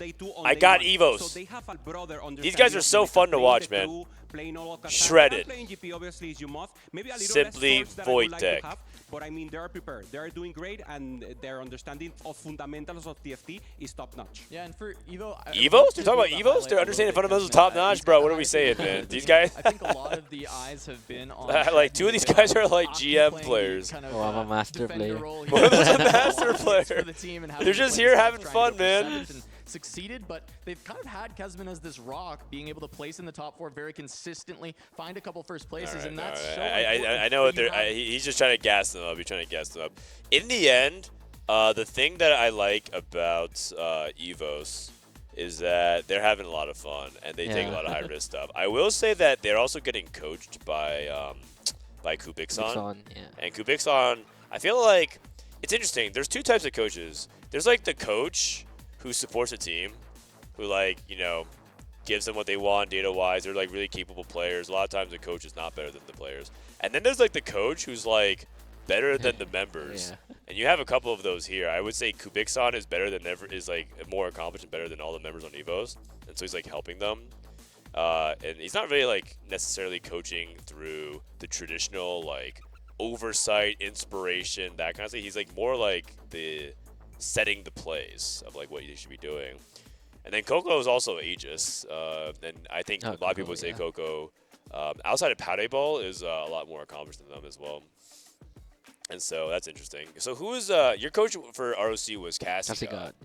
Cassie God, what was it like working with him? He actually speaks English. Yeah, he speaks English, and he's the one who teaches me the stuff, like the new techs, the game plan and everything. He's a really good player, but yeah, I think he just wants to coach. So yeah. He doesn't want to play. Doesn't want to play. Oh, we're doing comps. Oh. Oh, it's against us. Nice. Let's go! Wait, I wish we did this more. No tak, już, wystarczy. A ten Munder V1v9. Dawaj Mundo! Leci. Proszę. Dawaj. Nice! Brawo. Dobra, gramy. Bravo. You know what, man? These guys have so much more fun. I wish they did actually. Do they actually release those comps all the time on mainstream? I wish they would do that for other teams. But the reality is, in Vitality comms, you would expect a lot of that, like a lot of yapping. But it's actually really calm and quiet. Yeah, in our team as well, it's really calm. It's because like part of it is that like in 4v4, there's so much going on that if you like add too much noise, sometimes it's like distracting. Yeah, you also need to focus on your own game. Yeah, exactly. Because if you're like watching your teammate, you're going, yeah, like nice, but you're not watching your own fight. You might not know why you lost your fight because you're like too busy focused on what's going on. After all of the sheer unpredictability, Just need to talk about the really important things, especially in the late game. We now have one guarantee. I think it's good if you in stone fact. If you're and dead, that is though. That this year, we will crown brand new winners. First ever TFT at the Esports World Cup champs. That's right, Chambers. Thank you, Pip. Champions slain in Wolves Esports. Winners no more. Expectations be damned. Anything is possible because here at the Esports World Cup, nothing is granted and everything is earned. I think we should lock Tell in him, Sandstorm. another crucial semi-final spot here in Riyadh. Let's welcome onto the stage Weibo Gaming. Weibo Gaming, Captain Mike Guan. Proven to be the most feared roster here at EWC, taking down T1 and Vitality with a commanding performance. But we've seen giants slain here before, so they better not get too comfortable. Oh, man. And beware of their opponents. It's none other. The one, the only. It's EVOS Esports. The Polish prodigies are no strangers to the stage and the pressure that comes EVOS. with it. Can Polska they claw their way Grom. through another behemoth of TFT and claim a spot in the semifinals? The second half of the show awaits. The clock is ticking. Time is running out. So let's keep it going with our casters with our third quarterfinal of the day. I like it. Oh, the team huddle. They always do that. You know, it's Oh, they're screaming. I heard that. Yeah. You can hear that. That's crazy. Bro, these guys, team spirit. I want to see that. You know, I think that a little bit of that is missing from EWC, at least over on our side, because I think, like, in general, well, how do I say this? I think the NA guys are just afraid of not looking cool. They don't want to do things that are cringe. Like, high fives, team spirit. But I feel like they don't have much emotional buy-in on that level. They don't really do, like, the, like, we are X. But I feel like when you're underdogs, that's, like, all you got going for you. You have spirit, right? You have to, like, show, like, yes, we are EVOS. Like, this is, like, our time. This is our moment. This is our chance. The thing is, well, I've watched enough sports animes to know how usually that goes. Okay. I would peg EVOS as the underdogs, but I'm still picking them to win, man. EVOS, 2-0. 2-0. Not even close. 2-0. Clean sweep. Bro, Shredden's praying. Oh. Scuttle. Scuttle Puddle for game 1. We're paused. We're going to be loading in a little bit.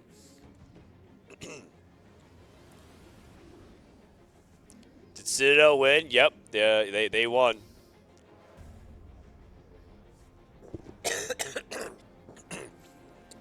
They finished first. As in first to leave for the airport today. Sage. Okay. So the reason why I think EVOS, what are some of the keys to victory? If you're the underdog team, what are you looking to do? Like if you're going up against Weibo, you know you're outmatched. Oh, just play Gangplank and just play the meta comps. Like just play Gangplank and the meta comps. Yeah. So that's where I disagree. I think that if you're up against the other like bigger teams, I feel like you probably have to be taking a little bit more of the riskier stuff. Because I feel like you need more variance. Because if you play the standard expected stuff, they're favored against you. Yeah. So, like, I mean, obviously you will play Gangplank. I think no team is not allowed to at least think about it. But I think what's been working out for EVOS is that they've been taking some of the crazy like complete open fort into the 4-1 roll down and hope that they hit right on like 2 lives, and it worked out for them on Sorix. They do that for Cassante, and I know a lot of teams think that's like super risky, like super risky. Like open Sorix, I think is and on average pretty terrible. Yeah.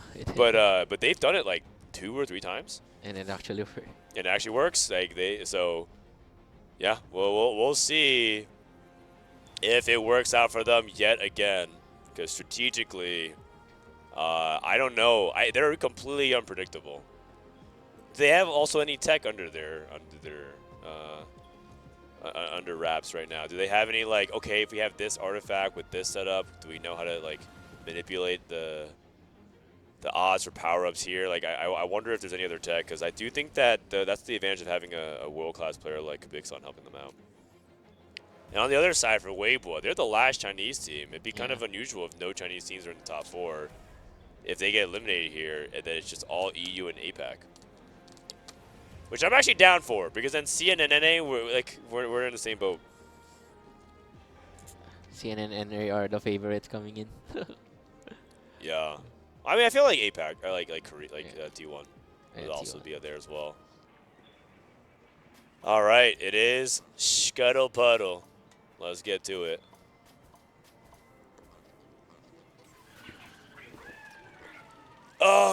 Cannon Minion. What was your team's little legend? We just use whatever is comfortable for us. Oh, you guys didn't have any team cohesion there? I see. I think just like T1 also, right? Yeah. All right. Scuttle Puddle. Is there anything specific about Scuttle Puddle that you think comes out in 4v4? I think for this format. For reroll, you need to roll aggressively.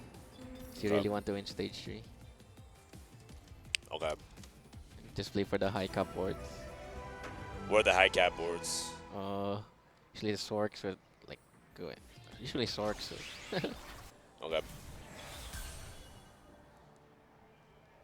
Weeb Gaming? No, it's Weibo. Weibo is like Twitter in China, but they use Weibo for like a lot more than just. I guess it's kind of like how Twitter tries to be a little bit more than just like shit posting. Not that's what we do, but Weibo is like their platform. We have early Zaya for Shredded. Let's go ahead and look through all the units. Jin. I would say, like, for example, one angle that opens up on Scuttle is KO. Gale, yeah. I think that this is like a composition. We actually haven't seen many successful KOs, but I actually do think KO is viable on Scuttle if and only if you have a good power-up, you have KO items, and you can have, like, KO 2 early. Yeah, you have, like, and you hit it, like, 3-1 with Infinite Gold. Because the key to KO, as you know, is Go get to 9. level 9. Yeah, get to level 9. If you're at 9, you're good. If not, you are behind. I'm dead. May the best GP win. It's really not about that, actually. In fact, hasn't today been, like, not really won by a lot of GPs? It's been won by Sorks, throwing for your teammates, Crystal Gambit. All right. It's over to Guan, captain and leader of Weibo Gaming. Pretty basic augments, nothing too crazy here to start things off. Time skip. Oh, worth the wait. Worth the wait. Into KO. There's actually a pretty handful of good worth the waits. Zach. Which kind of so close, so close. Still could be Gale if you want. Gain the edge. Holy cow. Reigning gold for Aki. Gold Destiny into, is it Training Gold? Gold for Dummies. Gold for Dummies, okay. Cry Me a River, okay. Void Tech with a tier. Treasure Hunt for Salpimi, yikes. That's not good for EVOS. Pandora's, okay, could play anything. Time Skip for Shredded. Salvage Bin. Okay, so a lot of like item stuff, a lot of econ pretty safe, generic stuff.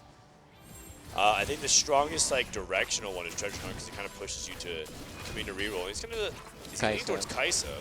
Yes, the over 9,000 power up. Yeah, over 9,000 Kaisa is one of the good ones for her.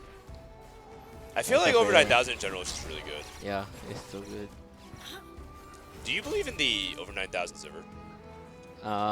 No. I believe if you play crew, you want it to be like, scary. But it's so hard to hit Ziggs, that's why it's not that good in 4v4. Okay. Yeah, I'm not a believer in it personally as well, but China plays it anyways. I used to play it a lot, but you kind of need everything to align. Oh, Kaisa too.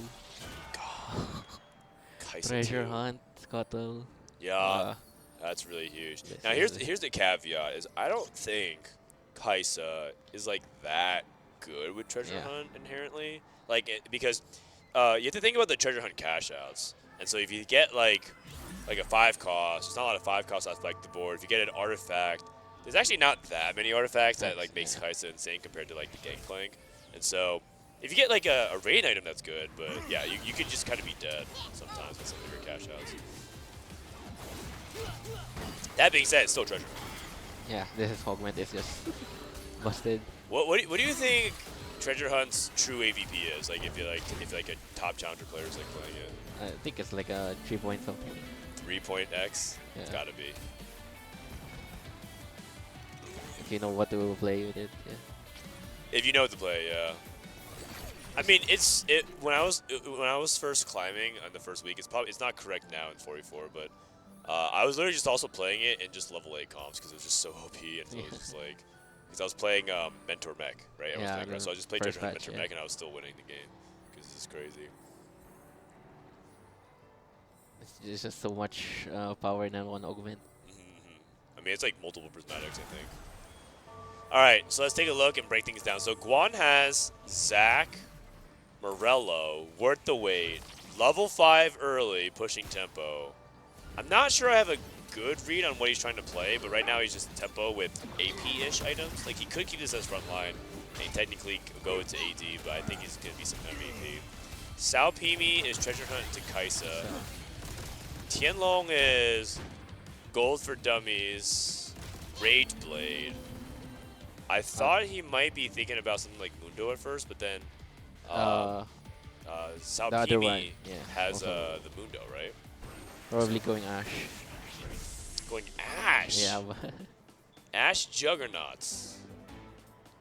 Yeah, I hate that comp. Yeah. It's fun though. It's really fun to play. But yeah, I'm not sure. We have a prediction up, by the way. Who wins Weibo versus EVOS? You guys can drop some channel points if you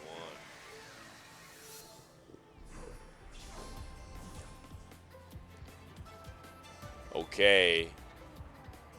And then we'll check in with LBTC. He looks like he's playing Gangplank. Oh no, he's playing Sorks. Yeah. Oh right. He has Salvage Bin, so he actually can play GP as well if he gets like 2 bows or bow sword. He's back. He has the flexibility of it. Let's check in with EVOS. This looks like Sork to me. Yumi. This is BA, yeah. And then this is GP with Kraken. And then this is Mundo Jin. They're playing just the basics. Yeah. They're playing the standard 4 comps. And Weibo is the one taking some of the riskier line. Wow. Evo's just trying to keep it down the middle. Let's just play it. Let's just play the standard game. Let's just play meta. And you know what? That's the cheese. Yeah. Because you expect Weibo or you expect Evos to be clicking like the crazy stuff. But they actually decide to keep it standard. Sometimes the fastball down the middle is exactly the right pitch.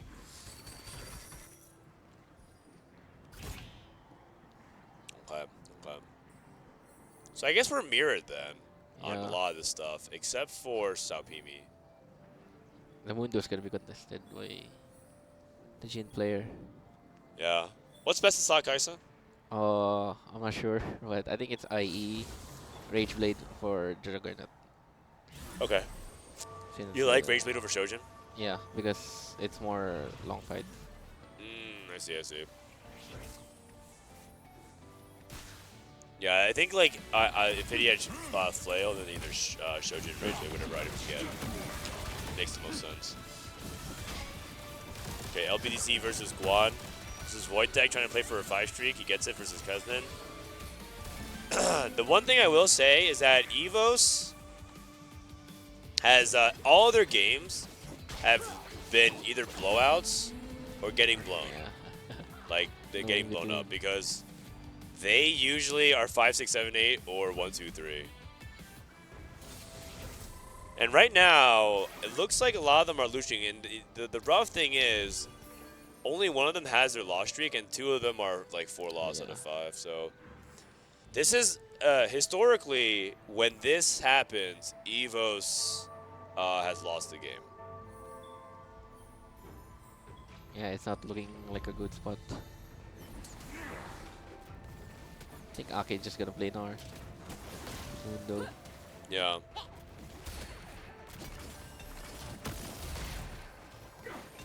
I think they need something big to come up here.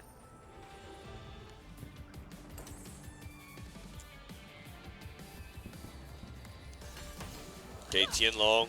Tianlong with Robo Ranger. Zach 3, right? As expected with Worth the Wait. Okay, Guan just like slowly but surely getting his way over to the Jin board. Wojtek. Wojtek's the big hope for EVOS here. Shredded rolling down. Holding Kaisa. Okay. Jarvan, GP2. Okay. Jarvan fair. Yeah, not bad. Holding an Ashe. Tianlong also holding a Kaisa. Wait, what? But is Saupimi? Maybe Saupimi is... Why is Tianlong holding a Kaisa? I understand why Shredden is. What? Tianlong? Yeah, but why is Tianlong holding it against his teammate here? Like, that strategy would make sense if someone in EVOS is also going for Kaisa. Yeah, but... And then you're holding temporarily. And then you just sell it when your they're team rolling. is... Yeah, but that is not what's going on here, man. Okay, let's go to Aki's POV. Aki's like last second save. Here comes big time roll down. All that at 8 p.m. So young, so spry. go. Vi. Okay. Bad. Not bad. 4 duelists. Jin 2. Tianlong. Sao Pimi. Holy cow! Magic rolled Magic to 4 tears. tiers. Yeah. There's some blue buff here. Okay. Yeah. Blue buff guys. So you could also just reforge. Reforge 1 tier. Shoji blue buff. Oh, it's not bad. Oh yeah. That's pretty good. Blue buff on the front line just for now. But now he has like, you know, one of the ideal setups for Kaisa optimization wise. Over 9,000 on the Kaisa. Oh. Oh, nice. You train. That is a big win, and also a big loss for EVOS, who need to turn around their lose streak. Now Shredden has no gold. Shredden is still losing on a 7-loss. Aki. Uh-oh. They're denying so many guys now. Like Sao Pimi is holding on to Darius. So the problem with holding on to Kaisa is that I mean, they're all targeting the Kaisa player, but I feel like Sao Pimi is fine. Yeah. And so like if you target him but he wins rounds anyways, he's just gonna outplace a lot of you anyways while you're like griefing on econ. You kind of have to target the vulnerable player. And who is that? I don't know who it is.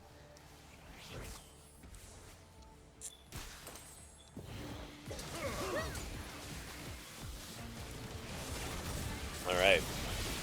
Yeah, alongside them are pretty bad. Yeah, Wojtek trying to see if he can keep fighting for the streak that just got snapped. Wants us to start a new one. He needs to be as strong as possible. Okay. Look, not too bad, not too bad.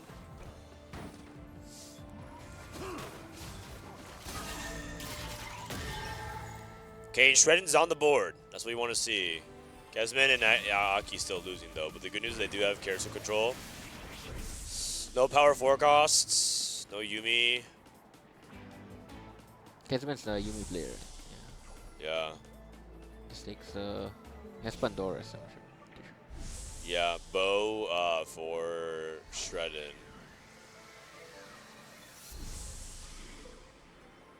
And then for Wojtek, I think he's looking for this glove. Assuming, oh, we got taken from him. I guess he had to take Rod then. Ah! That takes Cloak, okay.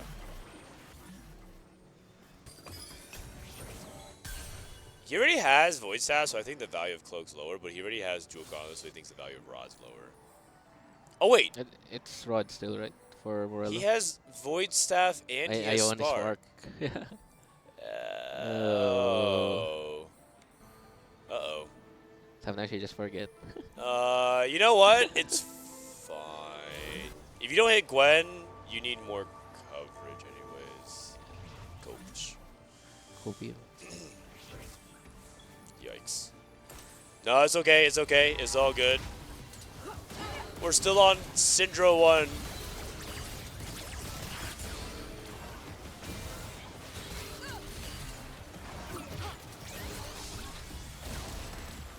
Okay.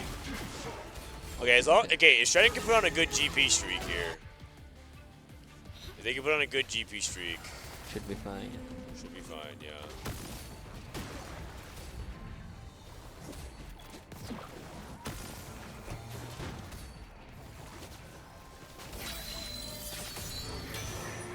Okay, Guan on a win streak. This is exactly what you want to see out of your Mundo player. Okay. Wojtek falling a little bit. Shredden hits another Kaisa. I mean, this is kind of a repeat from yesterday. They target the Kaisa player. Kaisa player, just deny it. Yeah, but except look at the Kaisa player. He's 85 HP. He's won 3 in a row. And, yeah, like, it could work out. It could work out. I feel like Sao Pimi's not even necessarily, like, going for it, if that makes sense. Yeah. Like, is it possible that he pivots to anything else? I'm not sure. Maybe Darius, but no. Well, yeah, because if he can't find also like Mundo 3, maybe he should choose to play something else. Okay, let's see how Kesman is matching up. He's matching up against Wojtek on a 5 loss.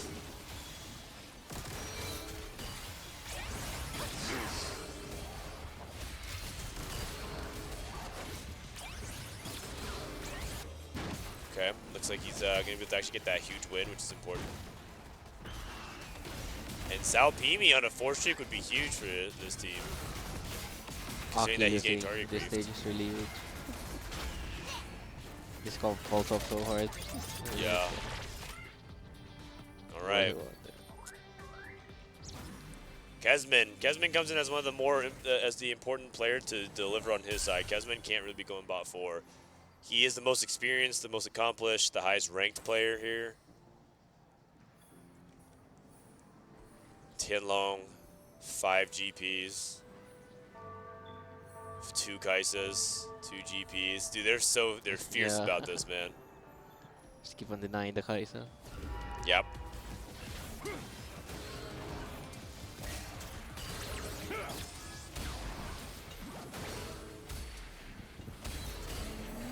Oh, Rakan too. Okay. Time for the Yumi roll down. Yeah, and I think we're forced to roll now instead of wait because we're very low HP.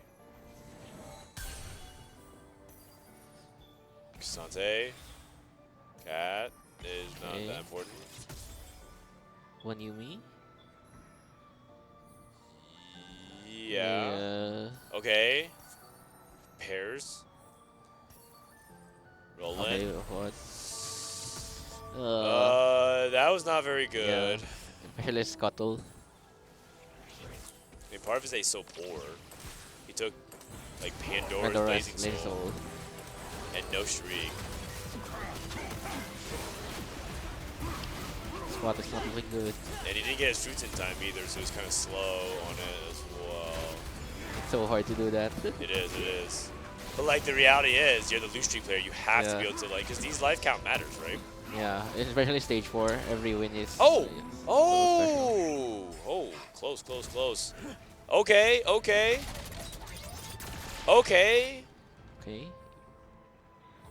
Let's check out Wojtek's position. He already rolled as well. Water Lotus. Okay.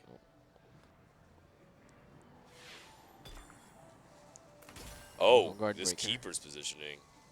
Oh god, he's 2 swords. He's missing. Oh no, I got the swing. He's missing Gwen and he's missing. Swain. He doesn't have Swain on the board. He's playing GP. 1 Karma. Uh-oh. Not looking good. Yeah, not looking good. Salpimi, number 1 in HP right now. Duo Q. Level 8. All out. Cassante up for Guan. So he was actually angling for Cassante. I said he was leaning towards AP, and I think he just recognized he could go for Cassante instead. Items are really good for Cassante. Which is his Kali's not it, is it? Yeah. Oh, it is. It was behind.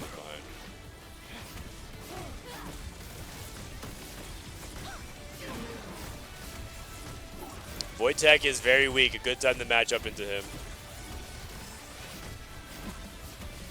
Uh-oh. No! Wojtek. Oh, Kaisa 3. Dude, Shredden has Kaisa 3 in the shop. This is not the Kaisa player. Just buy it. Bench space. Bench space. Buy it. No, he's not going to buy it. He can't afford to. He's so broke. He only has 3 GPs. The problem too is that if you buy it, you actually have fewer like units you can sell of it, right? So like you only can sell 1, and right now he's like selling down. They're selling it because Salpimi is level 8. Right. Okay. So if they could outplace Tianlong, the path to victory. What's the win condition? The path to victory is Tianlong goes 8th. Oh, I'm not sure. And then Salpimi got slowed down so much he can't hit Kaisa. Yeah, Salpimi pushed levels. right? Yeah. So you gotta slow down so much you can't because he goes 5th and then you play for the win out.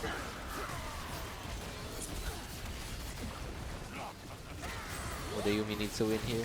Yasmin. Yasmin. Kill the GB, kill the GB. Yumi, what are you doing? No! Oh, wait, no, it's winnable, it's winnable, it's winnable, it's winnable. That's huge, because Leona has way too much HP. Nice. Wojtek on a complete descent down, though.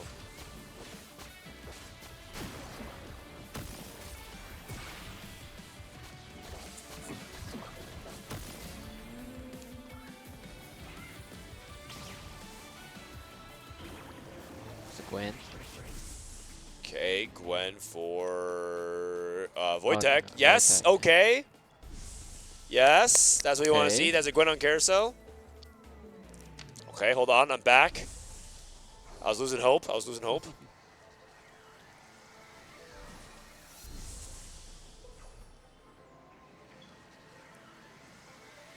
Okay, Aki not really being decisive with what he wants right now. He's playing the GP, right? Oh, no, Shredden GP. Aki's playing the Mundo, just trying to bleed out slowly, getting a couple of key victories here. Okay, we have Gwen. We have Gwen, but we have no Morello. Oh, it's also a Shojin.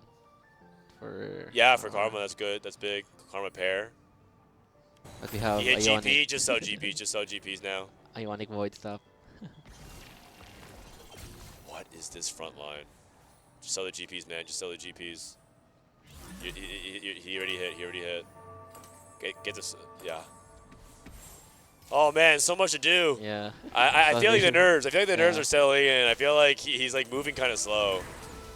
Like to us, it feels like he's moving super slow, but to him, he's probably just like afraid to make a mistake.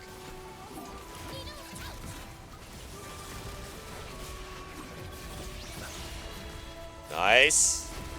Yeah, he's got this is Good against loss. his teammate though. Jasmine needs his win. Oh, is this against his teammate? Guessman spot. Fine now. Jasmine on a win streak. Don't look now. The double combat's paying off here. LBTZ also hit a Gwen. Akali 2 for Guan. Slowly but surely, one more Cassante and he is fully back. LBTZ is going 9, right? Yeah, Salpimi actually rolling for the Kaisa on 8 now because he saw that everyone sold it. Yeah, so he like was racking up his econ. Now he's Oh, one he's one off. off. He's a dupe. The orb. Tianlong at 30. This is shredding against Tianlong. GB versus GP. GP2 though. Oh god, the unstoppable.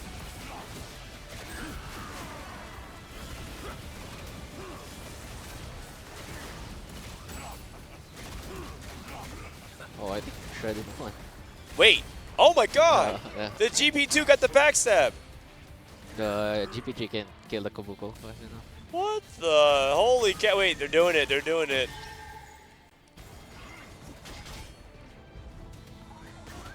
Also, I think that fight was just a Kraken diff.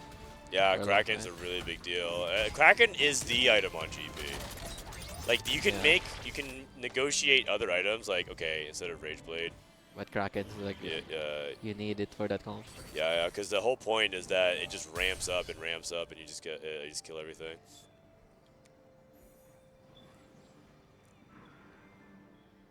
Wojtek, 4 out of 5 losses. It is not looking good.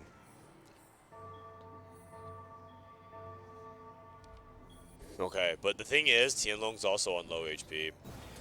Then how's Salpimi's one off, Kaisa? You got the spot. Oh yeah, he's about to do a big treasure hunt cash out as well. We should probably stay here then. A gold orb. Oh, Karma 2 for Wojtek. Oh, Salpimi. Big roll down if you can get to Kaisa 3. 2 Kaisas in the shop. Didn't even need the Yeah. Oh, he's rolling. He's going for set 3. He's going for set 3. They're not paying attention. Rolls. 2 artifacts. I actually don't know what's good, man.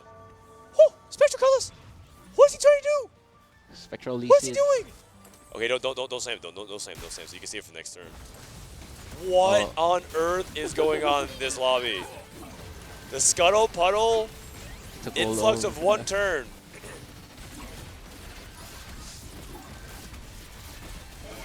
LVD is just going 8. Going 9 for the good. Shredded. No. Uh-oh. Oh no. Bro, I saw Pimi though. Has anyone caught on to this? I think it's just going for a drug emblem. Okay. He's rolling for it. Okay. Alright, is anyone holding it from EVOS? No. No. Yes. They found one. They found one. And Kesman's on a streak. Kesman's still on a streak. This is really big. He needs to win as many rounds as he possibly can to get there. Okay. Spectral Colors missed. Spectral Lee Sin. Still in the front line. What the? Holy.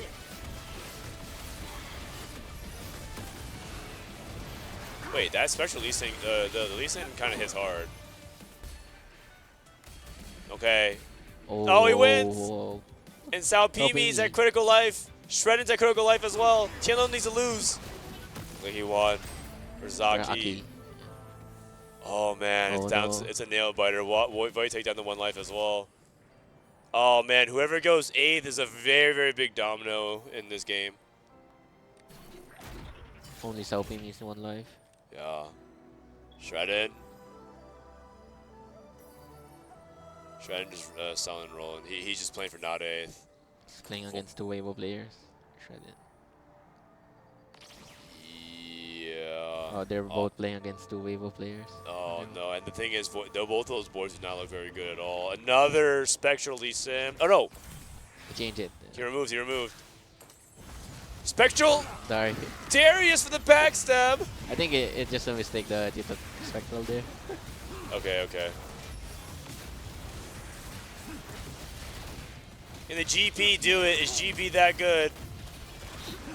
Most broken 2-cost in TFT history, they said. Not that broken. It's a 7-8. Okay, he's gonna lose. It's probably no. over. Oh man.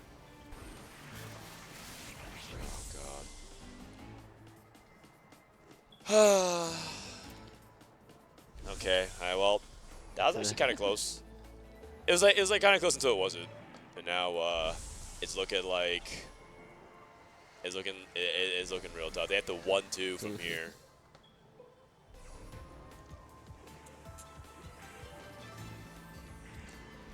Wouldn't it be way funnier to watch double up 2v2 instead of this team thing? Maybe. Some people like watching ARAM over Summoner's Rift. It's true.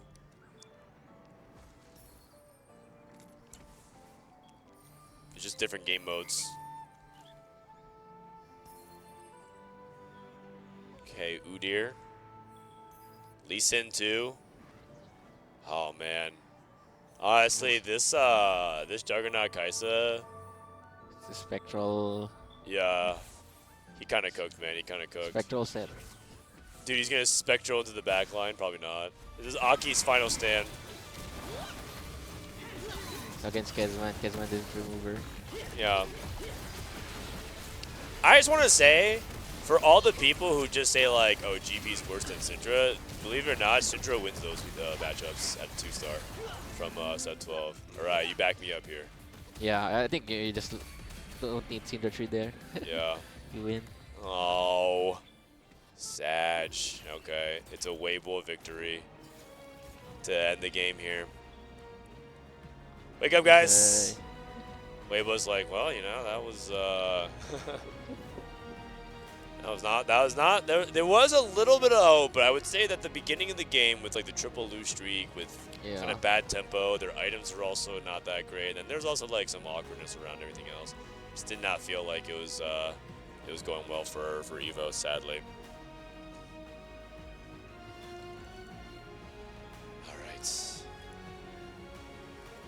Dang it! I was hoping that EVOS would be able to pull it out. They still have 2 more games, or maybe 1. It's true. It's true. The game's not over. The series is not over. We still got some gameplay going. It's possible. It's possible for EVOS to come back. So this is what I was talking about, though. You play a standard game line, and then the other team, they're just kind of doing. They're just doing the thing, right? They're just like they're playing Cassante, they're playing some Kaisa. They mix it up a little bit, and I feel like EVOS just didn't really do anything particularly special that game. They just got a player diff. Yeah. I feel like they're on average their board is a little bit on the weaker side, and they just forced like the standard comps too much, which is should have been doing. And I wonder, like the thing is, I think that's a meta. That's like the expectation for a reason. There's nothing wrong with that, but I feel like you can't just play that because you think you should. You think you should play that because you think it's the best. Yeah, you should focus on your best spots and try to play what's best without griefing your teammates. What was the ROC approach? I think we just play what our opener is or the build up, or what we said. It's basically stage 2 or stage 3. Usually, it's about the units you already have. Just play around it and just hit. So I felt you guys were also rerolling a little bit on the heavier side. Like you guys were like willing to play a little bit more reroll. We played a lot of reroll, especially Cat. And we one cost reroll. We also like Syndra some of the times. With Treasure Hunt, reroll? Yeah. What's the condition for Syndra reroll? I think you just need to. I think you need multiple copies, but as usual for your reroll comps. But you just play it for it, and you have multiple copies, and it's pretty good stage 3 if you hit. Yeah. Okay. And just play the standard Yumi for late game, and then you can win with it. Standard Yumi. Okay, sounds good. Yeah. So you how important is Rel 3 and Garen 3 in that comp? I think it's pretty important since it's more frontline. Okay. As far as early before you transition to the D1 board. This is the replay of what we just saw, by the way. I mean, I think this was just turn on the caster out just to hear what they're saying. Yes, they tried to hold it, but because Guan had the worth the wait Zac, the early game was very stable. Oh yeah, the worth the wait Zac. Wait until you see a good opportunity to actually go for it. Yeah, what do you think about worth the wait Zac? LBTZ recognizing that the 2 AP comps rolling down on 8 just tries to stabilize his spot and go past 9 with some extra econ. I played worth the wait Kennen and then just played Cassante since it just fits. In worth the wait, you just want to play fast 8 boards usually. Yeah. Yeah, Cassante actually doesn't have easy tank option because you have to spend so many items on Akali and Cassante, and then you have like no frontliner that you can reliably play around. The frontliner is usually like Nico, or I guess if you can somehow high roll J4 with setups. Oh, we don't like the protector variation for protector. Yeah, but that's like.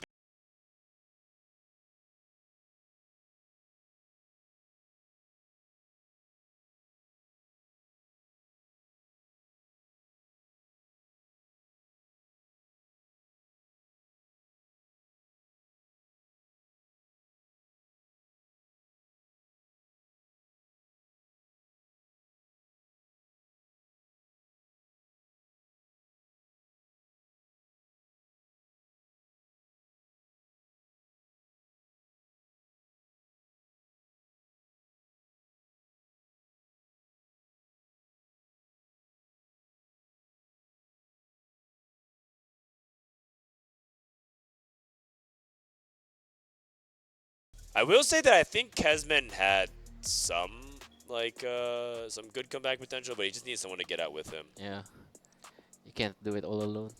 Yeah.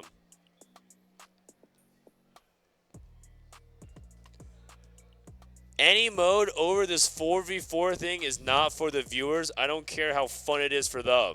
It's just a bad viewing experience. All right, man. Well, I'll make sure to ask John Riot to consult you next time on your experience. Who cares if they're having fun? What about me? Good rage. I mean, he's not wrong though. Yeah. The viewing experience could be improved. The viewing experience could be improved. All right.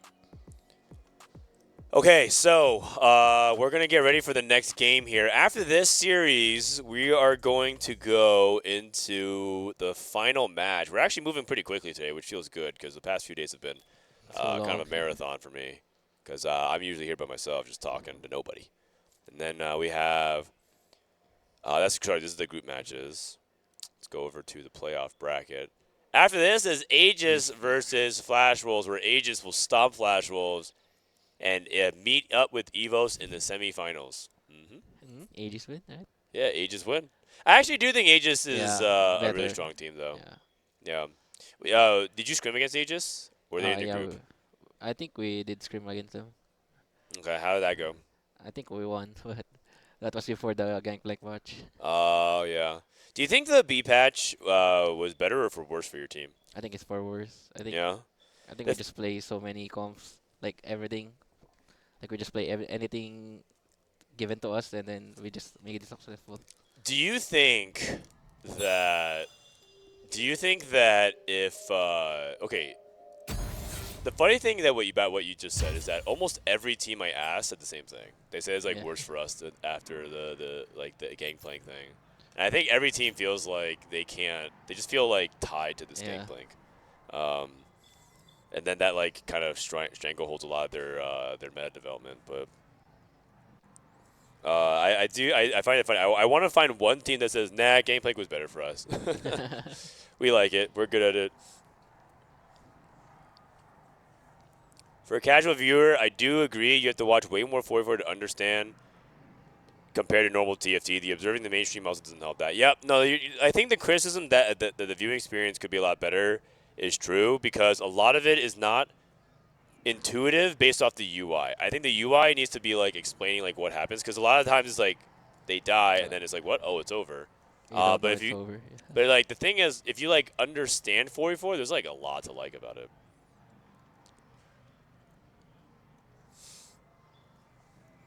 Anyways, W take Araye. That's what they said.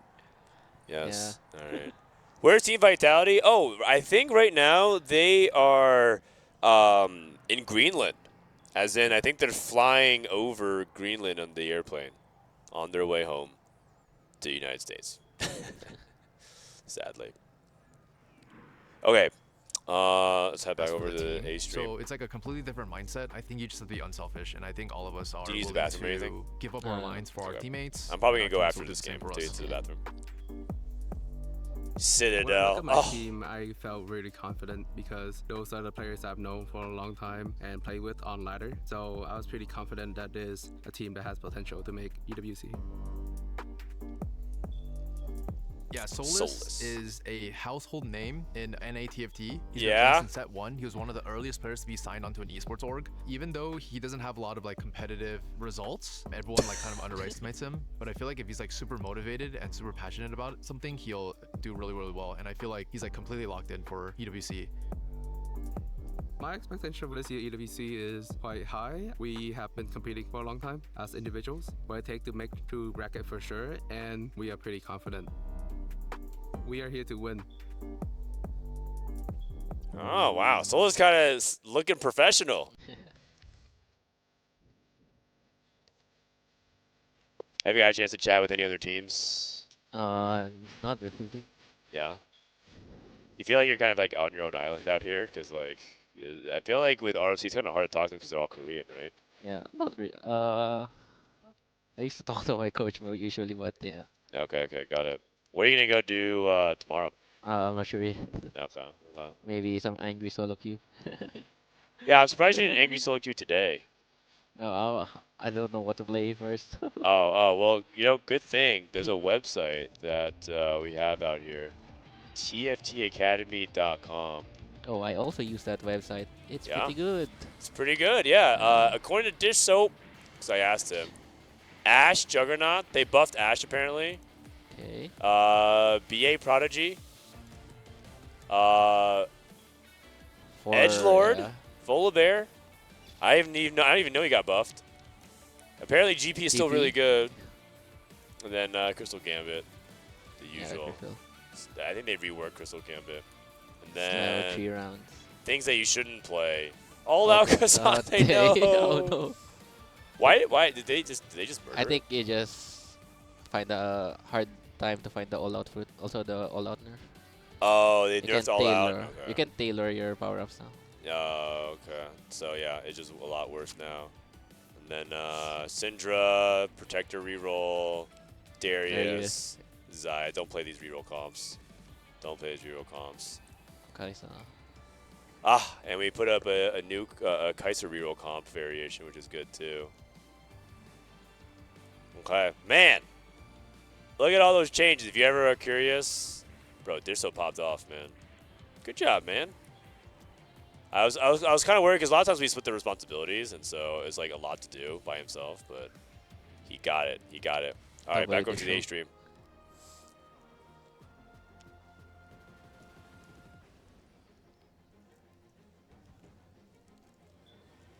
Alrighty. Weibo versus EVOS. Currently 1-0 in favor of Weibo. And EVOS, the team spirit that was looking good 30 minutes ago, the morale is a little low right now. Oh wait, Weibo brought like the little mascot. Alright, here we go. Prismatic finale.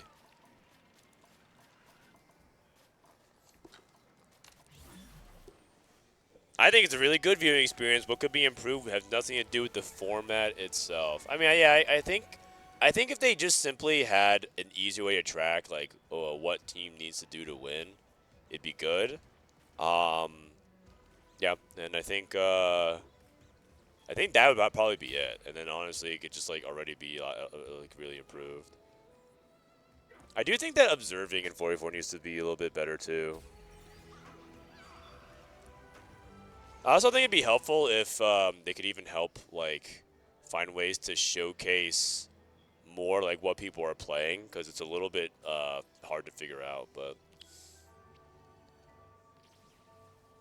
like maybe if they had like a unit next to each person's name that showed what was their 3 items on their main carry right now is, for example, or like a 3-item unit just for example, so that you could probably just like see what's going on.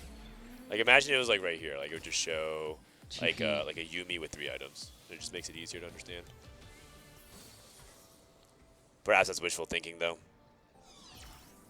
Okay. Anyways, crew set up here for LBTZ. I'm not a fan of crew. Yeah, he's not going for it. No, he doesn't have a good power up for it. I feel like for crew you need like item augments, especially. You need to win item stage augments? 2 and stage 3. Not econ? Yeah, not econ. You need to win stage 2, stage 3. Interesting.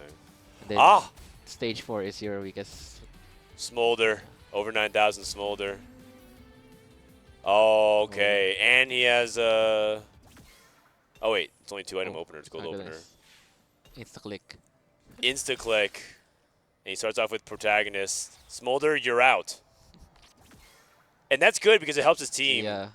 Choose for the choose like more effectively. Salpimi with 9 lives or Prismatic ticket. Wait, he also got 9,000 Smolder. Huh? Oh.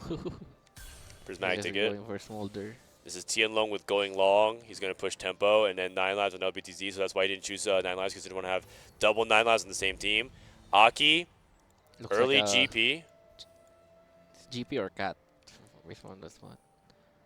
Wojtek took Build a Bud and got Sever.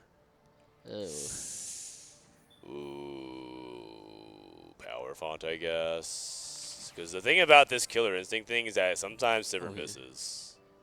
This is so fat. Midas touch. I don't really like this max attack. Yeah, I'm not a fan. Okay. Shredded. Took Void. Oh. Silvermere. Silvermere Dawn. Maybe Jace. Oh, no. Jace, Darius, you can put on frontline tanks. There's a couple of other units you can put on as well.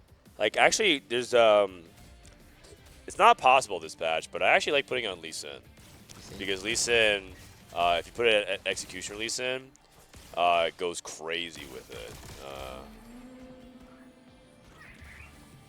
I also think Juggernaut Lee Sin probably has ability to play for it as well, but I think yeah, and also I read another piece of tech I heard that Silvermere Dawn and Precision has positive synergy. What's precision? Precision is the power-up that says set your attack speed to 70. Oh, yeah, and then it I've converts the heard rest it, into AD. So I think it actually has good synergy with Silvermere Dawn because I think it overrides Really, the attack speed lock on it. So like instead of just being at 0.5, it's locked at 0.7. 0.7, yeah. So allegedly, I'm not sure, but you could theoretically get good. something like Precision and Silvermere Dawn on the backliner, and it'd be good. A Rage Blade Malphite. So good. Yeah.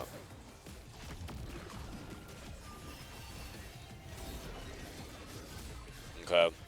Rage Blade already for Guan as well. Best in slot Malphite? What is best in slot Malphite? It's Rage Blade, BT, and Titans. I really like Titan. Yeah. For the QSS. Some people build like Edge Knight and like Jewel Gauntlet and stuff like that. You don't like that as much? I don't like it that much. Why not? I like the scaling from Titans and VT more. And Rage Blade. Since it just costs more. Yeah, it's interesting because I feel like I think Bloodthirster has kind of fallen out of favor. Yeah. In general, but Protectors have a little bit of synergy with shielding. yeah. So the Bloodthirster shield ends up kicking in, which is really nice. Over 9,000? Yasuo. What? Okay. Going long. Wait, is LBTC playing Gangplank? He is. He is. I think Diano's just using him. He's just playing tempo? Yeah. I'm not sure what to play. Unless he's actually doing the T1, which is you play double GP. Yeah. Or he could be playing Yasuo reroll. It says, I take Yasuo, you take GP, and we just both play tempo. I don't think that's the case, though. I think Tiamo is probably, he's probably going to go into Cassante. Well, he's holding Kennen on the bench. He has an IE ready to go. Nice 4 hot springs.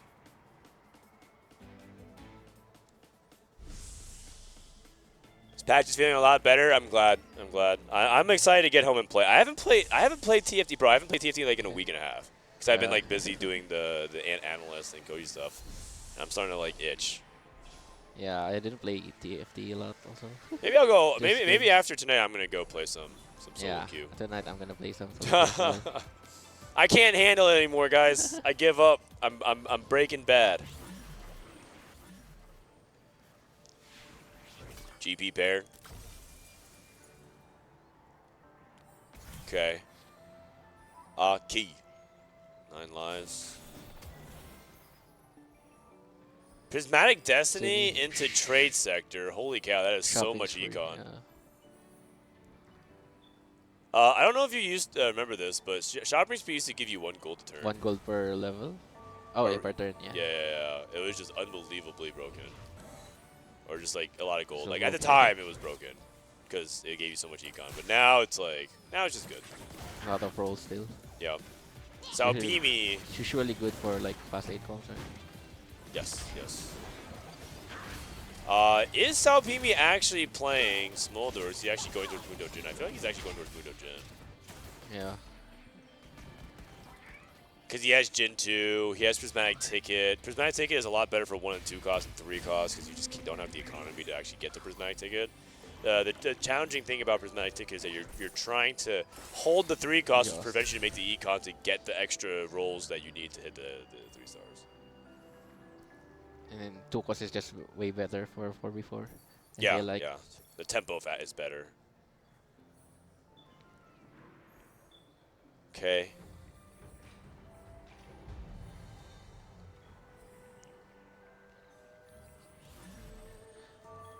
Is EWC on the new patch? No, it's on the old patch. I think the big hurdle is that no one plays TFT as 4v4, so you would only understand if you were specifically invested in a tournament. That is true. It is something that, like, hopefully it has learned over time.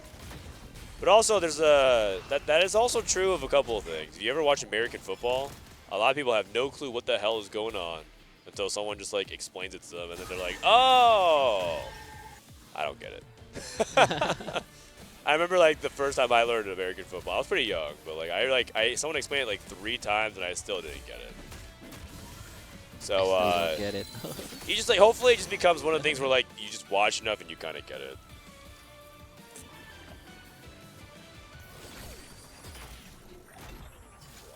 LBTZ. It's a Giant Slayer. And so right now, in terms of who is ahead and behind, I would say that's like a little bit even, but I would say it's slightly skewed towards Weibo because they control like the higher HP, but it's not even that big. I think it's like 50-50 right now. I really don't like playing crew off of Sivir though. Like I actually prefer to play off of Malphite. Sivir unit's not that good. Yeah, I think the openers favor Weibo right now a little bit actually, the more I think about it. Yeah, their openers are just better. Yeah, the openers are just better.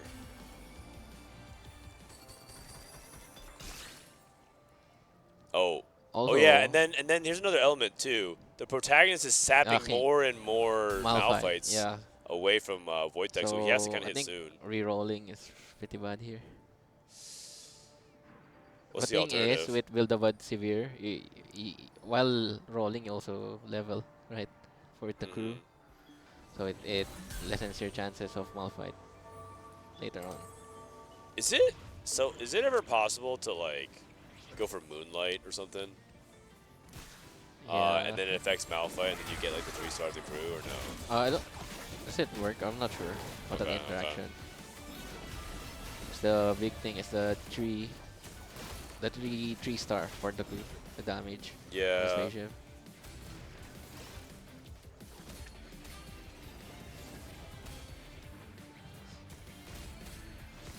Okay, well, either way, he's winning these fights, and the whole point is if he can win these fights and survive for stage 3, maybe something can happen. But I believe this is actually Prismatic finale. Yeah. So it's going to be he can't get Moonlight anyways. That's it's an early Lee Sin for Tianlong. Katarina 2 for LBTZ. Just see the roll down here. Found GP 2. This is Aki rolling. Another G. Wait, he's playing GP. Uh-oh. Okay. He has 4 Mentor, right? Yeah. Still no GP2 though.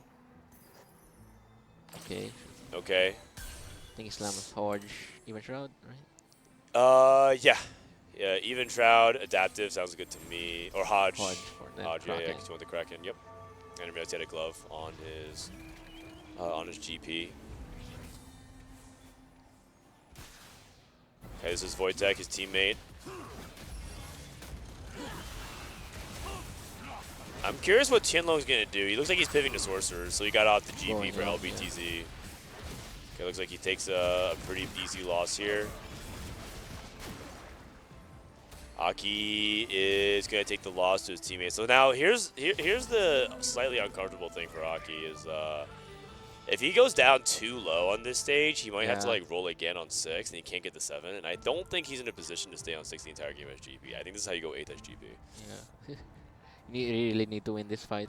Next fight. Yeah, at least one of the next 2 fights. He doesn't have to win the next one. He could go down to 3, but he can't really go down to 2.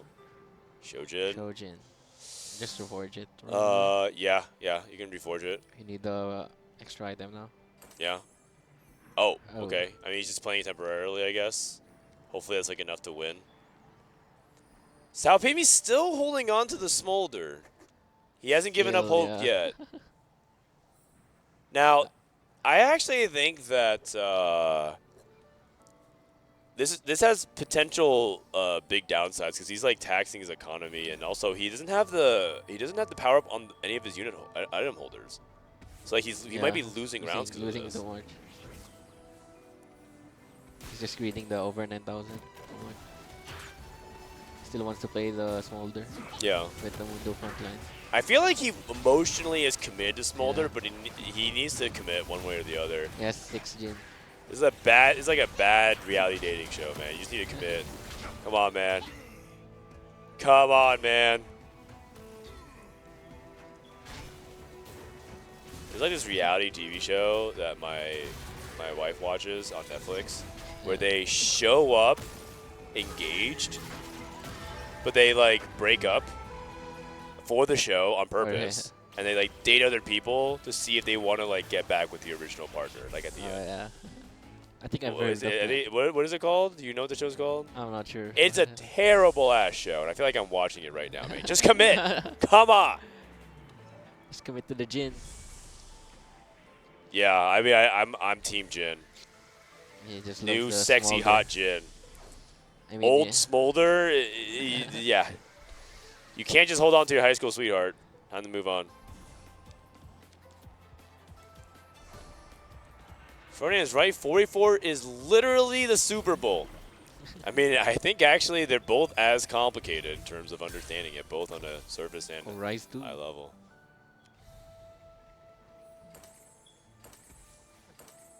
Okay. I think LBTZ got the. He sold. He duplicator. sold. Good, good, good. And you know what? Okay. He's rewarded with a Gen 3. Because he's rewarded with the Gen 3.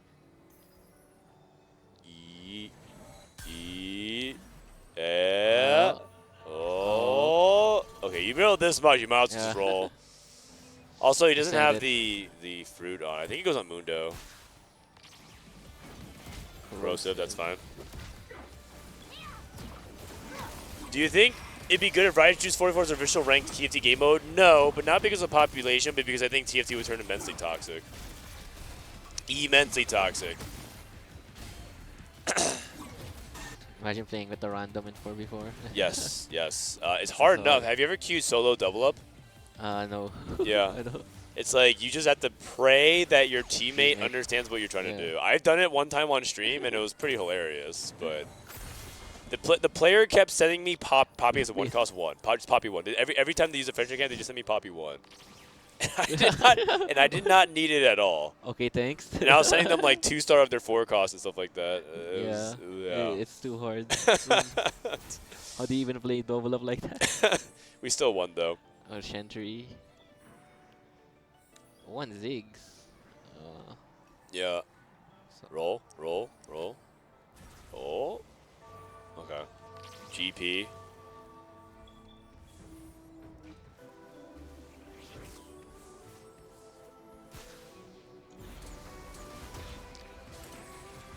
Okay, well, I think for Aki, he can't lose anymore. He did win one of the next 2 fights, but this is an important moment for the next couple of fights here. He does have GP3 with stretchy arm. It's good. Okay. Is Overheal really good with GP? Yeah, probably with Okay. the Ginsu, since you have no Omnibomb. Does the shot, the golden gun shot, doesn't count as like a auto though, right? I'm pretty sure it's not. I think. Okay. Okay. By the way, LBTZ on 2-star GP, and now the rest of EVOS can hold GPs and send LBZ 8th. LBTZ is still alive. Yeah. Yeah. This is good. South Beam just needs 1 window, but still gonna lead out.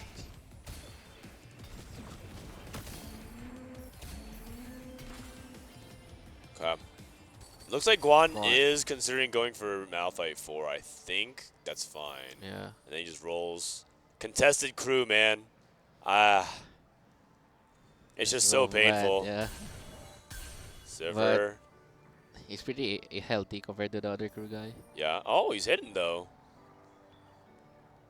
Okay. Still rolling.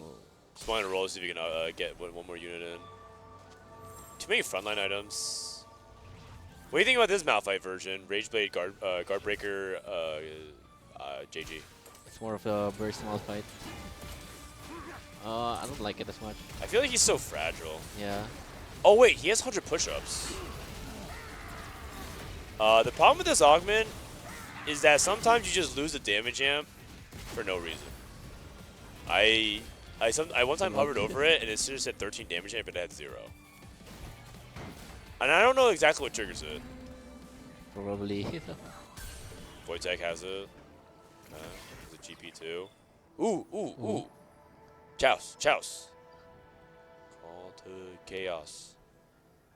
5 emblems. I mean, is that even that bad? Oh wait, we're actually looking at the Mundo player. Oh no, he's not even playing Mundo. He actually pushed. Set 2. Oh yeah. Okay, what do you get? Oh, triple sniper. He roll. What if you just hit Gwen? You just full pivot Gwen? Gwen Probably. or Juggernaut Probably. Guan takes Blazing Soul. Okay, Salpimi invested. He's pushing. He's gonna push levels because he has Gen 3, Mundo 3. Tianlong, Bronze for life. Cassante, no Cassante 2. Karma 2, Coronation. Coronation. Oh no, it's Max Cap. Sorry. Max Cap. Yeah, GP3. I think EVOS spot looks better. Yeah, yeah. I think EVOS could pull it off, especially if LBTZ goes 8th. Yeah, LBTC has no game plan.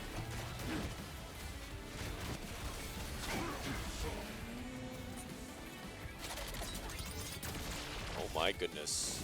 They're doing it.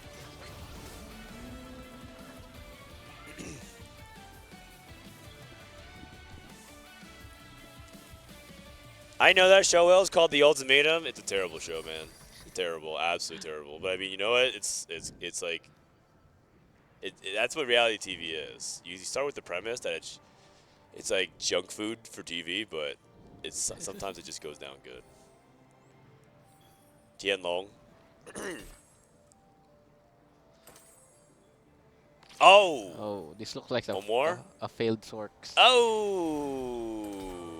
One more. Oh. Oh. One more. Oh. Oh, no! Look at these Akali items. Wow. Wait a second. I think EVOS is going to win. Holy cow. The EVOS blessing.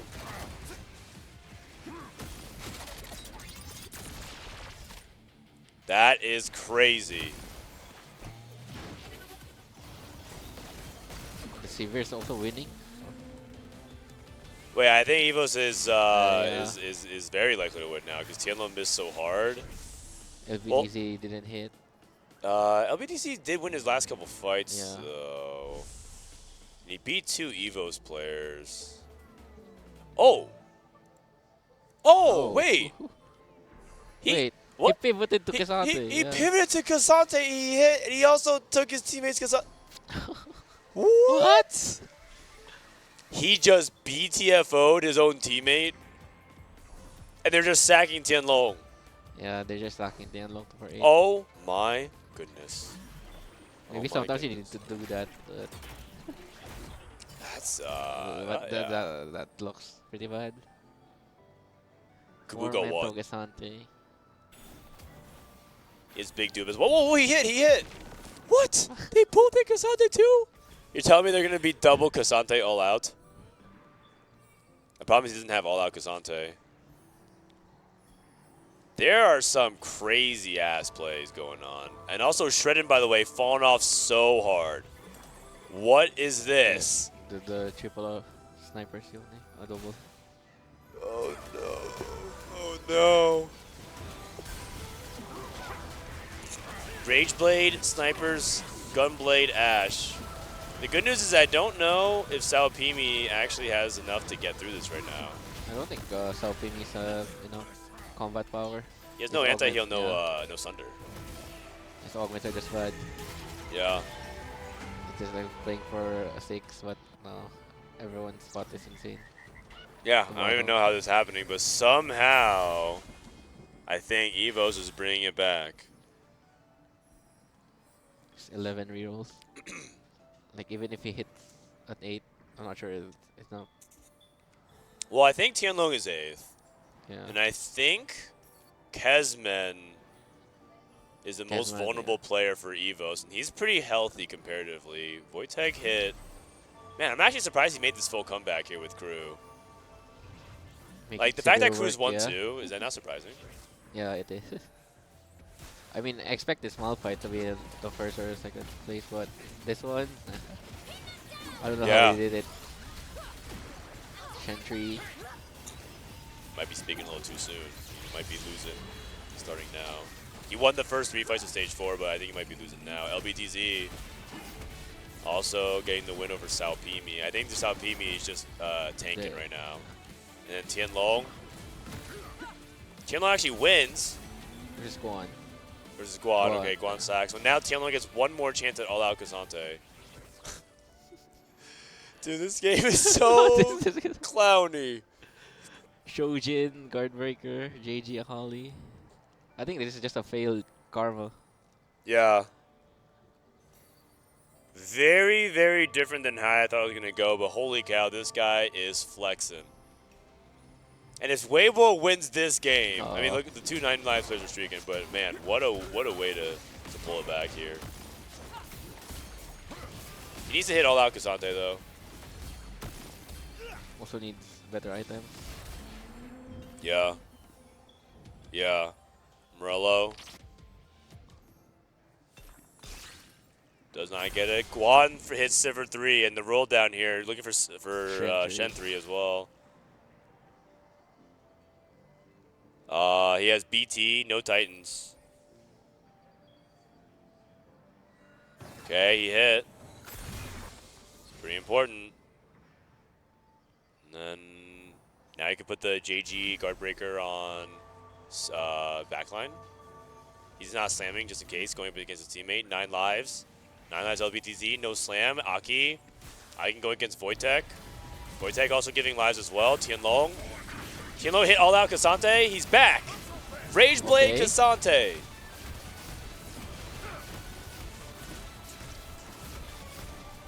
He lost his Oh god, the Jin.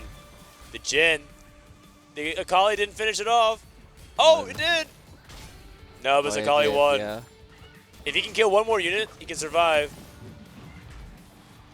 No! Oh, He's dead exactly, but Shredden's also on the way out too. It's pretty close. HP. Dude. Or the Volibear. He's going triple snipers Gwen. Or double snipers Gwen, that's fine. But I actually don't think this is where Gwen is strong. I think you need actual combat stats on her. So it wouldn't surprise me if he actually lost, even though he has this. Plus he has 2 of the Windstreakers in his pool. I think Shredding is just dead. Yeah. Going against Guan. Guan gonna try to wrap it up here. Oh! This Gwen angle is great though. Malphite, yeah. Oh, just kidding. JK, Malphite. Okay, he's super dead. Okay, so 7th for Shredden. Now Salpimi. Salpimi is also probably dead. Wait. Oh, no, he's Wojtek is dead, exact lethal. Oh, that's a big time clutch for, oh god. I think Weibo just needs to save Salpimi and Yeah. Kesman 5th. Well, oh, you're Oh, right. yeah, right. Kesman, they get triple bot 4 here because Aki and LBZ can't die. Yeah, 9 lives. But I don't think Kesman's that weak though. Yeah, it's pretty strong. It just needs a Gwen too. Why is he playing? Wait, what? Why did he just sell Casante and he's playing a 2-star Zyra. Chantal? Also a Zyra. Yeah, what? Isn't Casante? What? So tanky. Going against Aki. How's Salpimi? Salpimi's going against LBTZ. So this is them against her teammates. Kesman can't die here. Gets an easy win over Aki. Aki down to 2 lives. She has plenty of lives. Salpimi is dead. I think they're sacking Salpimi. Yeah. And they're just going to say we just play for the win out. Whoever wins, wins. This is intense. Who's going to win? Who's going to win? Looks like GP versus Kesante, right? A 2 9 lives player.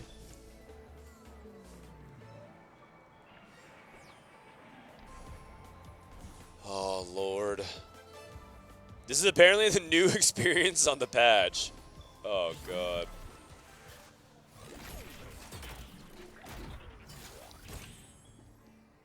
Okay, rolls.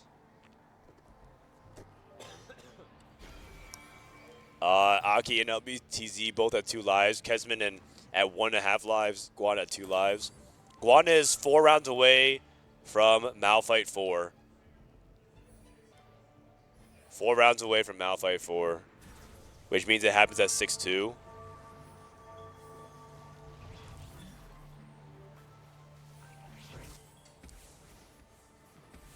Going up against Kesman. Actually, this is a really, really important fight. JG Sivir. Okay. Malphite getting stunned. And he can't cast. That's a big win for Kesman. And Aki gets blown up. It's going to come down to LBTZ versus Kesman then. Because Guan does not have this. He does not have the juice. Yeah. Okay, it's Aki versus Guan. LBTZ come back with this. I can't believe he just literally usurped the Cassante throne from Tianlong and just said, yeah, I'll handle it. Don't worry. By the way, he still has one more life to get the cash out. Oh, Gwen too. Of a Radiant item or an artifact. Okay, here we go. Kesman just hit Gwen too. Kesman got a big power spike. Cassante cannot get stunned by Jarvan. And now, it's on the Gwen. Okay. Gwen's down. Kesman cannot die here. Yeah. He's dead. Aki lives. Aki lives. It's a 9 lives 1v1. Oh, okay. Okay, and the thing is, LBDZ can get even stronger. Whoever wins, wins. Whoever takes the first place takes it home, and EVOS is back against the wall. If Weibo wins this, they are through to the semifinals.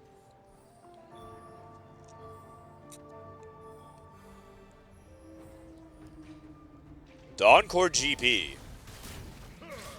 So Dawncore, that's a really good artifact on GP. You can see how Aki made some of that comeback here, but I gotta say, looks like the player he lost to was Kesman and LBTZ. That is not a good premonition, considering that LBTZ has not gotten stronger since. Or rather, sorry, he can still get stronger. Is he missing any utility? I don't think so. Just another third item for Rise, I guess. Over to LBTZ. Bro, how is he even doing this, man? Yeah, Four Mentor Cassante. What the heck is this? He doesn't even have anti-armor, by the way. Oh god, he's actually positioned Cassante into the Kabuko. Gonna be stuck. Oh, no. Wait, but the Kabuko ran away, and then ran back. And now Cassante's on the GP! Oh, it's back to Kabuko. No, GP's dead. GP's dead. He actually aggroed to GP, the unstoppable Kabuko abandoned the GP. What is the Kabuko? And then LBTC did the impossible. How did this even happen, man? How did this even happen? That is unbelievable. Kabuko just dashes randomly. That is crazy. I can't believe it, man. Like the tournament favorites coming into Good prediction. EGACC went off on the GP. He couldn't pretty much move. Weibo 2-0 over EVOS. Oh no. Altogether, the GP very, very smoothly. He didn't let him to ramp up.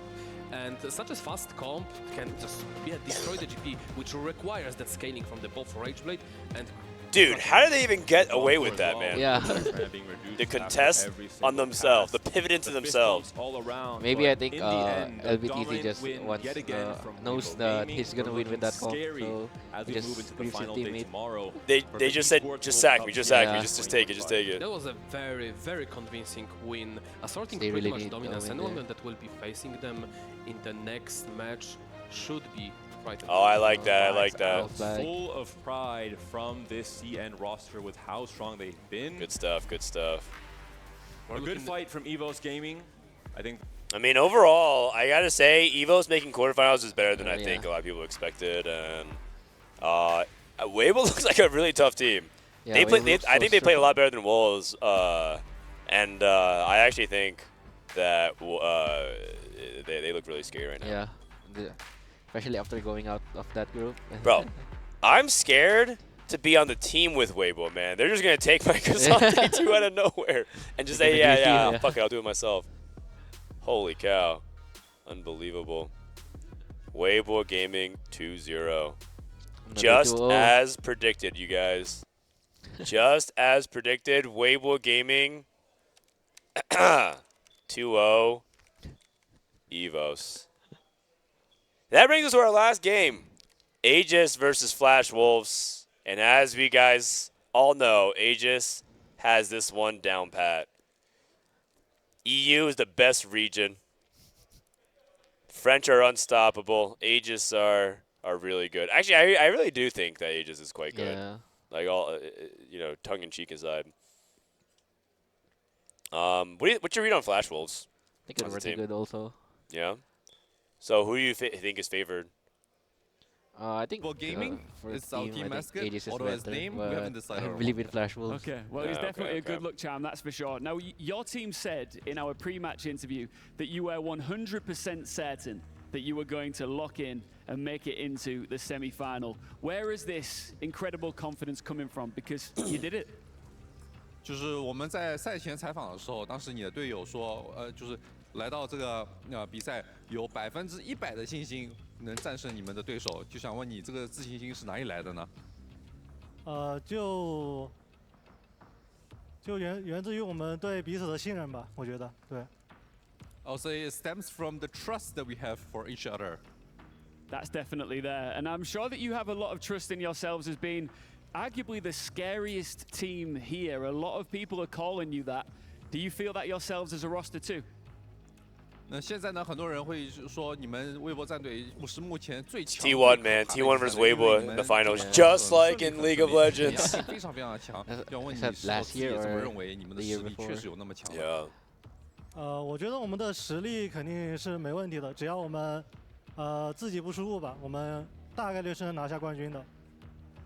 I'll say that definitely we know our strengths, we know how strong we are, and we definitely have a very, very good shot at being the champions of this tournament, at being the winner. However, it still boils down to execution, and as long as we don't make any mistakes, we can win this.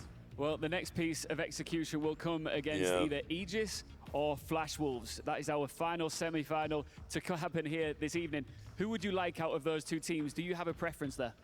那你们后面的对手即将是 Flash Wolves 和AEGIS was it? Yes. 和 AEGIS 这两支战队的胜者，你能不能跟我们说一下，就是你更想面对谁呢？我觉得无论对手是谁吧，我们都会战胜他们。对。It doesn't matter who we face, we're gonna beat them. One thing that's for sure is you're about to crush a key LBTZ. Bro, he keeps staring at the camera. The key crusher is behind you. Everyone's staring at each other. He just keeps staring at the camera. 准备好碾压你们对手的钥匙了吗？准备好了。还是非常开心的。Definitely, I'm very ready and very excited for this. All right, listen, I want a name for this guy by the end of this, but I'm going to let you think about that. For now, it is time to get into our key crushing for our second to last time here tonight. It's the brutal part of the game, Jeonnie. All right, well, Weibo does it, LBTZ, with kind of a crazy play, man. I've never seen anything like that in 4v4. Teammate, yeah. You pivot into your teammate. It's a 3v5. I just can't. I can't get over it, man. These guys are psychopaths. But to be fair, Weibo was the first team that we saw avoid GP, actually. Yeah. They said you can have GP. Every team feels like they need to have GP, so if you're not playing it, you just contest it. But Weibo actually they beat us. They beat Vitality playing no GP. And that surprised us, and that made us go back to the drawing board saying, are we overforcing GP? And then other teams started trying it. Other teams started copying it. They also, T1 also did that against us. T1 played no GP in a game, and they beat us in that game as well. And so I actually do think Weibo kind of has some of those components. They got the read, of course, the meta. They have some of the read ahead of the meta, and then they have some of the X factor, the wildness, the willingness to do something absolutely crazy for the win. That I would never suggest that line, let alone think of it. The 4-mentor Kesante was pretty weird. And I think they just know how to win out with other comps. Yeah. Which is pretty. I think GP is still beatable. I mean, it's broken for sure, but it's pretty beatable. Yeah. Whew. Well, so with that, we are going to get ready for the final game. I'm going to use the restroom real quick and come back. So I'll put it on. Are you going to stick around for the last game, or are you going to head out? I can stay for the last game. Okay, if you want. It's up to you. I'm going to go to the bathroom, though. You can talk to chat if you want, or you could, I guess you could just also take a break, too, if you feel awkward sitting here. Okay, I'm going to go to the bathroom also. 100%. Also recognition to Casman, that was the leader of the game, playing also Sorg, playing amazing and trying to pop up for the rest of the team. Here are the results. LBTC with a great counter. He was playing our DP, and as you said, Cats, he pivoted out of the GP to play the Casante, so the perfect position there, using the GP in the early game to generate gold and to achieve the possibility of doing this transition and then winning with the all-out. Yeah, and we've seen, once again, you know, protagonists just being pretty much undefeated as far as making that top 4. Guan being able to pick that up early on and just find the wins. Could not get to the 4-star. We've been struggling to see those 4-stars come out. They're just not making it enough rounds to get it done, but still it was enough to find the win for Weibo.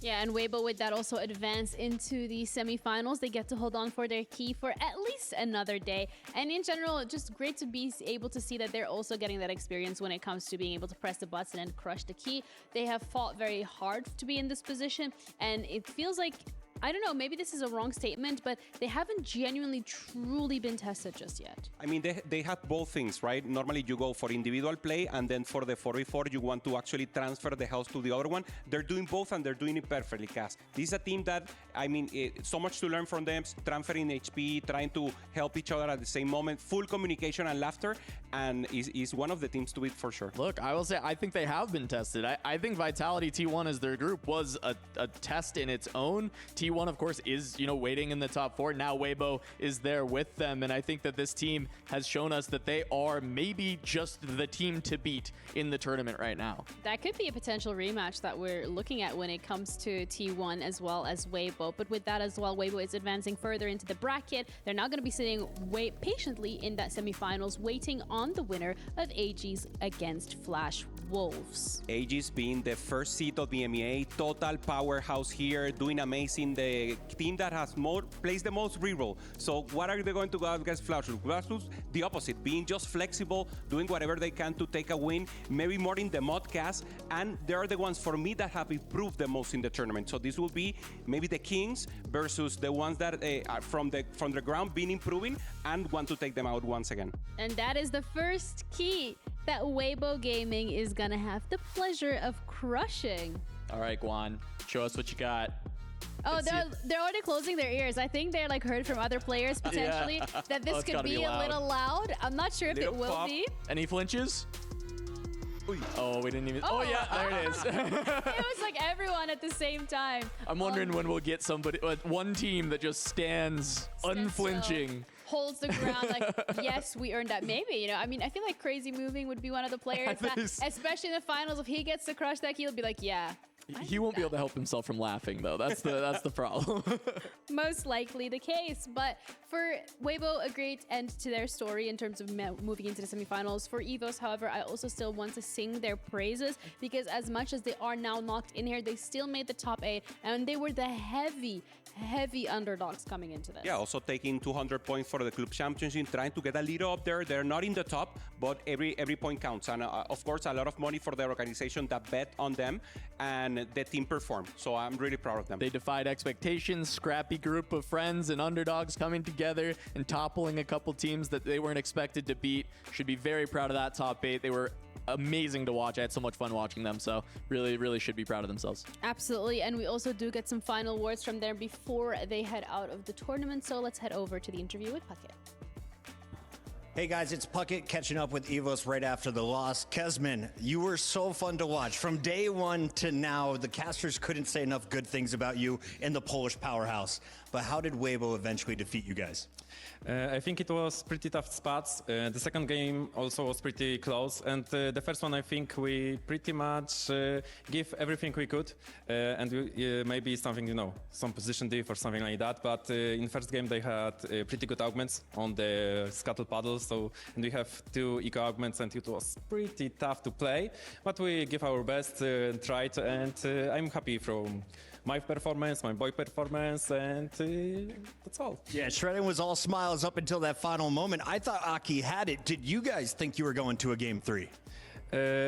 Pretty yes. I think we could make it, but I think just Weibo the thing, Gangplank didn't have Eon on Aki, and that's why I think we lost. GP does it again. So what is next for your team? Because the chat definitely fell in love with your squad over the course of the weekend. You gained a lot of fans here at EWC. We will play for sure our solo adventures in EMEA and Polish Cups, and I hope everyone from the boys will try to play in the next year and qualify again. No one better at us at the even open qualifiers, close qualifiers, at EWC that we didn't make the group, so I'm still pretty happy. Final question for you. With you exiting, that means EMEA is down to AEGIS. Do you think they can finish in the top 4? Yeah, for sure. I think they can win it. Boom. That's Kesman. Drop him a follow. We'll see him next year.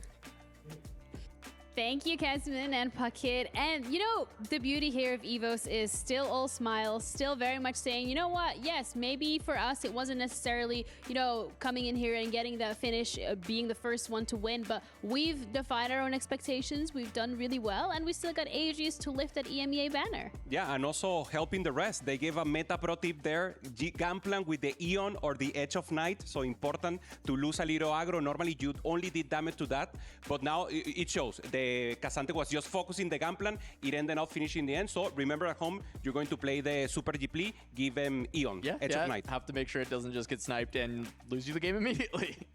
A little bit of insight as well. Wise words, final wise words. I don't even know where I'm going with this, but either way, EVOS should be very proud of themselves from what they've been able to achieve, and we are very proud of them as well for what they were able to do.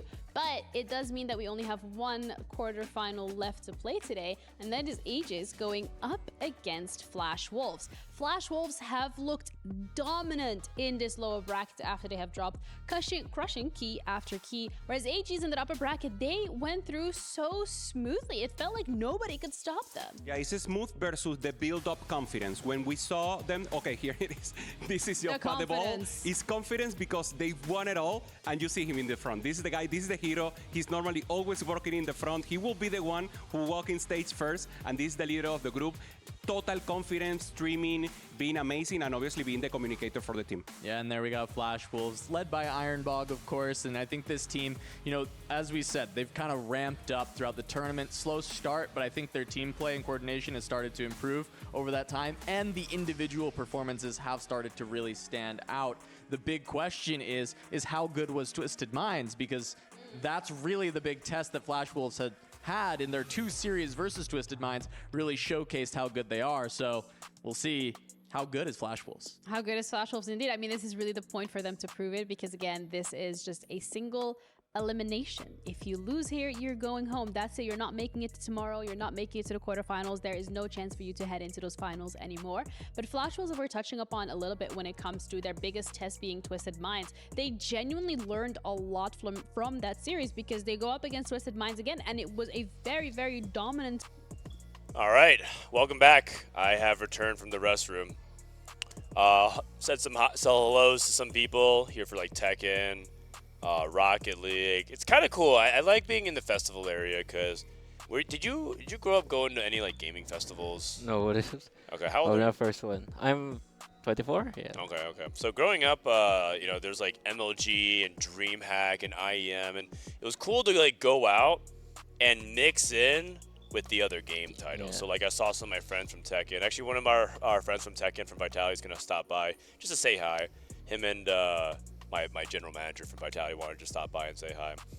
I also know some hey everybody, the Tekken players, just like walked the famous into the ones, building like just me. now I about saw to play them in their the hotel. quarterfinal, So and I nice. wanted to catch up because yesterday you had the day off. This so is interview what time. did you do to prepare for this matchup against Flash Wolves? So yesterday we do some scrims to preps, and yeah, that's most of it. Get some rest. Did you watch any VOD? Did you watch your opponent in particular, or what all goes into prepping as a team for this event? We did watch the game from previous day and the day on, and yeah, we review it as a team. Now, unfortunately, you guys won too fast over on the Bravo stream. We didn't get to see you on our S&B Arena stage yet. What are you looking forward to most playing under the bright lights? Oh, it's going to be a good experience, and we're going to try to play our best TFT as a team. So, yeah. And for anyone who hasn't watched you so far, how would you describe your style? I think we really play as a group, so we don't put someone in front in particular. We all able to play for the group, so that's our strong. I love that, and I have to ask the hard question because the stats wizards are creating their own answers, but I know sometimes you have to lose on purpose. But has there been an MVP or most valuable player of the four? Oh, you want a name? I think Lyres could be MVP, so I hope so. Aegis, 4 MVPs, unbeaten, now taking the stage. Best of luck. Thank you. Chris Bucket, always the professional. Lyres. Yeah, I mean, I think Lyres, Paddle, Gobo Store. I mean, all these players I think are pretty well established there on Aegis from the French scene. But I think people outside the French scene, maybe outside of EU, don't know too well, but they are a good team, and they are the winners of the EU tournaments. They also have like Coco coaching them and helping them out as well. So really good group cohesion. And the thing that stood out to me the most is like no ego. We're all just willing to help each other out, play each other. And I think that's just what you need to do for E4. You can't just be like, I'm going to be playing Gangplank and I'm going to be playing the S tier lines because I need to have the best AVP. You have to just do whatever is necessary. Yeah. Sometimes you just need to trust your teammates that they could win. Yeah. Not play for yourself too much. Exactly. Okay, so, you know, the winner of this, if you guys look at the OBS, the winner of this, Flash Wolves and Aegis, goes on to play Weibo. And you're picking Aegis? I think I'm for this year playing Flash Wolves. Oh, you're picking Flash Wolves. Well, I picked Aegis. And I actually have been generally really correct. Yeah. Yeah, see? Flash I've Wolves, been On a win streak, I'm kind of on a hot streak right now. So, you sure you want to bet against me? Yeah. Yeah. Okay. And that's going to be our last match for today. Tomorrow, we're going to have semifinals, and then the grand finals best of 5. Semifinals is best of 3. Grand finals is best of 5. If you guys want to try to enter one last time for the Fantasy Esports World Cup, fantasy.esportsworldcup.com. This is the stream, by the way. Oh, they're doing the walk-up. They're doing the walk-ups. We should probably blow it. But fantasy.esportsworldcup.com. Enter for your chance to produce or to predict the head-to-heads of who wins what. Like for today, for example, clicking through T1, Citadel, Weibo. If you have the crystal ball, I don't know if you guys will be as good as me, but if you give it, you won't know until you try. Give it a prediction at the end, and you'll see you can win some stuff. Just log in with your Twitch or Discord or email.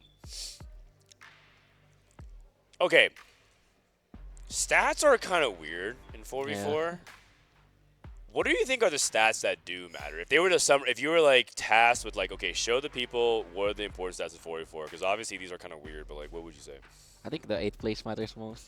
Okay. Like if the team goes 8th a lot, it's really important. And if one player goes 8th, it's just pretty hard for the whole team. Yeah, I can see that. So it's more like I guess we could say like 8th place rate, and it's like kind of low, I suppose, and that would show that a good thing. Do you think first rate matters at all? No, not at all. But even if you win, you still need to sometimes trade with your team, right? So you should do that properly as well. Yeah. I would say that like maybe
Kind of a weird line. tempo line. Hybrid tempo, hybrid reroll, like tempo reroll.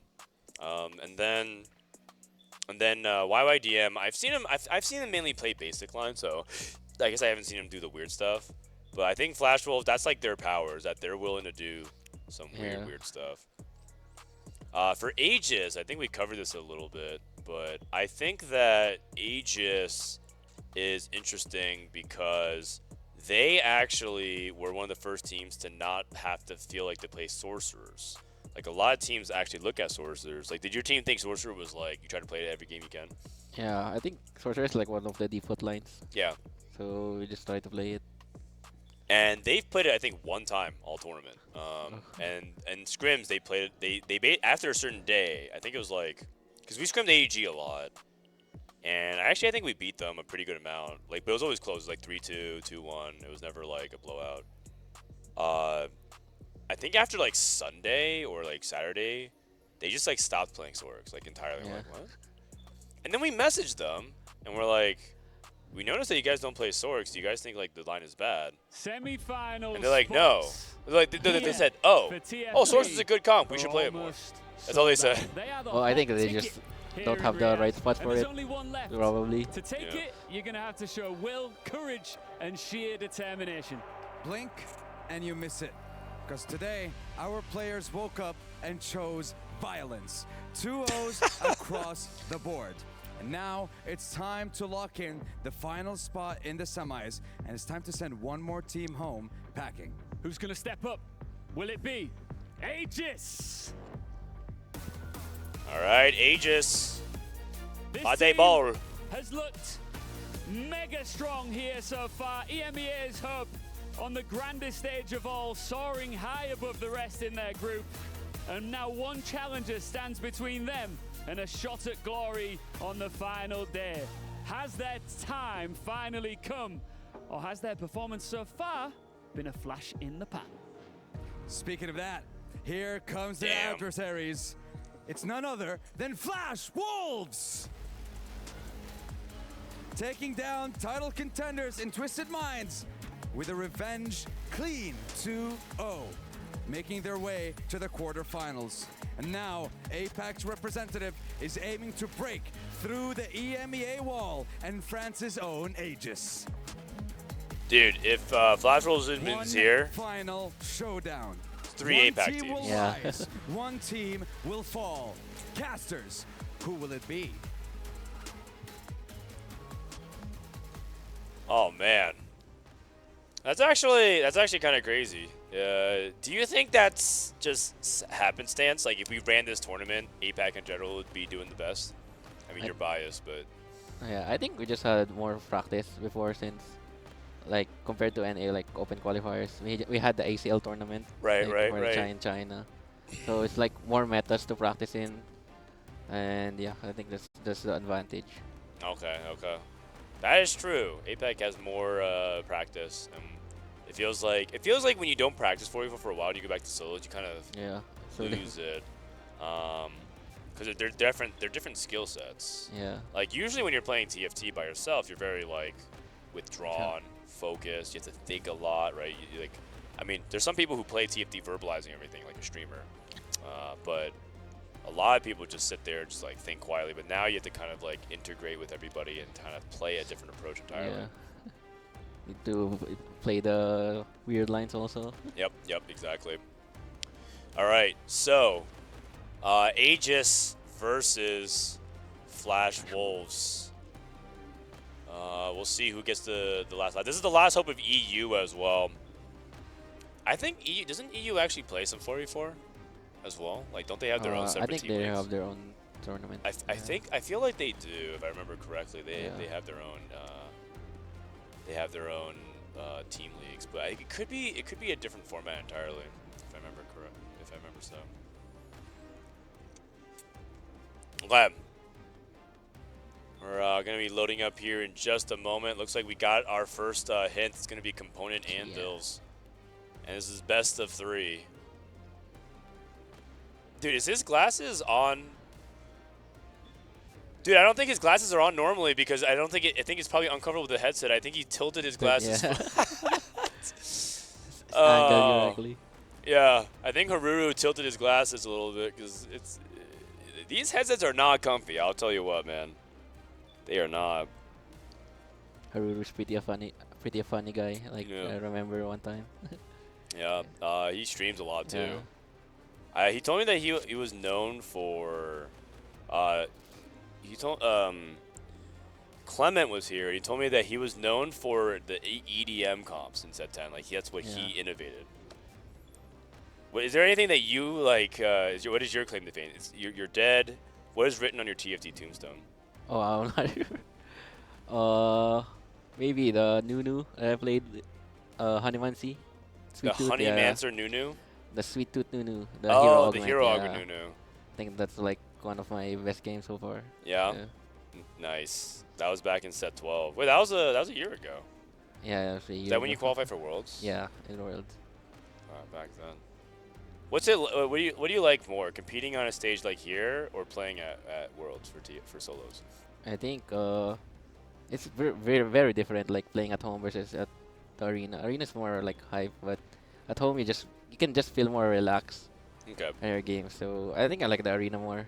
You like the pressure. Yeah, I like the pressure. Like the lights. You don't feel? Did you feel nervous? I feel nervous, but once it starts, like I just play my own game. Okay. It's actually not bad to be nervous, when you're competing. You want to be the right amount of nervous to help you get the tension to lock in, right? Yeah. Because sometimes if you don't have that, it feels you don't feel the intensity. Yeah, it feels like you don't care at all. It's good. Okay, here we go. Unpausing the game. Let's get into it. 3, 2, 1, and component anvils. So component anvils let you. I mean, I think it's pretty basic for 4v4. It does allow you to pick your direction a lot easier because you can play. You can just force the item onto the unit. Mostly reroll lines. Pretty strong here. I mean, I think like it's open. Like it's partially because right now there's not too many like double component stuff. Like you don't care that much about blue buff, for example, right now in the current meta. But that's what historically it helped you do. But also, I think that this component anvil is what also allows you to play potentially Cassante and other things like that a little bit more. We need like double glove. Yeah. Okay, here we go.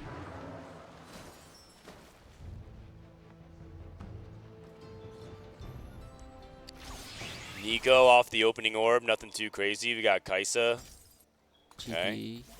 Lulu to Smolder. Okay, no over 9,000. Melee benching and probably selling. Everyone say bye-bye Smolder. Bye-bye. Oh, I mean, probably not right now. Probably in like a second or two. Gonna buy all his shots. Nice touch. Yeah. That's good GP components.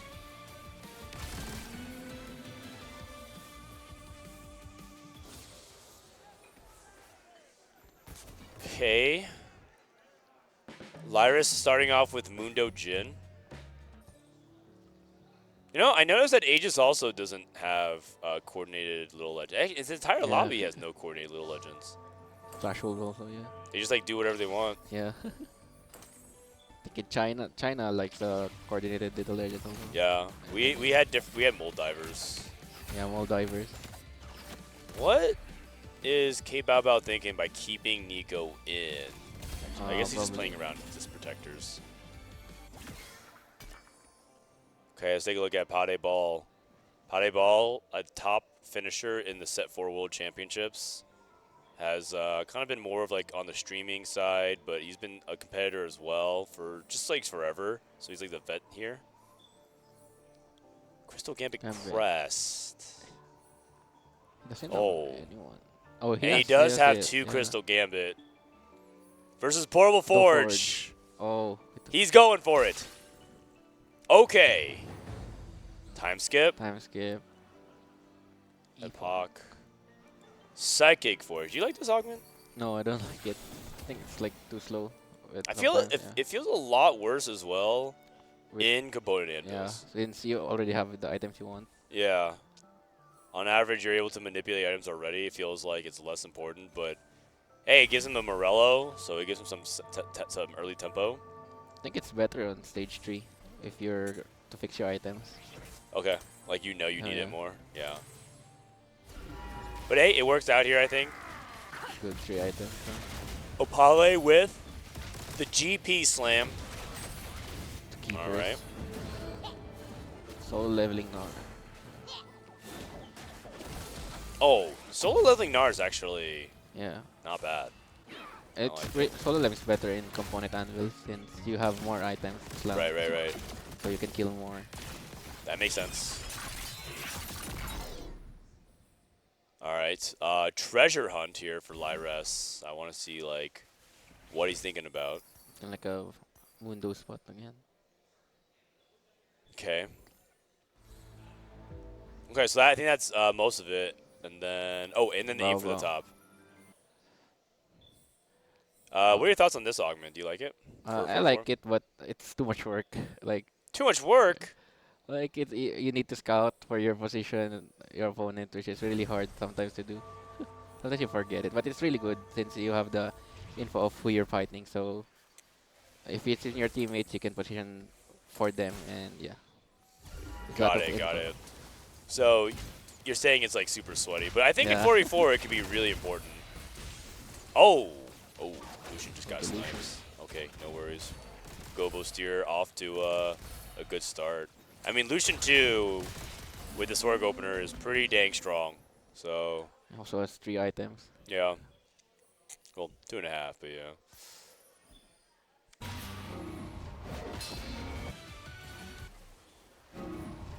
So here's the music just cutting out randomly. Yeah. Okay. Time skip. Do we have a read on like what he's trying to go with time skip here? He's holding Lucian's. Sure. It's either he will play GP or Casante. Looks like it. Since K-Baba's like looking like a short game. Yeah. Sorry, what's that? K-Baba's looking like playing Sorks. Okay, yeah. I mean, I agree. Just gets the rod. You can go for Shojin JG.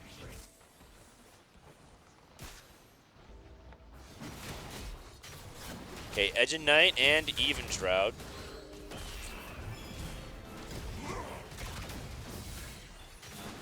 So that is pretty much a commit for GP. So 2 GP players, 2 Sork players. Looking kind of standard right now, unless there's going to be some deviation. Oh, and the Crystal Gambit. So Potty with the Crystal Gambit start. Lose, win, lose. No matter what, push to stage 3 and then start lose streaking. Now the question will be, will Flash Wolves at one point try to stop that lose streak? Are they gonna try to ever grief it by like opening on them? I think they can since K-Babo has the aim for the top augment, so it's like 50-50 for other teammates if he knows who to fight. Oh, I see. So yeah, he can actually narrow it down. I used to do it a lot in stage 3. Like griefing the double down players. Why are you giggling so much? His bro just like hee. I grief everyone. Hee. Level 6. Wow. Oh my god. That's amazing for YOD. So K-Bao, if he was thinking about Sorks, they might ask him to do something else. Because this is too good of a spot to ignore, right? Yeah, this is Karma, and he has items now. So what's K-Bao have to do then? Shojin Slam, and 2. I mean, the first thing that comes to my mind is Soul Fighters, because you have Shojin IE. But I don't know like if that's good. I'm pretty sure that's quite bad. Would you ever just be willing to play Battle Academia instead, the Prodigies? No, I think Shojin is better. Battle Academia. It's fine, but it's not the best.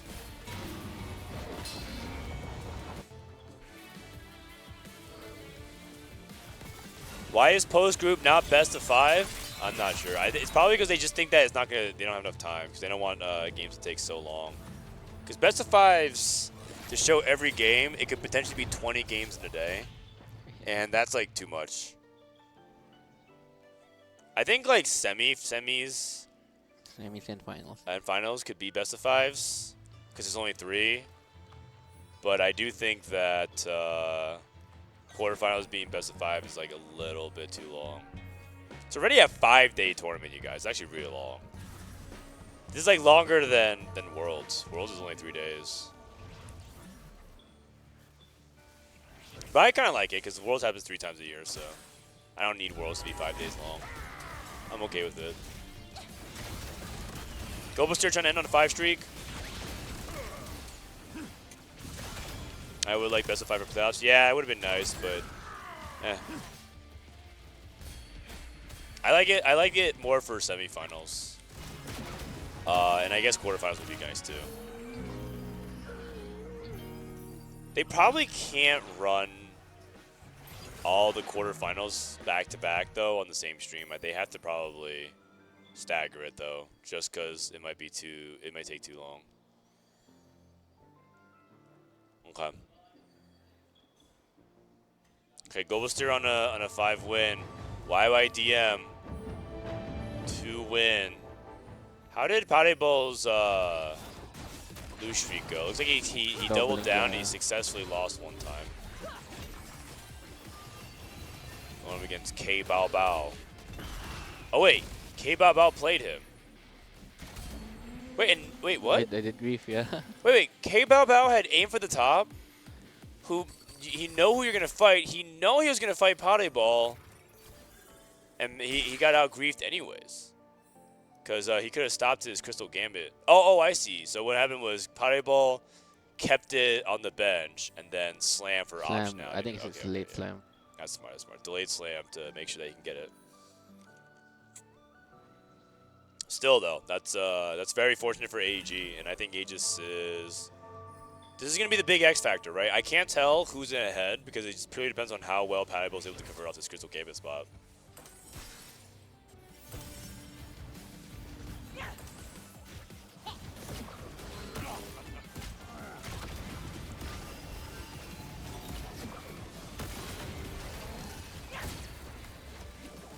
Alright, looks like he takes an easy loss here. Haruru. Haruru playing 4 duelists. Gobuster on a streak. Right now, I would say Aegis is in control. Although YYDM with that early Karma has to feel really good. I don't know if he's going to commit to Karma. Yeah. He has a Gunblade Slam. Yet. I think he still wants to play Yumi, probably. Yeah. Heavy's a crown. Pretty bad, I think, in this spot. No Forge. Ooh. You could also take Combat here if you want. I don't know if I like all that Shimmers, though. I think it's just Forge. Okay. Probably Locket for... If it's Locket, probably Leona or Swain. Okay. Yeah, I can see that. Is Locket Swain that good, though, if you're Swain too? It's not that good, but it's good. It's okay, yeah. Ironbog is going for Cassante. Sniper. Oh, he's trying to grief. He's trying to grief. He's trying to grief Parebol. Got K Bao Bao instead. Oh, never mind. He's trying to sack for K Bao Bao. Okay. I think K Baba wants the components there. Yeah. Yeah, that makes sense. Because you get it every 3 wins? 3 wins. Yeah, the 3rd component. Yeah, okay, that makes sense.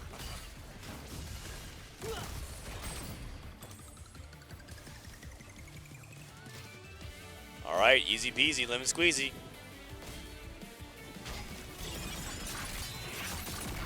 Is Ironbog gonna play Volibear? With his Who? items. Ironbog. Ironbog gonna play Volibear. Yeah. So I thought he was gonna play Cassante. But you're saying he's playing Volibear from here. I mean, have he the is snipers. Pretty weird. Yeah. He is holding also some of the Soul Fighter units and Edgelords. He might be open to it. I don't know. This game took a pretty big left turn. I thought it was going to be a little bit more standard down the middle, and then all of a sudden you see some weird stuff happening. Outside, of course, the GP players, you have Opale, and you have Haru playing GP. You have Karma, but I think he might be pivoting. You have Sork here. But yeah, I'm not entirely sure what the bottom players are trying to play here.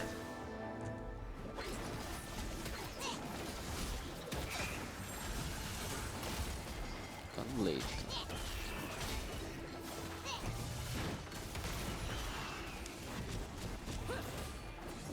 Lyris getting some easy shots here. He's Mundo Jin. Treasure Hunt Mundo Jin is okay. Yeah. I wouldn't say it's great, but I think it basically means that like you're probably just gonna try to lock in that 4th place. Okay, Puddle looking for an Ashe. No Ashe, no Karma. Sticks the bow here, or the thing.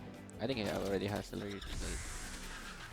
I mean, both Kraken is still really important as well. Oh, but sword denied by Ironbog. Fireball takes a belt here.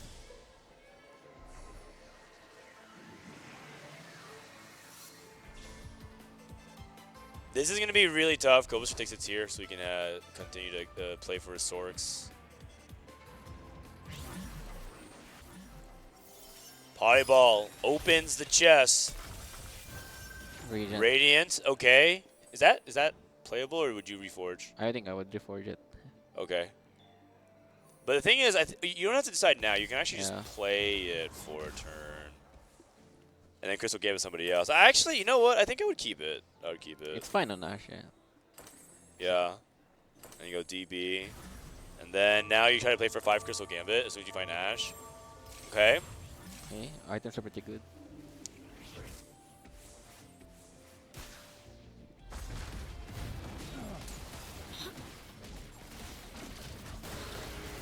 Okay, Pate Ball trying to see if you can get this win over the Jin Mundo board.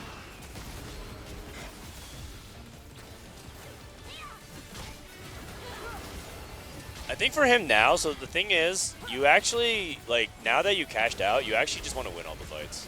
Yeah. You don't actually really care that much about losing anymore. Okay, looks still like fine he's to gonna lose. Because of, Sorry? It's still fine to lose here. So Okay. since you don't have the 5 yeah, Gambit. Yeah, because he's not playing the 5 Crystal Gambit yet. Okay, upgrades that. Ironbog finds an early Akali. Snipers focus Akali. Okay. Is that good on Akali? Oh, I'm not sure. And it's not good, I'm pretty sure. Yeah. Okay. K-Bao. And YYDM still on Karma for now. But based off his build-up and his trade structure, I'm not sure he's staying on this. In fact... He's holding Rokan, Sunwrench, and Syndra. Yeah, I think he's going to just pivot into Prodigies. I think K-Bao also wants to play Sworks. Yeah. Okay, Opal going for the GP. Trying to see if he can finish on a streak. It's a little greedy. If he's going to go to 7, it's a little greedy not to just go to 7. Try to finish on a 6 streak. If you're gonna win, if you want to win anyways, just yeah. Also, every person that we're watching happens to go up against the Mundo Jin. Okay, Gobostur with the win. This is good for the French team so far. I would say that their spot seems pretty good for now. Again, the X factor is whether or not Pate Ball can get to this Ashe. Because if Pate Ball goes 8th, a big wrench gets thrown into their plans. And they're going to be in a tough spot. And also, does Ironbog, is he going to be able to get to his board as well? He is holding Volibear.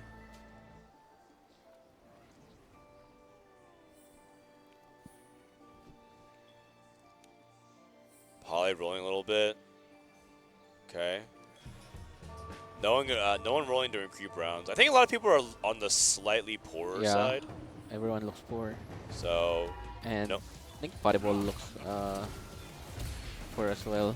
Yeah. His cash out was like an item. An item. Not the best. Okay, no crap. 3 vests. Awkward. Oh. Okay. I think he's gonna suck one more. Yeah. Ironbog level 8, roll down. Found 1 Cassante. Oh, 1. Kali pair. 1 Braum. Oh, he's sold to Cassante. He's going for he found the Braum. Yeah. So he's going to 4 Luchador. So what's the bill with Volibear with snipers? Is it snipers, IE Guardbreaker? IE, probably IE Guardbreaker.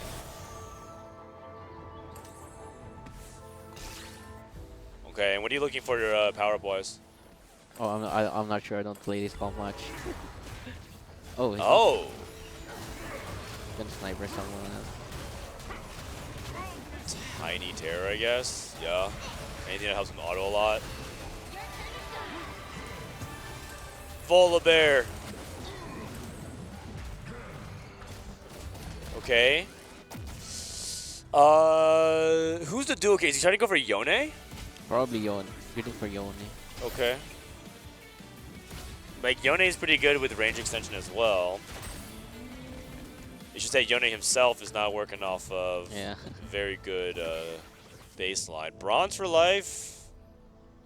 I think bronze for life is pretty good. Yeah. And then you just like move down the number of juggernauts and start flexing other stuff. Oh, he rolls it. Radiant Refractor. Okay, Call of Chaos could be really troll. Oh, he got the RNG Golem. Oh, is that good? No, it's not. It's not not good. He has a lot of front line already. Yeah. Oh, Puddle has Ashe too. No Zyra though. No Zyra. Okay. Invested. Keep rolling. He's gonna get Twisted Fate. He's gonna try to go for the Touch of Frost. So the setup is try to go for Touch of Frost, try to get Touch of Frost 2, and basically like just have TF generate so much damage. He's not using his fruit yet. He's not using his fruit. He really wants to get the kills. Oh, he wins anyways, convincingly. Yep, very, very convincingly. And K-Bao is losing right now. Losing grip. Things are looking really good for Aegis at the moment.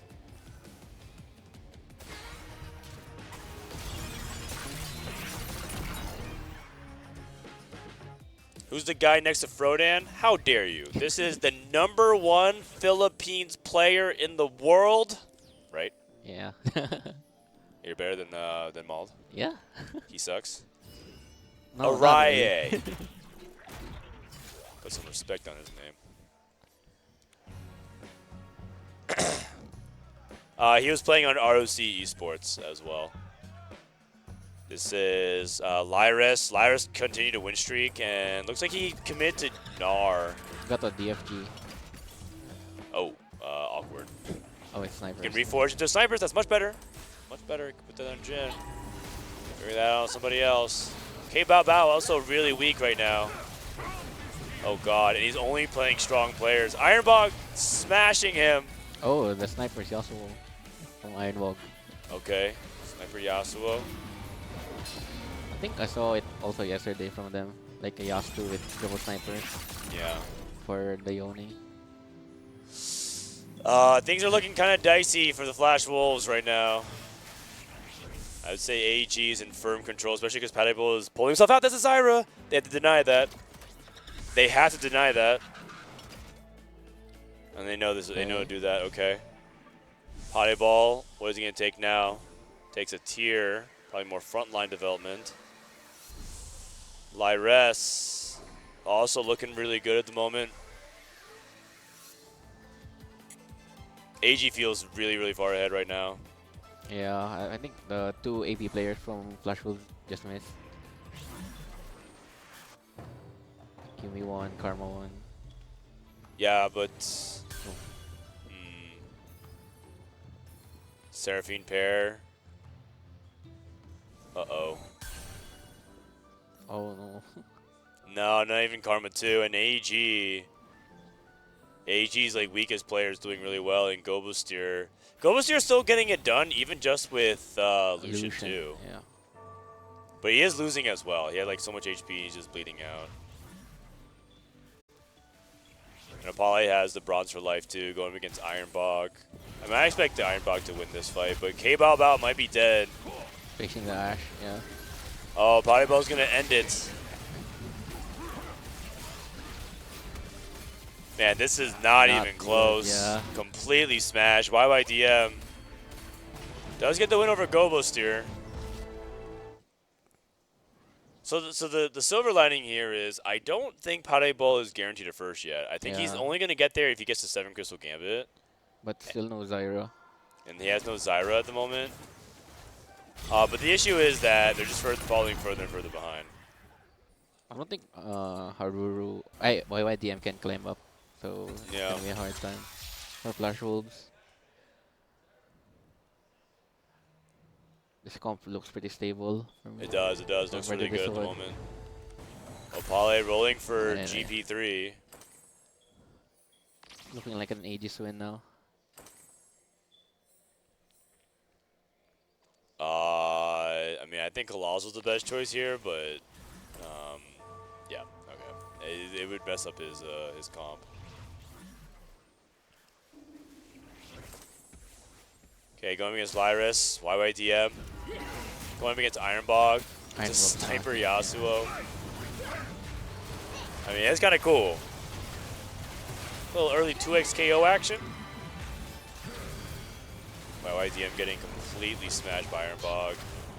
I think if Flash Wolves ain't trying to do any sacking here, I think they might just try to see if they can play for their own 1-2. I think Ironbog tried to suck, but YYDM's just board's too Oh, you're right. Yeah, but YYDM's too bored. His board is too bad. His board is absolutely terrible. No Kisante, so not enough front line. Dude, he's actually winning out with Volibear. So Ironbog's going to make it out, but it might be triple bot 4. Yeah, triple bot 4 for Flash Wolves. Like, this is not looking good for Haruru also. He only has 4 GPs.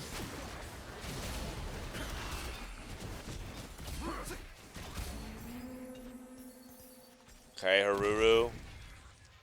Haruru has not much. Okay, Kabuko 3. He has the Rage Blade for the GP, but he's just stuck on GP2. And I think Aegis is too far ahead. Yeah. Oh, 5 BMEs denied. Yeah. Oh, man, this feels so bad. YYDM is just locked out. I think it's going to be a 6-7-8. I think we're going to go to game 2 very quickly here. It's kind of a shame because I feel like Ironbog actually did some really cool plays, but I just don't think he can do much here. Potty is the Grim Reaper. Doing another Crystal Gambit.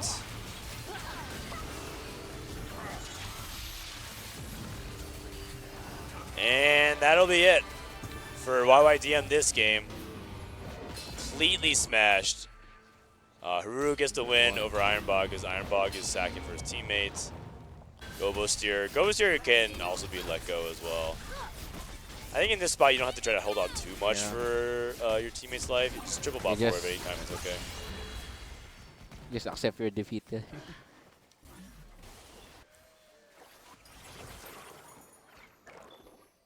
Okay, Lyra's rolling.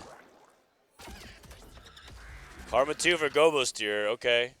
That's actually even worse news for Flash Wolves. Yeah. The weakest players are starting to hit. Looks like we made it to 9. Ash every shop. Playing Braum. All of AEGIS is still so healthy. Yeah.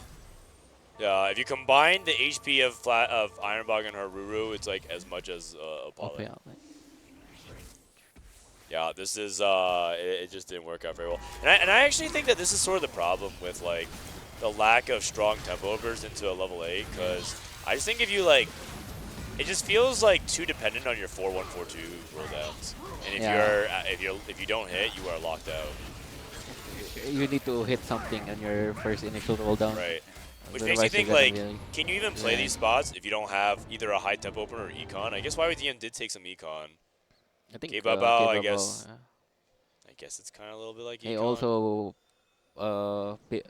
make YYDM pivot, even though YYDM has the karma, which is really bad. I think that's one of the weak side of aim for the top. Yeah. Like, if You your just board get is further weak, behind. you can't really win. Yeah. Okay. Let's see if this is going to be it for Haruru. I think that's just going to...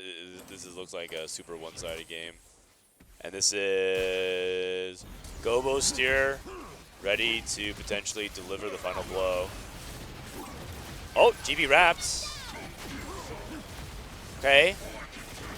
Okay. Okay, if you can do that like 5 more times. Oh.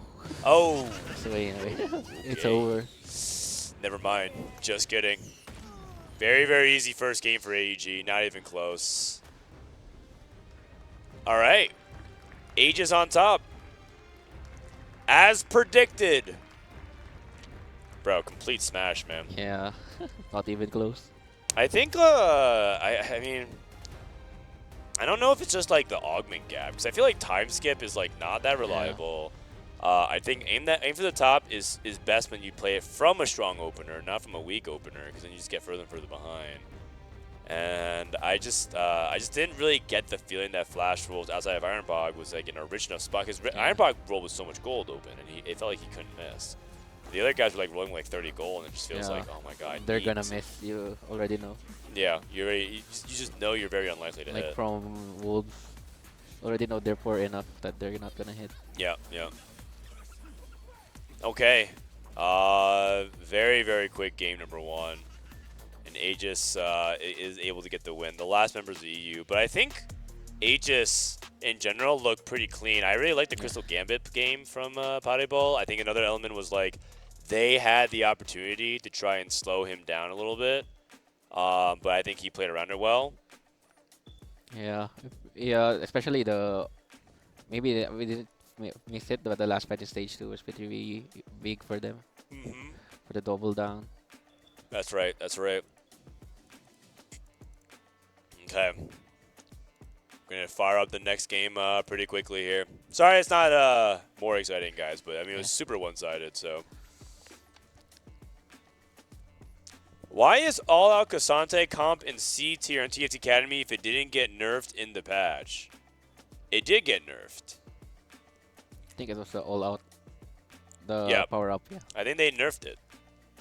I can't see it in the patch notes. Okay. Let's see. Team fight. Let's go ahead. Let's do another episode of my favorite show, Reading with Frodan. Teamfighttactics.com. All right, let's do. Oh, let me change languages here. Give me a sec. English. Okay. Let's go ahead. News. Team Fight Tactics patch notes. And let's go all out. Interesting. All out bonus attack damage nerfed from 50 to 40. All out correctly sets its starting mana to 0 when entering all out, which is actually a huge nerf because if you've ever played all out, when he first transformed, he immediately ults onto a target, so you can use it to snipe certain units that are out of position. So yeah.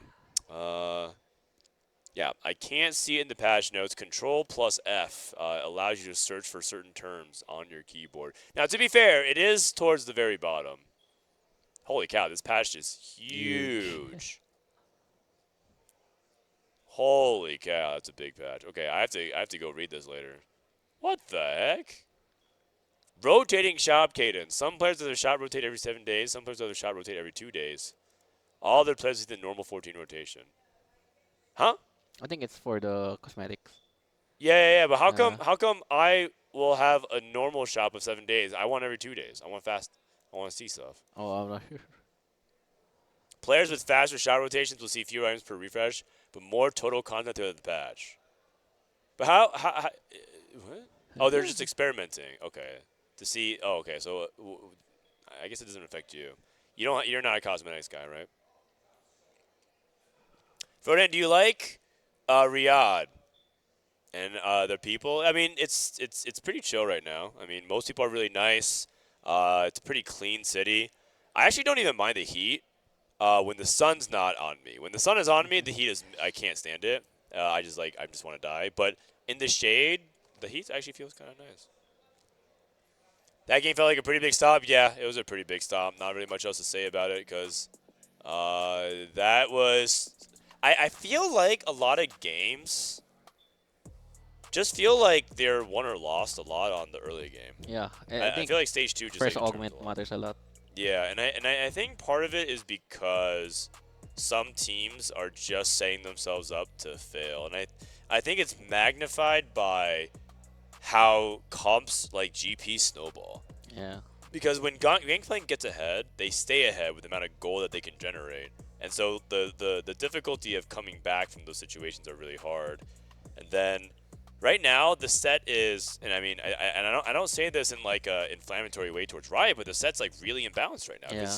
It always is. The very beginning of the set is when it's First the least patch. amount of balance, and so you have like a bunch of haves and have-nots. So you have a bunch of crazy swings, and that actually begs a question: should EWC even be played on the new set? I think we've had 2 tries at it. Yeah. We have a couple 2 costs that do not feel like they're very fair. They're very imbalanced. What do you think? Should EWC be played at the end of set 14 instead?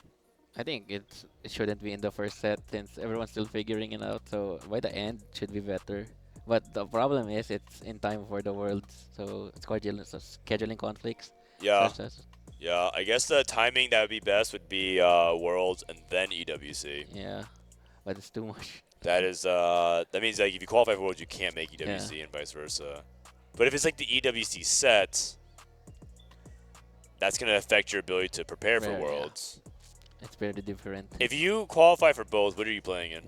I think I'm playing in 4v4. EWC? Not Yeah. not why? It's just more fun to play with the team. Okay. You know, a lot of people say that, and then some people like Dish will say it's not that fun. Different strokes for different folks. They don't play it out today. Nope. They end pretty early. They're ending it pretty early. All right. So where do you live in the Philippines? I live in Manila, near Manila. Yeah. What do you do in Manila? I study. Oh, you're in school? Well, I stopped for this year, but I will gonna come back as soon as possible. You took a break for Yeah. TFT? Yeah. So, Hube, did you see the posts over on social media this week? Which Hold on, there's a content. What The is one this? from the official Polish one with Frodan. Wait, what? I got the explanation from Panda and from Alan. It means there's like a meme, like Mountain of Poland, but it means like go Poland, like go for the team, and they celebrate every time they Go win. for victory. Yeah, go for victory. And that's what Kesman was celebrating as well. I mean, EVOS has been performing so well here at the Esports World Cup. Yeah, not making a win and not advancing to the semifinal, but did amazing. And of course, he also made the post, Kesman, saying TFT is fun with the hearts. And I've asked Pro player, why do you play TFT so much? And the answer is always the same. It's just fun. Greg, thanks for the We all love raid. TFT here at the Esports World Cup. Hope you're doing well, man. Hi, Greg. I miss you. Hello. Hi. Hey. Wait, why don't you introduce yourself to the stream? What? Why don't, introduce yourself. Oh, to the hello. stream. My name is Jeondding and Team Vitality. I'm Tekken player. Yeah, that's right. So Jeondding is our star Tekken player. How's it going in Tekken so far? Oh, Tekken is yesterday I'm also play. First pool is done. It's the top 16. Yeah. Okay. Yeah, so you're through. Yeah. Tomorrow is the play. Yeah. Okay. Okay. I think everyone is wondering, what is your workout routine? You are so buff. Like, I think I used to have muscles, but then I became a father. Yeah. So I can't work out as much. Yeah. But so what is the workout advice? Many people ask for me. Yeah. How do your is a routine? But Yeah. I'm just Monday is chest and Chest day? shoulder and little bit and biceps. Okay. And it's Tuesday is back and biceps. Back and biceps. Yeah, and Wednesday is shoulder again. Okay. And Thursday and leg. And Leg day. And then you rest Friday, Saturday, Sunday. No. Oh, so 1 week is just 1 day is rest. Okay. Yeah. Okay. Wow. And then what's your diet like? Diet very difficult. I can't now is diet. I Yeah. want diet, but Yeah. it's now it's a lot of many tournament joy. I can't is now diet, but now just a little bit try is learning. Yeah. Just 1 day 30 minutes. Yeah. Okay. Are you working out even while you're here? Yeah. Today is also already finished. Yeah. Okay. Man, It's really cool to actually meet you because from Vitality, we don't get a chance to see a lot of other games. Yeah, Because yeah, I know, For yeah. TFT, we always just play online. Yeah, We yeah. just like Yeah. play like only a few events. But you're traveling all the time to play in Tekken. You're Oh traveling all yeah, around the world. it's Tekken is also is many travel. It's one month or so is 2 and 3 time go to another country. Yeah. Tournament to join. Yeah. Okay, okay. Where are you traveling after EWC? I think so. It was finish come back Korea. Also last 10 day after I'm go to Indo. Okay. And Evo, it's a Evo Pranks. Where is Evo, it's a Evo. It's also it's a very big. Yeah, it's Evo. tournament. Evo is French. Oh, Evo France. Yeah. Ah, yeah. I actually want to go. So I don't play that much Tekken, but a lot of my friends play because Sejam runs Oh the yeah. Sejam Oh Sam. yeah. And so a lot of my friends play Tekken. But Tekken always looks so hard to me. I think it's very hard. So many moves. Yeah. Move lists. I think it's just newbie is play Tekken is very difficult because Okay. they have so many is a command almost 100 120. Yeah. It's just newbie is play very difficult and also it's another games only is 2D. It's Okay. back Yeah, and dash, yeah, but yeah. Tekken is also side step, back dash. Yeah, you just sidestep and yeah, dodge. they have many skill. Yeah. I have never played Tekken. I heard that the new patch was not very good. Oh, Tekken as a season 2 now. Yeah, the but season 2 I heard was really yeah, bad. first season 2 is a very many problem. So many problem. It's many people is talking about Tekken season 2. Yeah. It's a little bit. They have many bugs. Yeah. Some characters are too much. It's an OP character. Uh-huh. Yeah. Some characters very moving is a problem.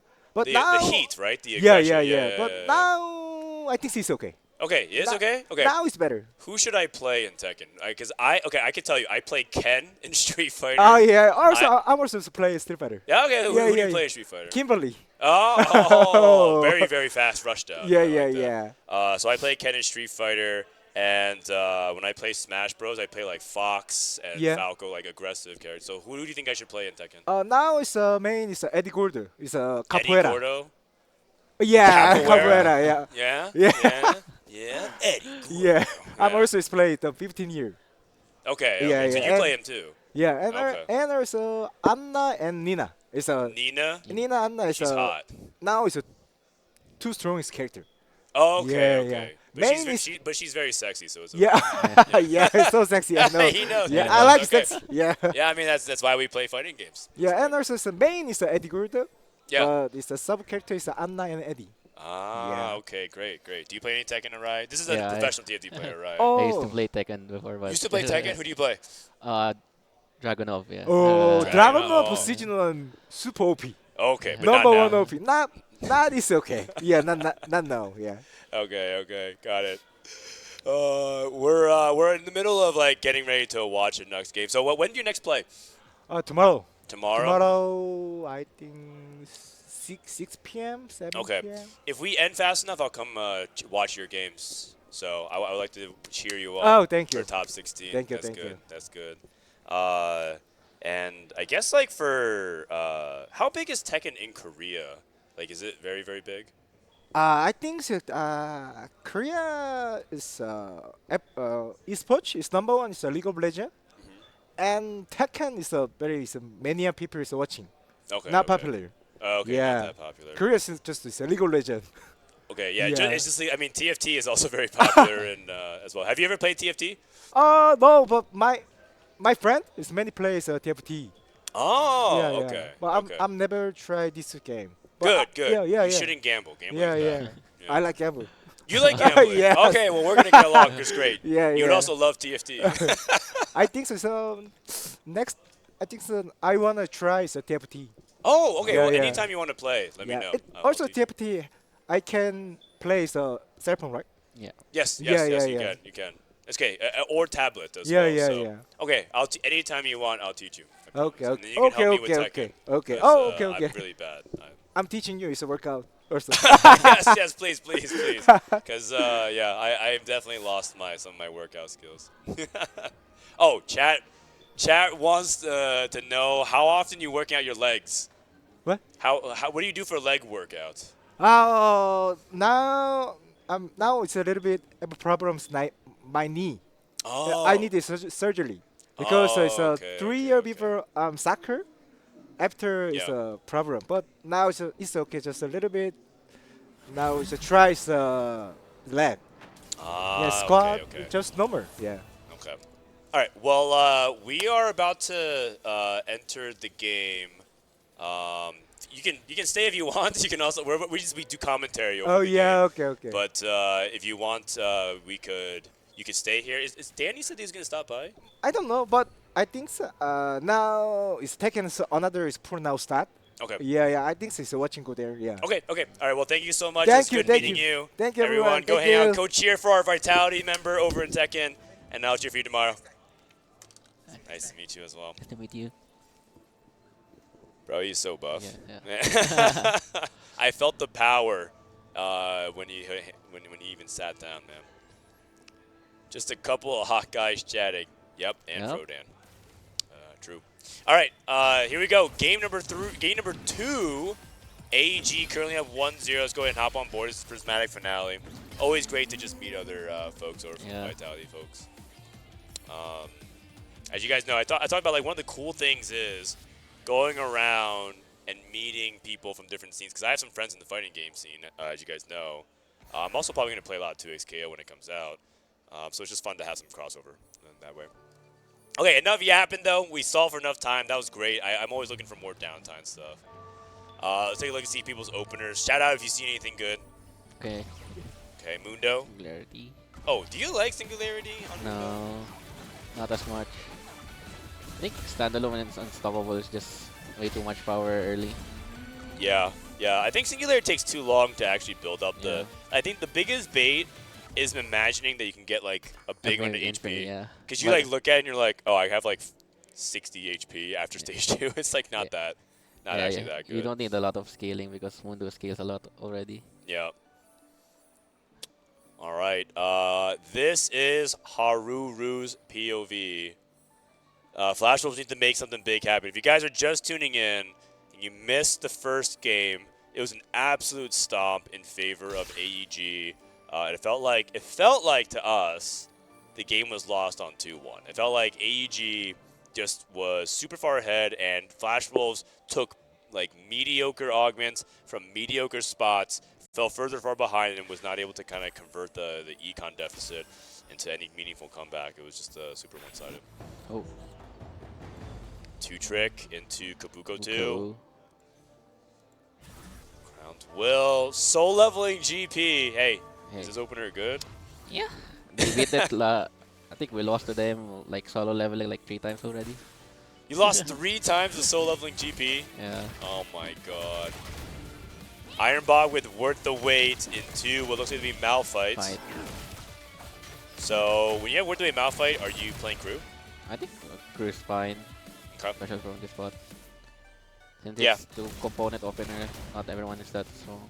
I think Malphite is the important unit anyways, because Sivir 3 can't really get the job done without a good front line. And also Malphite tends to be like the only tank in the composition, and so getting him guaranteed feels really good. And Sivir just feels bad because it whips sometimes. Yeah, it whips sometimes. And a lot of the win condition for crew anyways is just to stall out for the ship to deal more damage. So that's why Rage Blade is really good for Zig. Yep. I think it's the core item, even for Sivir early. Knuckle Dusters. Gain a Vi. Your strongest Vi becomes an attack fighter. And then she also just prints a million items. It's right there on the text. But he took it with 0 Vi's. 0 Vi's and 0 gloves. 0 swords. Yeah. Is that allowed? He has over 9,000 smolder. Oh, there's the... Wait, he farmed the component? Component, yeah. What? Holy cow. That the fact that it even happens in stage 2 is such a big deal. Yeah. Dude, that is an insane high One roll. component. But I don't think it's a good component though, but still. Cloak. Still a component. Yeah, I mean, it's a component. Can't be that bad. Okay. That is a good setup here. So what is Knuckle Duster's Vi's Biss? I think it's IE, Guardbreaker, and Eon. Just straight up fear So crit. the Kasante items? Yeah. Okay. What about like Stairs Gauge, Titans BT? I think you want to kill more with this buy. Okay. More crit, better. Since get behind mostly it's just your main damage from this combo. 2 Malphite 2s. Alright. Over 9,000 Smolder with Knuckle Duster fight. This is the way we actually played Knuckle Dusters in PBE. We played, because we were playing Juggernaut Smolder back then. Yeah. And then we just said, oh, we'll like roll for Vi 3 and roll for Smolder on 7. That has largely shifted when people figure out like Jin with Artistic KO could be good. So now what happens a lot of times is you play Jin Mundo, but you play Jin Mundo Vi, and you roll on 6. So I'm really curious how Kate Bao is going to approach it. Is he just going to roll on 6 and just say, hey, I'll just roll for Vi 3, but then collect as many Smolders as I can on 6? Or is he going to try to actually tempo into the Vi on 7? But then he gives more time for the other opponents to hold Vi's. I think it's just gonna roll deeply at 3-2. Hope for the Vi 2 and just tempo from it. Because in 4v4 it's really hard to hit. Yeah. Vi especially. Like hero augments, it's just easily targeted in 4v4. Alright, Lyris with Kaisa. I've seen some Kaisa attempts that are successful versus not. Yeah. What do you think like really separates the good versus the bad Kaisa spots? I think playing it from loose streak is really bad, so ideally you want to win streak with it. Yeah. Play with tempo, get some early stocks, and compared to Jin, you kind of need the early stocks early. Yeah. I saw a tweet from Robin Song saying Curse of Wang. Emily says Robin plays today. I hope he wins no curse. Sorry. Oh, sorry. It alt tabbed. Ah. I was trying. Okay. Let me pull up the stream real quick here while I fix that. I subconsciously alt tabbed to try to go to Twitter to show you guys because it was on my laptop. But my bad. We are back. I'll show you guys after it because someone linked it to me. Okay, 4 loss for Lyres. Man, what a scuffed production, am I right? Is Frodan guy bringing over hot Korean dudes, then shooing him away in an alt tabbing. I just wanted to appeal to the Gregors in chat, you know. Okay, Deadlier Caps. This is most of the time Prodigies, right? Because yeah. Prodigy, the idea would be you get a lot of mana, generally a lot of resources to do that, but you kind of need the ability power to actually scale more it. AP for Yumi.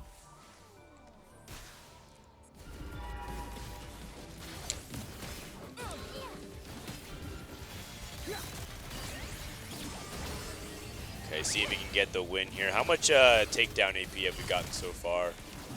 2. I mean, you get like three per stage on average, I think. Well, but it's a decap. It's okay. Setsuko took this and then took Wand Overflow and made 2 more death caps. It's pretty good. Yeah, unfortunately he didn't hit Yumi 2 that game. Okay, a little bit of rolling for Ironbog. For Severe. Okay. The interesting thing is because he's already playing crew, he's getting that leveling bonus, so he's already level 5 by rolling so much. Hot Ball, also the highest. No win streakers. 1 person full lose streaking right now. Just a short game from Opal. Yeah, probably. Just a basic sword game. And then Lyris did hit the Kaisa 2 with that dude, but his item situation is not great. How's K-Bao doing with the Vi? Still on Vi 1. Still doesn't have any Vi items. And this is like the danger of like clicking Vi with no items, no units. It just feels so awkward. He's Sam Kraken. Kraken and Smolder probably committed. Yeah, that is generally not very good. Okay, and then Gobustier with the GP2. YYDM.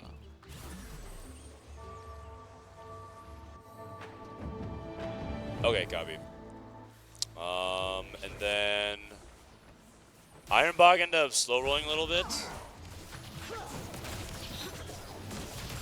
It's not slamming. I think YYDM wants to win here. Okay. Yeah, it's probably just wants to make sure that he can at least give a good loss to his teammate, even if they do. But I think he's gonna win 5-0 Yeah. here. Small fight's too tanky. Yeah. That's okay. It's a reasonable loss. Okay, let's go to the augment here. The Pod Day Ball, Heavy's the Crown, Cybernetic Uplink, Spear's Will. None of these look particularly amazing. Do you like Uplink in Prodigies? I feel like Uplink in general is kind of weak right now. Yeah, just like not a good augment in general. Yeah. Okay, Smolder. I think he's like thinking about utility with this, like a Smolder as a caster as opposed to Rammus. Yeah, probably a anti-heal one. Yeah. Which unit does the anti-heal? Is it Smolder? Smolder, yeah. So that's what he picked. Okay. Haruru, looking here. And then Pyromaniac. Red buff, Rageblade. Still Y1. Oh. Oh god. Oh my goodness. Oh my goodness. He rolled so much and he missed. That's terrible. And now he's still on Vi1. Just to be clear, Knuckle Dusters gives you 1 Vi already, and you're telling me he's still on 1 Vi. This is why gambling is bad. Yeah. This is also what happened to our Vi game yesterday. Yeah. No tank item or no carry item, just pure tank. And then like people from AEG are holding Vi's, right? Vi here. There's a Vi here, right? Like 6 Vi's from that guy. There's the guy who got 6 Vi's. That is not good for K Bao Bao. He's in a really bad spot. I think the caveat is that Flash Wolves do have more HP right now to play with, which is good.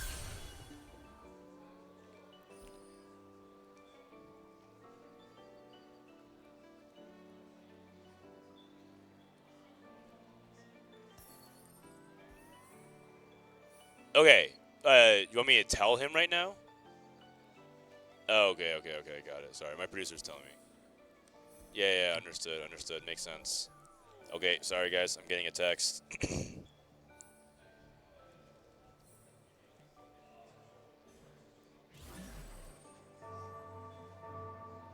Alright, apologies. Pate Ball on a win streak still here. See if he can keep up his momentum going up against Opal. Okay, team fight here. So, looks like his Syndra is looking very strong. Yeah. Such a good build up. Yeah. And this is the kind of tempo that you're really hoping to get with Syndra with Rising Chaos. I think the issue with Setsuko is that he didn't have 2-star frontline. I think he was just like kind of like Syndra too. Yeah. Oh, a spatula. Who's gonna grab the spatula? Can anyone use it here? Take a look at their setups. Maybe Lyris? Maybe the other guy. Opale? Neither of them end up taking it. They're just leaving it open. Oh, you know why? They're denying K Bao Bao any offensive compose. They took the swords. Yeah, and the glove. Oh, that's actually really smart. They specifically are targeting K Bao Bao's terrible item situation. Oh, now I don't know what K Bao Bao do now. The game's just unplayable. Even though he has Vi2, no items, it's not gonna farm anything. Yeah, it doesn't matter if he has Vi 2. If he has no carry items, just bad items on Vi. Oh, also Opale played the Smolder for round, and he can hold on to Smolder. Okay. Because normally you can't grief Smolder players because you can't really hold loose. You need to level up first. Okay, so you actually need to level up for 1 turn and then you can start griefing it. Yeah. Oh, okay, that's probably the lack of clarification that I didn't have from last time. Because that rule, we experimented and it didn't work. I think you have to play it for a round in order to get the Smolder to the principle. It's still pretty... So let's say you're holding 6 Smolders. Yeah. If you play 1 Smolder for a turn, all of a sudden all of them count for the pool. Oh, that's I'm not sure. Okay, cool. Still unclear. but that's what they told me. Like, if you want to deny Smolder, you should play it for. Okay, real quick, we have to interrupt you because we have a special presentation here from the head of Vitality. Danny Engels has something for Jeondding, who's rejoining us very quickly on the stream. What's happening here? We're in the middle of a game, Danny, so. Oh, finally. He got McFlurries for everyone. Finally. Oh, okay, wow. He got us McDonald's McFlurries. So he got it for everyone here. Thank you so much. Finally get. This is great. Okay, well, thank you so much, man. Is there anything else that you Thank wanted you. to say, or? Well, yeah, we're in the middle of a game, so I don't think we can spend too much time on. Can we turn on his microphone real quick and zoom out the camera? Sorry, this is boss man in the house. Try not to. I can scoop in a little bit as well. I want to ask though, do we see the T1 Weibo final? Oh yeah, you have to take off. You just slip over. Just slip over your badge. It's fine. So what about the T1 Weibo? Do we see the T1 Weibo final? Is that the prediction? Maybe. I mean, AEG is a pretty good team, but I think it's likely that T1 and Weibo are going to be in the finals right now. How would that make you and the boys feel after not making it out of, especially that group? You know? I believe they made some very dark humor jokes after they saw what ended up happening. We were, we were in a group chat and they were like not happy about it. I was also seeing the first game of the day, and then I was like, hey, that's an easy win for T1. That could have been us. And then our CEO said, get over it. She moved on. It's fine. Oh, good, good. At least one of us is over it, because I don't think we're really over it, unfortunately. I feel the same. That's okay. Who is the favorite here in this match then? AEGIS up 1-0, right? AEGIS is up 1-0. I mean, I think their spots are pretty. Their spots this game are a little bit dicey though at the moment. Interesting. Yeah. This is top 8? Top. That's quarterfinal. This is top 8. Yeah, I'm trying to play for top 4 right now. This is a roll down for Golems on 7. He has J4 too. I think he's justifying whether or not he can actually make this because it's expensive and also he's holding it for his teammates. Gangplank, he's missing 2 more gangplanks and they can go for the 3-star. Okay, I will be rooting for the French simply because, you know, like French kind of thing. Yeah. But we're also like the last non-Asian team. That's fair. That's fair. But we will be piecing out eating McFlurries now. Okay. If that's fine. Yeah, of course, of course. Yeah. Awesome. Thanks for stopping by, Danny. Thanks for having us. Thanks for having us. Yeah, and good luck tomorrow. We'll stop by if we can. Go Team Vitality. Woo! Okay. Thanks for bearing. Oh, you okay? You almost tripped off stage. Thanks for bearing with us, guys. Of course, we want to support other parts of Team Vitality as well. I didn't realize they were going to cut for that entire segment, but okay. So kind of lost a little bit of our bearings, but I would say right now, Flash Wolves have more HP. Going into the Prismatic here. Sword Overflow. With playing Cassante. Oh, I see. He has all-out Cassante. Oh. Oh, but he has no gold to roll. Really bad. He Okay, only that's has not one looking Cassante. good. Okay, YYTM's position. Okay, he's rolling Haruru. Haruru still works. He got triple TG from his Call to Chaos. Yeah, triple Thieves Gloves is not bad. Gobo Steer. Oh, double Sniper GP. That's pretty strong. Yeah. GP3. Still missing Araye, but this spot looks insane. Oh god, you can't get any benefit from that. Colossal, but yeah, no benefit from him right now. Double Sniper's GP with stretchy arms. Except he's getting wrapped by the other GP. Uh-oh.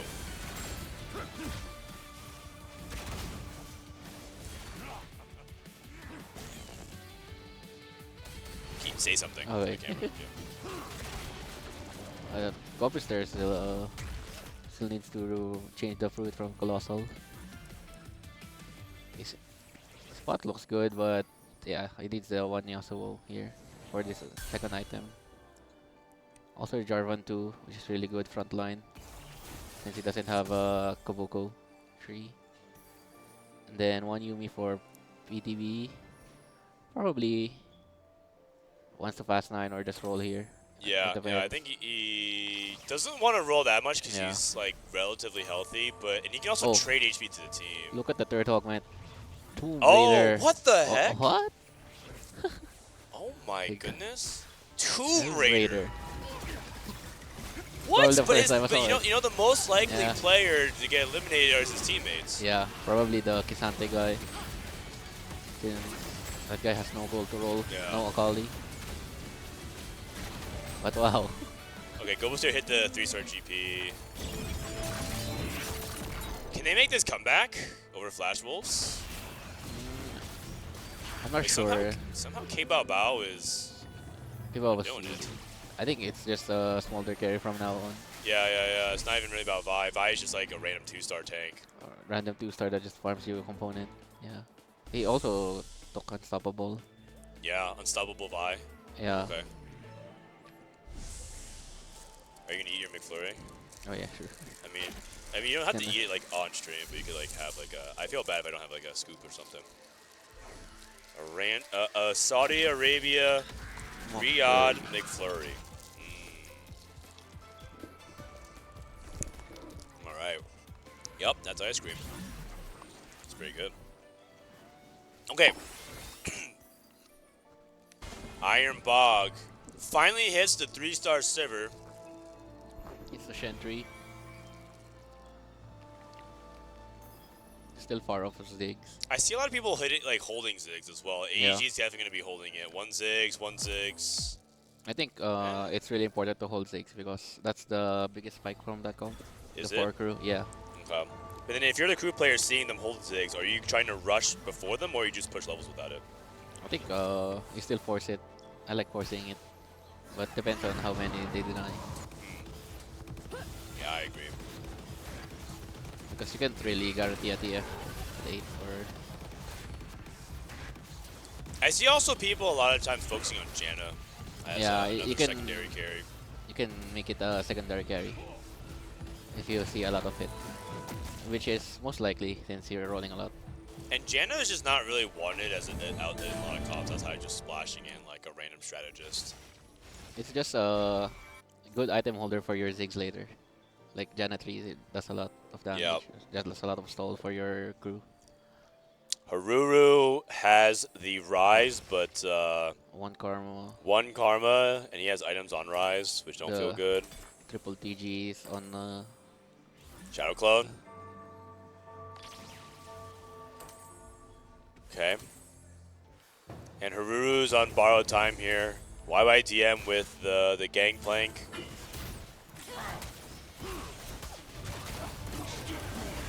Jeez. Oh, but the GP is on the same side, and he also does not have stretchy arms. No stretchy arms GP2. Very manageable, actually. I said that's his teammate YYDM. Aegis is close to making this comeback. Bro, this smolder. So who's actually in a position to play for first here? Opale? Oh, just hit Karma 2. It's level 9. Yeah. I think he got XP from the... And Fireball, he ended up rolling. He didn't actually go to 9. Yeah, I think you roll there because you want to hit your 4 calls. And if you try to go 9, I think people will deny you. But Haruru's spot is not looking good. So as YYDM, it looks like AEGIS is in a pretty good spot right now. I think it's mostly because if you play Swords, like if you don't win streak with no econ, it's not really... If you miss, it's really bad. Okay, I think he dropped another smolder just now. 6 Vies. 7. 7. Okay. But the smolder counts are... This is where I think it kind of hurts. Still no Vi item. Okay, 8. Okay. Vi. Oh. Uh-oh. Okay, trying to see if he can get items onto Vi. He doesn't have Even Shroud. I think he needs Even Shroud. Heartbreaker. Yeah, even try Guardbreaker. Take the belt, take the belt. Gotta go a little faster. Oh. He slams don't play. Oh. Okay. And K Bao Bao. Unfortunately, you can take a loss to Lyris. And Haru's down to 9 HP. YYDM also lost. Oh no! Oh no, it's probably over. 4 Flash Wolves players, 4 losses, 4 Aegis players, 4 wins. Ironbog is just not hitting the zigs. I think it's cooked, you guys. Yeah. I think Karma Aegis too, is but- 1 more round away from Oh. locking in top 4. You just sell the Vi. Oh. You can sell the Nefiri and the Aatrox, and that's 4 gold. Okay, so he just says this. I'm gonna make set 2. No stretchy arm still for YYDM. It is cooked. Oh no. My Might be dudes, it over is for cooked. Black Wolf. Oh, they fought each other. Yeah. Haru's probably dead. It is so Jover. And then for K Bao Bao is just killing off Haruru. Okay. Wait! I said 9 HP. That means we get 2 items for Pade Ball. Tomb Raider. Oh, and then Ironbog is just gonna die. Went like a 5, 6, 7, 8. Yeah. Pade Ball, Tomb Raid 1, Woo. TG. I mean, yeah. And then? Stone Blade. Yeah, I guess for COD. Holding on to Just more deny the zigs as well. So now Flash Wars has the 1-2. And I think short of a miracle, that is just not possible. With this amount of HP, it's really hard. They need like Braum to be part of the equation, I think. Yeah. Still no Vi3. Yeah. Okay, they're playing each other. The way this works is like K Bao Bao wins by 1 HP. By 1. And then Ironbog takes an 11 unit loss or 11 HP loss. Then the next time they meet, K Bao Bao loses in stage 6. So that way, because he ramps up, it's 12 base damage in stage 6. 4 unit loss. Yeah. Otherwise, this is the potential final fight, and Ironbog is dead. Yeah. And that is going to be it. A 6-7-8 complete domination stomp from Aegis. I pegged them as the... I actually said that they were going to make the finals, didn't I? Back me up, chat. Frodan was right again. Perfect win rate so far. Yeah. Oh, wait, they haven't dropped a single game. I think 2-0, so, 2-0, 2-0. Yeah. Wow, they're looking really strong. I think they dropped one against Mouse, right? Like I think it was 1 game against Mouse. What flavor is the McFlurry, guys? There's a game that's going on. High intensity TFT. I think it's Oreo McFlurry.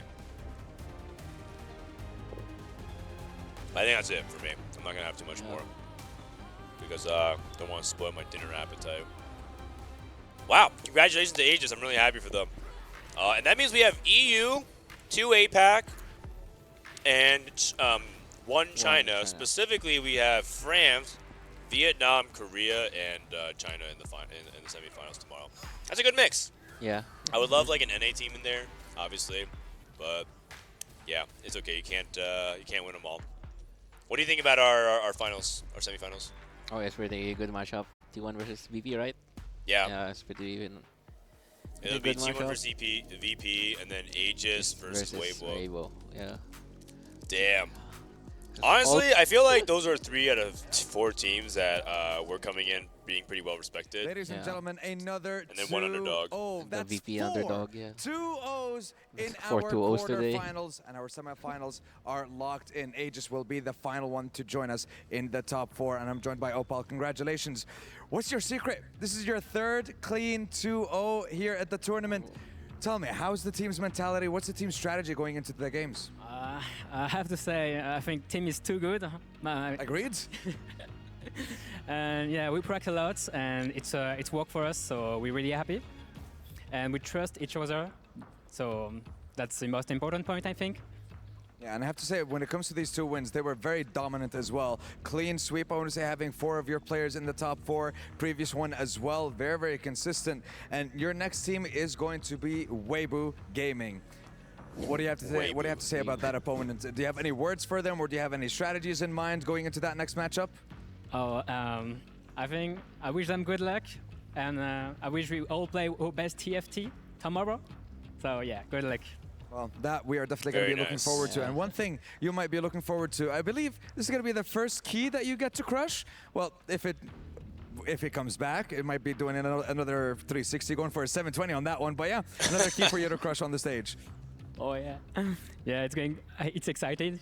It's actually our first key to crush. Yeah, that's right. So yeah. All right, you know what? I don't want to keep him waiting any longer, so we're going to head straight to that key crush and head back to the studio. Thank you. Thank you. All right, AEG in the finals, or in the semifinals. So tomorrow, the way it's going to work is we're just going to play 2 best-of-3s, semifinal, and then the final, grand final, which is going to be a best-of-5. And if you're looking at it right now, it is Virtus Pro versus T1. I get the edge of T1, but what do you say? I want Virtus Pro to win personally, but T1's gonna win. Oh, I want T1 to win. Yeah. I want T1 to win. And then we have Weibo Gaming versus Aegis, CN versus EU. Who you got? I think Aegis just looks better for me. Wow. That's okay. so clean. Aegis has looked better. I mean, they 2-0'd everything so far. They're looking very clean at the moment. So, yeah, we'll see if... well, actually, they lost the game to Virtus Pro, but 2-0, 2-1, 2-0. And they might even meet Virtus Pro again in the grand finals, depending on how things go. I'm going to go with the inverse. I'm actually going with T1 versus Weibo. I just think that's an interesting thing happening in TFT and in League of Legends. They're good players. Yeah. All right. VP T1 Weibo versus Aegis, and then the grand finals, and just like that, another EWC TFT in the books. Thanks for my mods for hanging out and helping me out as well. So I guess that will be it from us. Thanks for tuning in to this edition of Costream. Tomorrow we're going to have the finale of EWC 4v4 from Frodan and Araye and everyone part of the EWC Costream crew. Thanks for watching, and we'll see you tomorrow for more TFT action. Bye. Bye-bye.